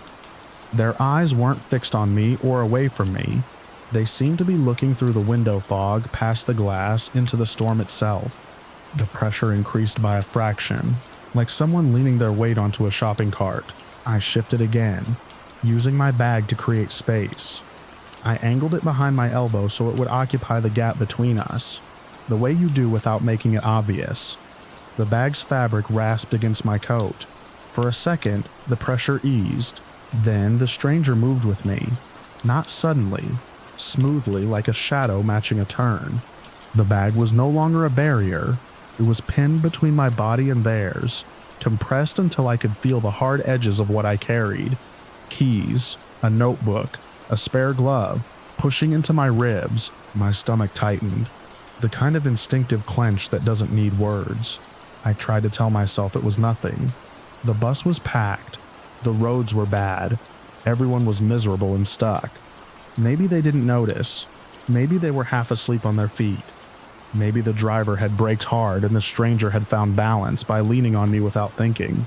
But every time the bus swayed, the pressure didn't waver the way accidental contact does. It stayed anchored. It stayed intentional. The next stop came with a high-pitched squeal, and the bus dipped as it pulled up. A few people got off, and a few more pushed on, faces red from the wind. The doors opened and a gust of snow-scented air sliced through the heat, bringing in that clean metallic bite that comes with deep winter. The crowd tightened again. The stranger didn't move away. If anything, they used the shift to get closer. Their coat was wet at the shoulder, and I could feel the cold dampness seeping through the layers where it touched me. It wasn't enough to soak, just enough to make my skin prickle, a tiny patch of chill in the middle of all that bus heat. I focused on details like that because it felt safer than focusing on the fact that a person was pressed to me, as if we were sharing the same body. I adjusted my stance, I planted my feet wider, angled my hips, and leaned forward a little, trying to create a wedge of air. It's a commuter trick. Change your center of gravity. Make yourself inconvenient to lean on. The stranger adjusted too. Their boots slid a few inches. Their posture changed in a way I could feel more than see, and the contact remained. It wasn't clumsy. It was patient. My eyes flicked over the other commuters. A woman in a knit hat stared at her phone with the brightness turned low. A guy with headphones had his eyes shut, jaw moving slightly like he was chewing a thought. A teenager clutched a backpack to their chest and looked out the window like the fogged glass might show them somewhere else. No one was paying attention. No one was going to read my discomfort unless I made it a scene. The driver's voice came over the speaker, muffled and flat. Something about delays. The bus crawled forward again, tires grinding through slush. The stranger's breathing wasn't loud, but I could sense it, a steady rhythm behind my shoulder. Not hurried, not strained, just there like an engine idling. I shifted my bag again, bringing it higher, using the strap to pull it tight against my chest, and then angling the bottom outward, trying to wedge it between us at shoulder level. The move was subtle enough that it could be explained as normal balancing. The stranger's weight followed the new angle. The bag buckled inward. My shoulder was pinned more firmly than before, and I realized with a quiet spike of dread that they were not simply letting their body drift. They were choosing the contact repeatedly, regardless of how I arranged myself. A stoplight flashed green outside, blurred into a vertical smear. Snow struck the windows in little wet taps that sounded like fingertips. I kept my face neutral. I kept my breathing even. I watched the reflection of my own eyes in the glass and tried to look like a person who belonged, like someone who wasn't afraid, because the bus is a place where fear can turn you into prey without anyone meaning it. But the longer it went on, the more my thoughts tightened into a narrow tunnel. The bus noise, the heater fan, the occasional cough, the faint music leaking from someone's earbuds, fell away behind the sensation of being crowded out of my own space. My skin felt too close to the surface. My coat suddenly seemed thin. At the next stop, I tried a different tactic. When the doors opened and the crowd shifted toward the exit, I moved with them as if I might get off, sliding sideways into the opening they created. It wasn't much of a gap, but it was something. The stranger slid with me. They didn't have to. There was no reason in the geometry of that bus for them to mirror my movement so precisely. Other bodies filled the space we left behind, but the stranger stayed attached to my position, as if we were connected by a taut line. I glanced back again, sharper this time. Their face was still blank. Their eyes met mine for the briefest moment, and there was nothing there to grab onto. No annoyance, no curiosity, no apology, just that steady, unexpressive calm. The doors hissed shut. The bus pulled away. I felt a sudden urge to speak, to say something simple and direct. "Please give me space, you're too close." But the words stuck behind my teeth, not because I was shy, because on a crowded bus at night, in a storm, every confrontation becomes a performance, and you don't know who will help, who will stare, who will decide you're the problem for making noise. So I endured. That's what I did. I endured like everyone endures bad weather and late buses and wet socks. I tried to turn endurance into something solid. I focused on the route. I watched for landmarks through the fogged windows, the bright square of a pharmacy sign, the blurred outline of a park fence, the faint glow of a gas station canopy. I timed the stops by the way the bus slowed. Engine strain, brakes squeal, the gentle forward sway of bodies. All the while, the stranger kept pressing. It wasn't always the same point. Sometimes it was my shoulder. Sometimes it was the edge of my back. A subtle shift that made my spine stiffen. Once, when the bus jolted over a patch of uneven snow, the stranger's hand came up as if to steady themselves, and the fingers landed against my upper arm and stayed there a second too long. Not gripping, not grabbing, resting, claiming. I forced my arm to move, not jerking away, just sliding my sleeve out from under their touch like it was nothing, like it was purely a matter of comfort. My pulse had climbed into my throat anyway. The bus grew hotter as it filled. Wet coats steamed. The air tasted like rubber and salt, and the faint sour of old coffee. The windows fogged more, and someone near the front wiped a small oval clear with their glove to peek out, then gave up when the fog returned immediately. The stranger's coat brushed my neck. I could feel the texture of it, the damp nap of fabric, and it made my skin crawl. I adjusted my scarf, pretending that was the reason I was moving, pretending I wasn't looking for a layer between my body and theirs. My stop was still several neighborhoods away. Normally I would have gotten off early and walked the rest, if I felt uncomfortable, but the storm had turned the sidewalks into drifts, and the wind was sharp enough to hurt your eyes. The streets were emptying. The idea of stepping out alone into that white blur with the bus lights sliding away behind me didn't feel like an escape. It felt like trading one trap for another. The bus hit another rough patch and lurched. A few people cursed under their breath. The driver slowed, careful. The stranger's pressure increased, and for a moment I couldn't inhale properly because my chest felt compressed by my own bag and their weight. My hands tightened on the pole until my knuckles ached. I stared at the emergency exit decal on the window, the little diagram that showed a person pushing glass outward. It was absurdly calm. That diagram, a cartoon solution to a problem that was very real and very human. At one stop, a group of people pushed toward the rear door, and the crowd around me shifted enough that I could have slipped into the empty space they left. I moved, quick but controlled, stepping into that opening. With my shoulder angled away, the stranger moved too. They weren't chasing in a frantic way. They weren't pushing through people aggressively. They simply occupied the space I tried to occupy, as if my movements were cues and they were following choreography. I felt them settle behind me again, close enough that my coat was flattened against my body, where theirs touched it. A cold, clean thought landed in my mind. They are doing this on purpose. I didn't look back that time. I kept my gaze forward and scanned the faces around me again, trying to find any sign that someone else noticed. A man across the aisle glanced up briefly, eyes flicking over the packed bodies, then down again. Another commuter shifted their weight inside. No one reacted. No one gave me the small social permission that says, "Yes, I see it too." My phone buzzed in my pocket with a notification I didn't check. The vibration startled me more than it should have, because it reminded me how trapped my hands were, how limited my movement had become. I adjusted my grip on the pole and slid my bag strap higher on my shoulder. The stranger's pressure stayed constant, unbothered by my fidgeting.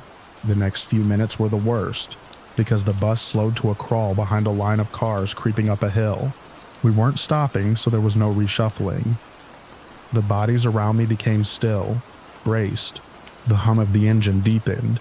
The heater fan whirred. Snow rattled softly against the roof. With the bus moving so slowly, the stranger's weight had nothing to excuse it. No sway, no jolt, no sudden break. Just their body pressed into mine, unhurried.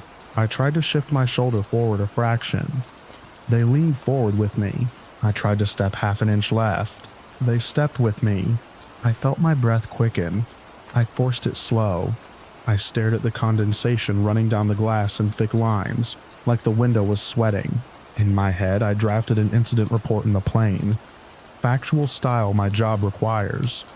Time, place, sequence of events. No emotion. It was a coping mechanism, a way to keep my fear organized.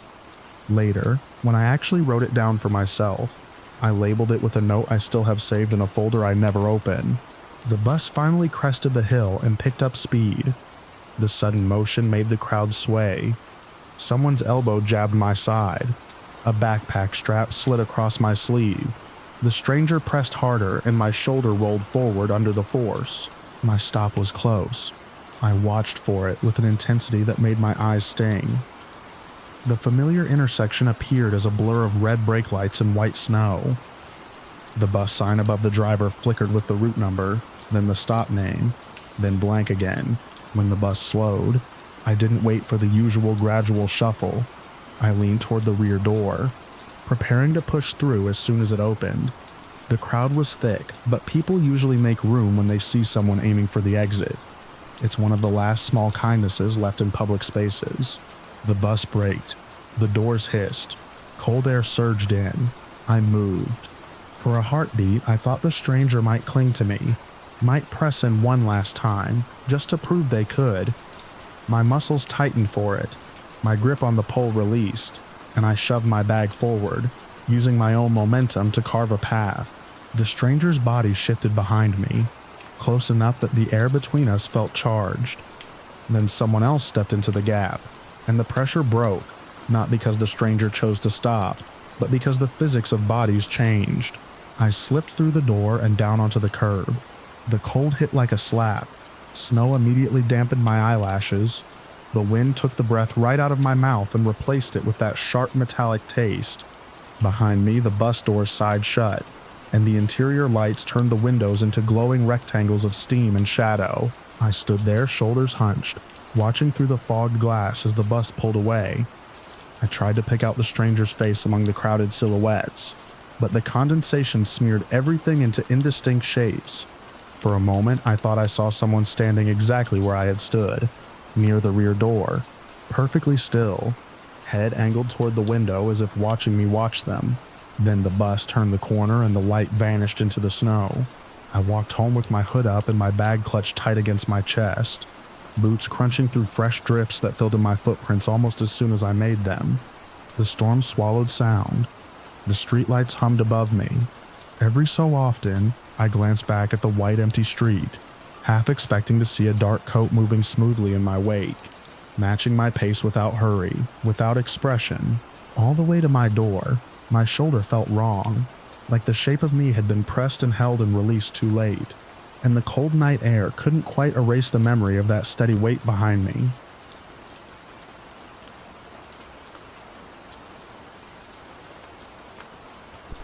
At 2:13 a.m., I stood barefoot on my second-floor kitchen tile and watched the water in my glass tremble in faint, rhythmic pulses.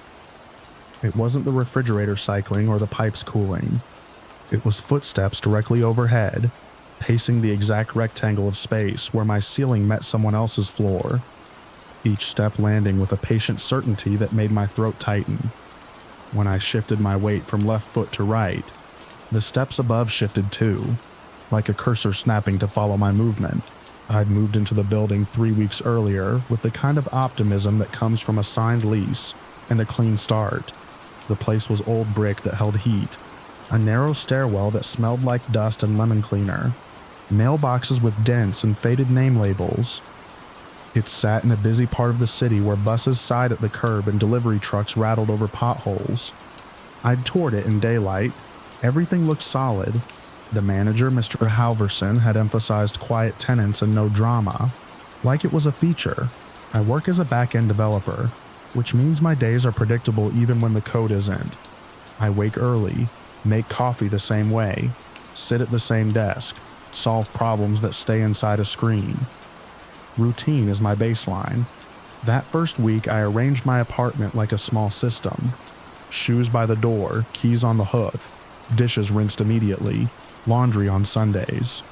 I didn't want to know my neighbors beyond nods in the hallway. On my second night there, I ran into the upstairs neighbor on the stairs. She was coming down as I was coming up, and we did that cramped, polite shuffle people do when neither wants to be the reason someone falls. She introduced herself, Trina, and told me she lived above me. Her smile was bright in a practiced way, like she'd rehearsed it for whoever moved into my unit. She asked what I did for work, where I was from, whether I'd like living there. I answered in the short, neutral tone I use with coworkers I don't know well.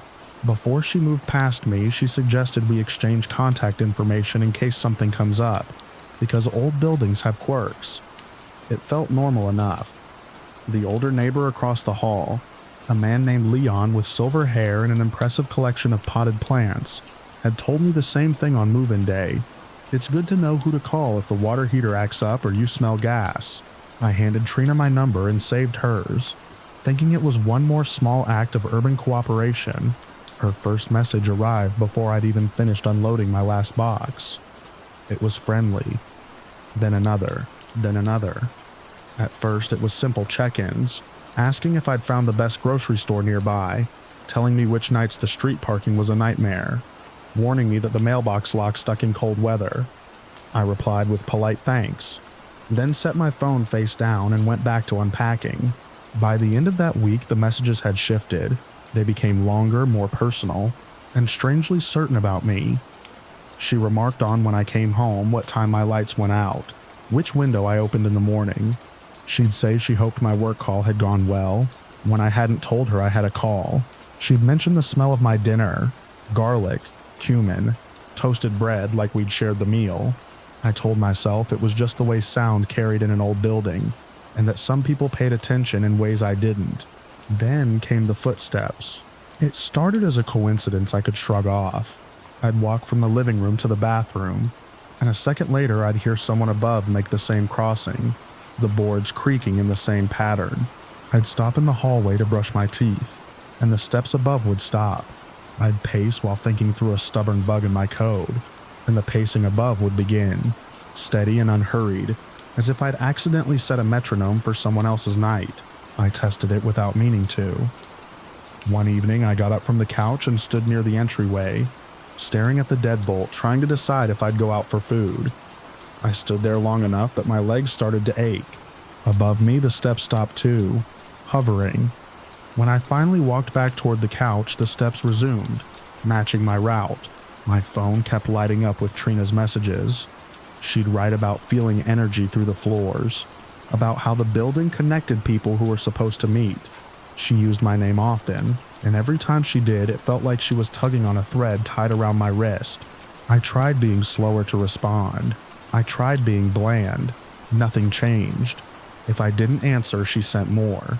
Late at night, the building's normal noises softened into the background. The distant elevator cable, the groan of plumbing, the occasional burst of laughter from the street. The footsteps, when they came, were the clearest thing in the world. I started wearing headphones without music. I started timing my showers for midday. I started typing more quietly, like my keystrokes might be an invitation. One afternoon, I found a note slipped under my door. It was folded neatly, the paper thick like stationery. My name written in careful letters. I stood in my entryway with it in my hand, listening for movement in the hall. The note didn't threaten me. It didn't ask for money. It didn't even ask for anything concrete. It described a deep connection, one that she said had existed since the moment I moved in. She wrote that she understood me, that she could sense what I needed before I knew it. She wrote about being in sync, about how our daily rhythms were already aligned. Reading it made my skin prickle, not because of any single sentence, but because it felt like someone had been watching me build my routine and calling it intimacy. I didn't respond right away. I didn't know how. My first impulse was to ignore it and hope it burned itself out, like a software glitch that resolves after a restart. But the next night, the messages came in waves, each one more convinced, more familiar. The footsteps above were constant. I began to dread the sound of my own floorboards because I knew the ceiling would answer. On a Saturday morning, I finally did what I should have done earlier. I wrote a simple message asking for distance. I kept it direct and civil.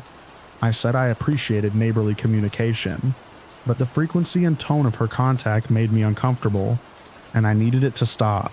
For a few hours, nothing happened. My apartment felt lighter, like I'd opened a window in a stuffy room. I went out for groceries, I did laundry. I tried to reclaim the day. That night, the footsteps were worse than ever. They didn't just mirror me, they anticipated me. I'd shift on the couch, and the boards above would creak as if someone leaned over the same spot. I'd stand to fill my water glass, and the ceiling would answer before I'd cross the room. I turned off my lights and lay in bed with my phone in my hand, watching the glow reflect off the wall. A new message arrived. She said my request had hurt her, that she had only been kind, and that my rejection was aggressive. She wrote that she didn't feel safe anymore. She wrote that she might need to take steps. I didn't sleep much. The next morning, I sat at my desk and did something I'm trained to do in my job. I documented. I took screenshots of every message thread. I saved the timestamps. I exported logs. I created a folder on my laptop and labeled it the way I label work incidents. Dry and unromantic, like naming the thing might make it manageable. I even made a note to myself with an odd little tag, as if this could be filed away like any other problem. I hesitated to contact the manager because I didn't want to be the new tenant who complained. I told myself to give it another day. Then my phone rang in the middle of a work sprint, and the caller ID showed the building office. Mr. Halverson's voice was tight. He told me there had been a complaint filed against me for harassment. He said it involved unwanted contact and intimidation. He asked if I could come by the office after work to discuss it. For a moment, everything in my apartment looked unfamiliar, like I'd shifted into a parallel version of my own life where I was the problem. My first thought was that it had to be a mistake. My second thought was that it wasn't. The timing was too perfect. I'd set a boundary, and within a day the system had been flipped. I was now on record as the threat. I didn't argue with him over the phone. I asked what the complaint specifically claimed. He said he couldn't go into details then, but it was serious enough that it had to be addressed. He suggested I bring any relevant communication records. When I hung up, I stared at my message thread with Trina until the text blurred. My hands felt cold. My job revolves around building and maintaining systems that behave predictably. This was a human system, and it was doing the opposite. I went across the hall and knocked on Leon's door. I didn't want to drag him into it, but I also didn't want to be alone with the story in my head. When he opened the door, his face tightened as soon as he saw mine. He didn't ask for details right away. He stepped into the hallway like he understood privacy better than most. I told him in a steady voice I didn't fully feel that I was having issues with the upstairs neighbor and that there'd been a complaint against me. Leon's eyes didn't widen in surprise. They narrowed like he was focusing on something far away. He didn't offer gossip. He didn't feed the drama. He only said he'd noticed the upstairs tenant fixating on people before, and that the manager had dealt with something like it in another building years ago. He told me he'd be willing to confirm that I'd been quiet, that he'd never heard me shouting, never saw me loitering outside anyone's door. It wasn't a full defense, but it was an anchor. That evening, I walked down to the small office off the lobby with a folder on my laptop and a knot in my stomach. The lobby smelled like old carpet and someone's cologne. The security camera in the corner blinked steadily, indifferent. Mr. Halverson sat behind a desk with a stack of papers in front of him. He looked more tired than annoyed, which made me even more uneasy. He asked me to sit. He slid a form across the desk, an internal incident report, and summarized the complaint in clipped language. Trina claimed I'd been sending her repeated unwanted messages, that I'd been trying to contact her late at night, and that I'd been following her movements in the building. I felt heat rush up my neck. I opened my laptop with hands that shook just enough to make me angry at my own body. I told him I had the full message log. I told him I hadn't initiated the contact. I told him I'd asked for distance and that the complaint arrived immediately afterward. He held up a hand, not to stop me, but to slow the pace. He asked me to email the screenshots and any exports I had. He also told me, carefully, that he'd already asked Trina for her records. The air in that office went thick. He was running an investigation, not a conversation. I understood that. I also understood how easily a false accusation can become a shadow you can't shake, even when it's disproven. My routine brain kept trying to turn it into a checklist. Provide evidence, establish timeline, identify inconsistencies. My emotional brain kept picturing my name on a police report. Over the next few days, I moved through my apartment like everything was being observed, not just by the upstairs tenant, but by the building itself. I kept my phone charged. I saved every voicemail. I wrote down when I heard footsteps. Late at night, I'd sit at my desk with the lamps low and listen to the ceiling, trying not to react. The sound was always there, pacing and pausing, answering my movement with its own. Trina's messages didn't stop completely, but they changed tone. She wrote about records and proof. She wrote that she'd already done what she had to do. She sent long paragraphs about my behavior that didn't match anything I'd done. I didn't respond. I let the thread accumulate like a backlog I refused to process. One afternoon, Mr. Halverson called again and asked me to come down. His voice was calmer this time, almost relieved. When I arrived, he had my printed message logs on one side of the desk and Trina's on the other. The difference was stark. The timeline in my records showed her initiating, escalating, and persisting. Her records were incomplete, with gaps and cropped screenshots that cut off context. Some of the messages she claimed I'd sent did not exist on my phone, not in any export, not in any carrier log. He told me he'd seen this pattern before. Not exactly with me, not exactly in this building, but in the way a person could weaponize the idea of harassment when the real issue was control. He said he'd made calls to previous landlords listed on her application.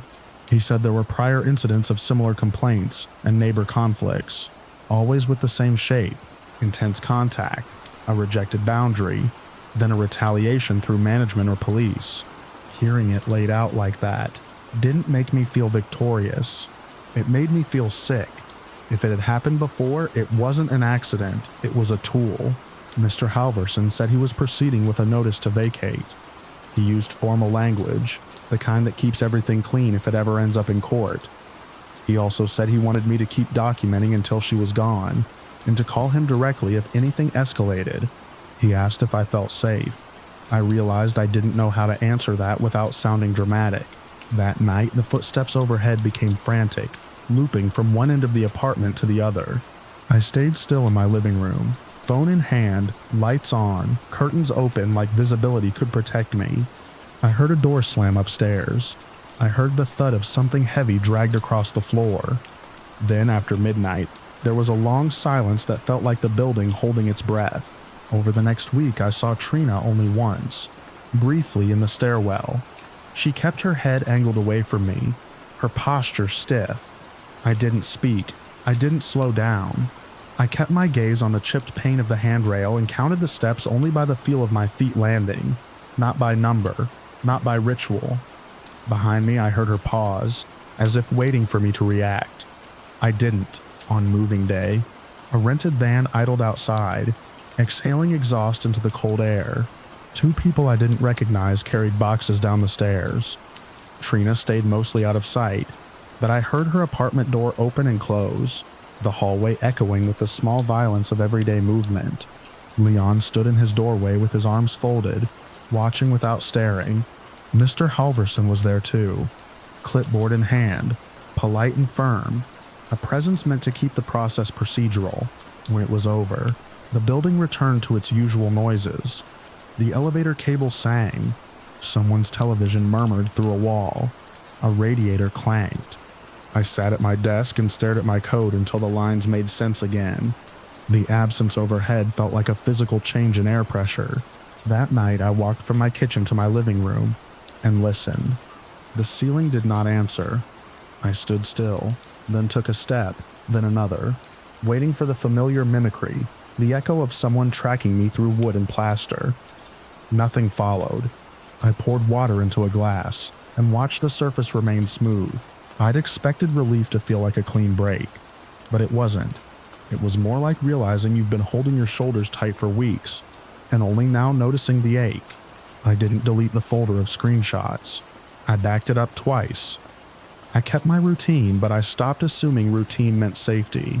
At 2:13 a.m., I stood barefoot on my kitchen tile again and stared up at the ceiling, at the blank expanse that had once felt like a second set of eyes. The building held its silence. Outside, a bus sighed at the curb. In my glass, the water didn't move, and the stillness felt almost loud, like the last vibration of a bell after someone's finally let go, and everything that comes after is just the sound of being alone again, for better or worse, with no footsteps waiting to match mine.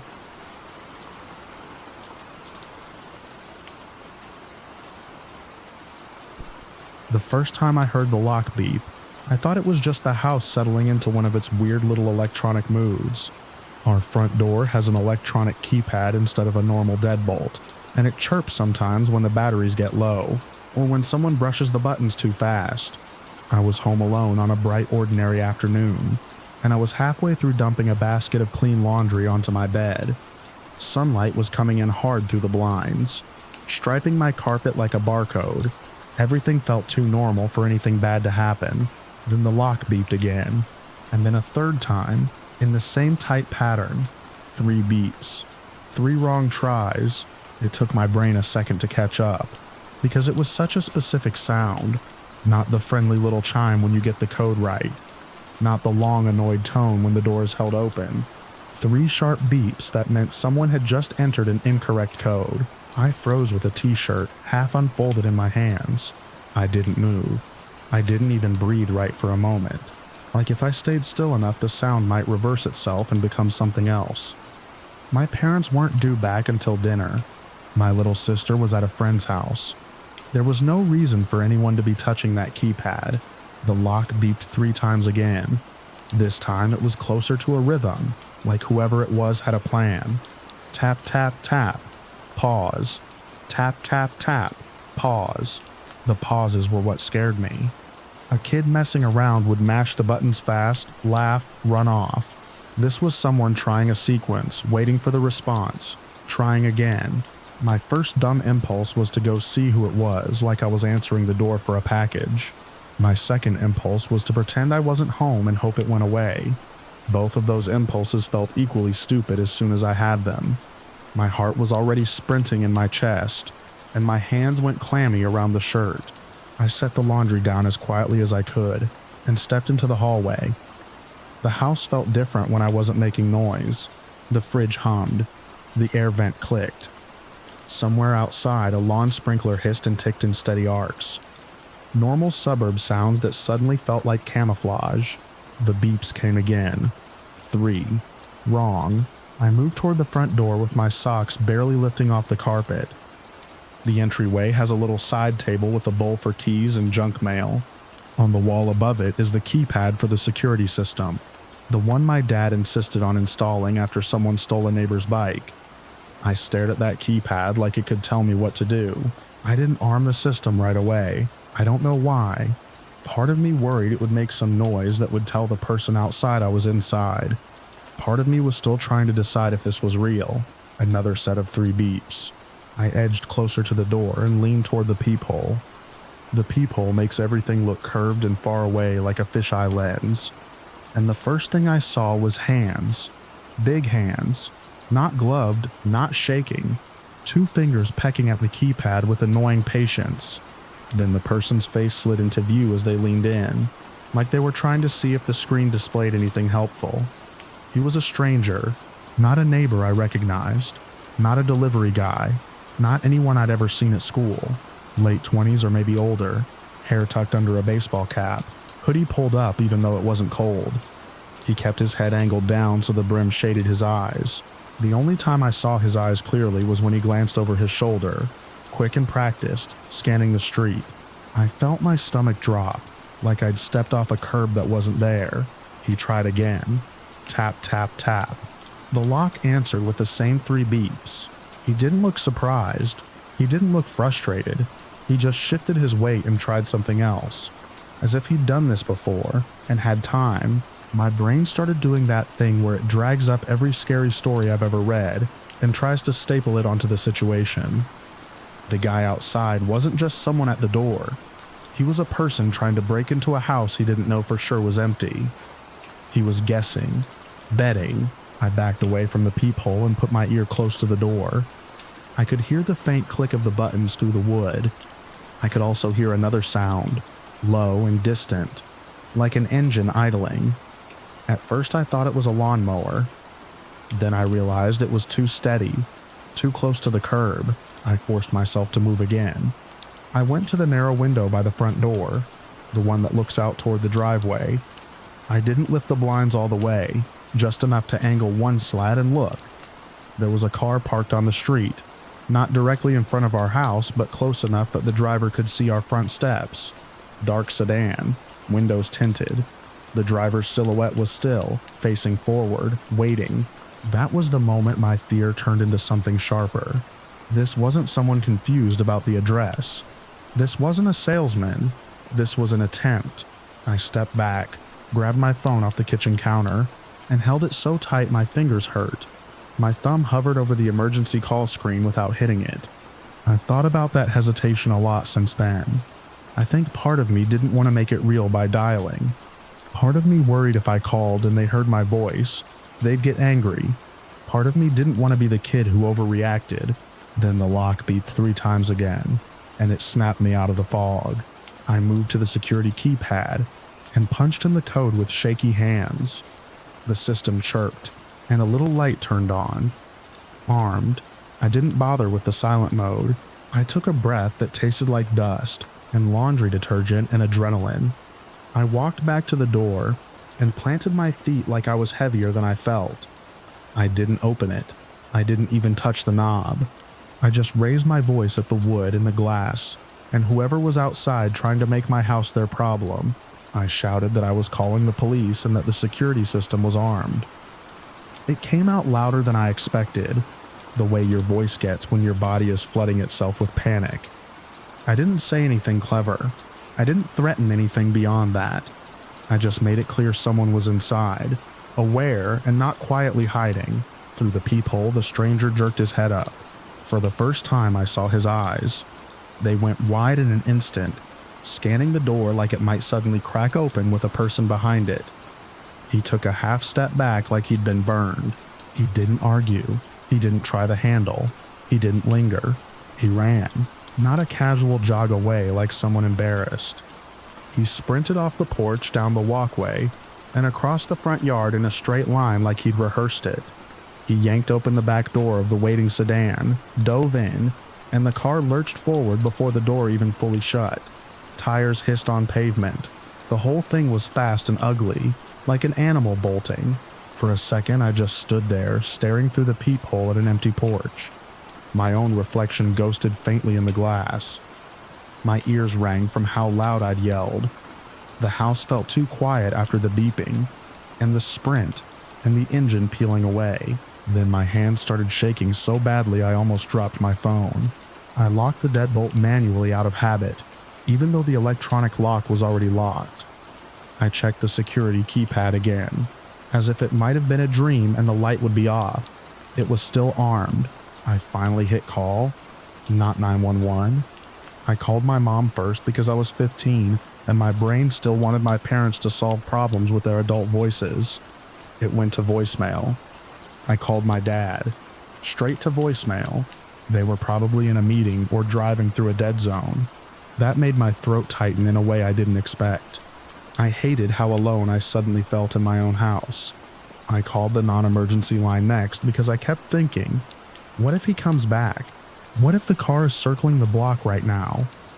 I gave the dispatcher my address, told them someone had tried to enter codes into our front door keypad, told them I was inside, and told them the person ran off in a dark sedan with tinted windows.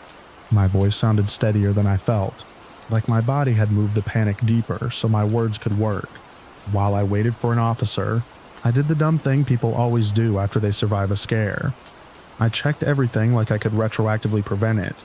I looked at every lock, back door, sliding glass door, garage entry. I closed curtains I'd never bothered to close in the middle of the day.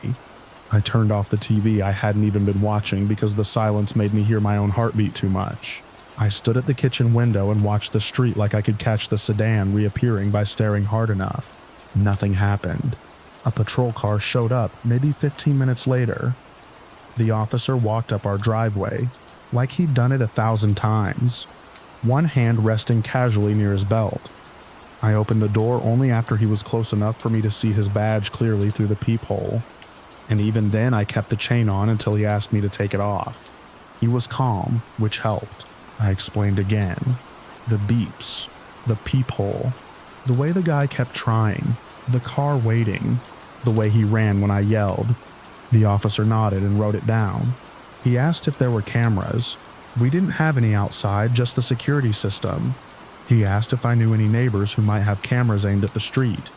I didn't. He suggested I tell my parents to check with a few houses nearby. He also told me something that stuck with me.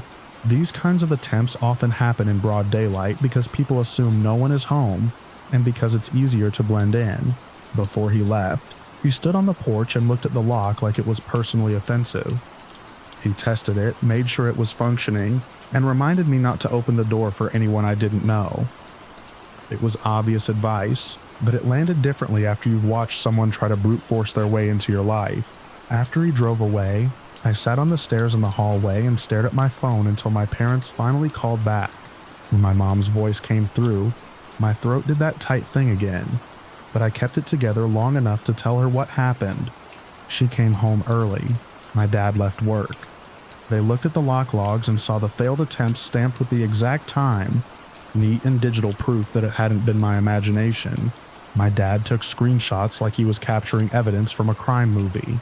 I took one too, partly because I wanted to remember, and partly because I wanted something to point at if anyone ever told me I was exaggerating proof.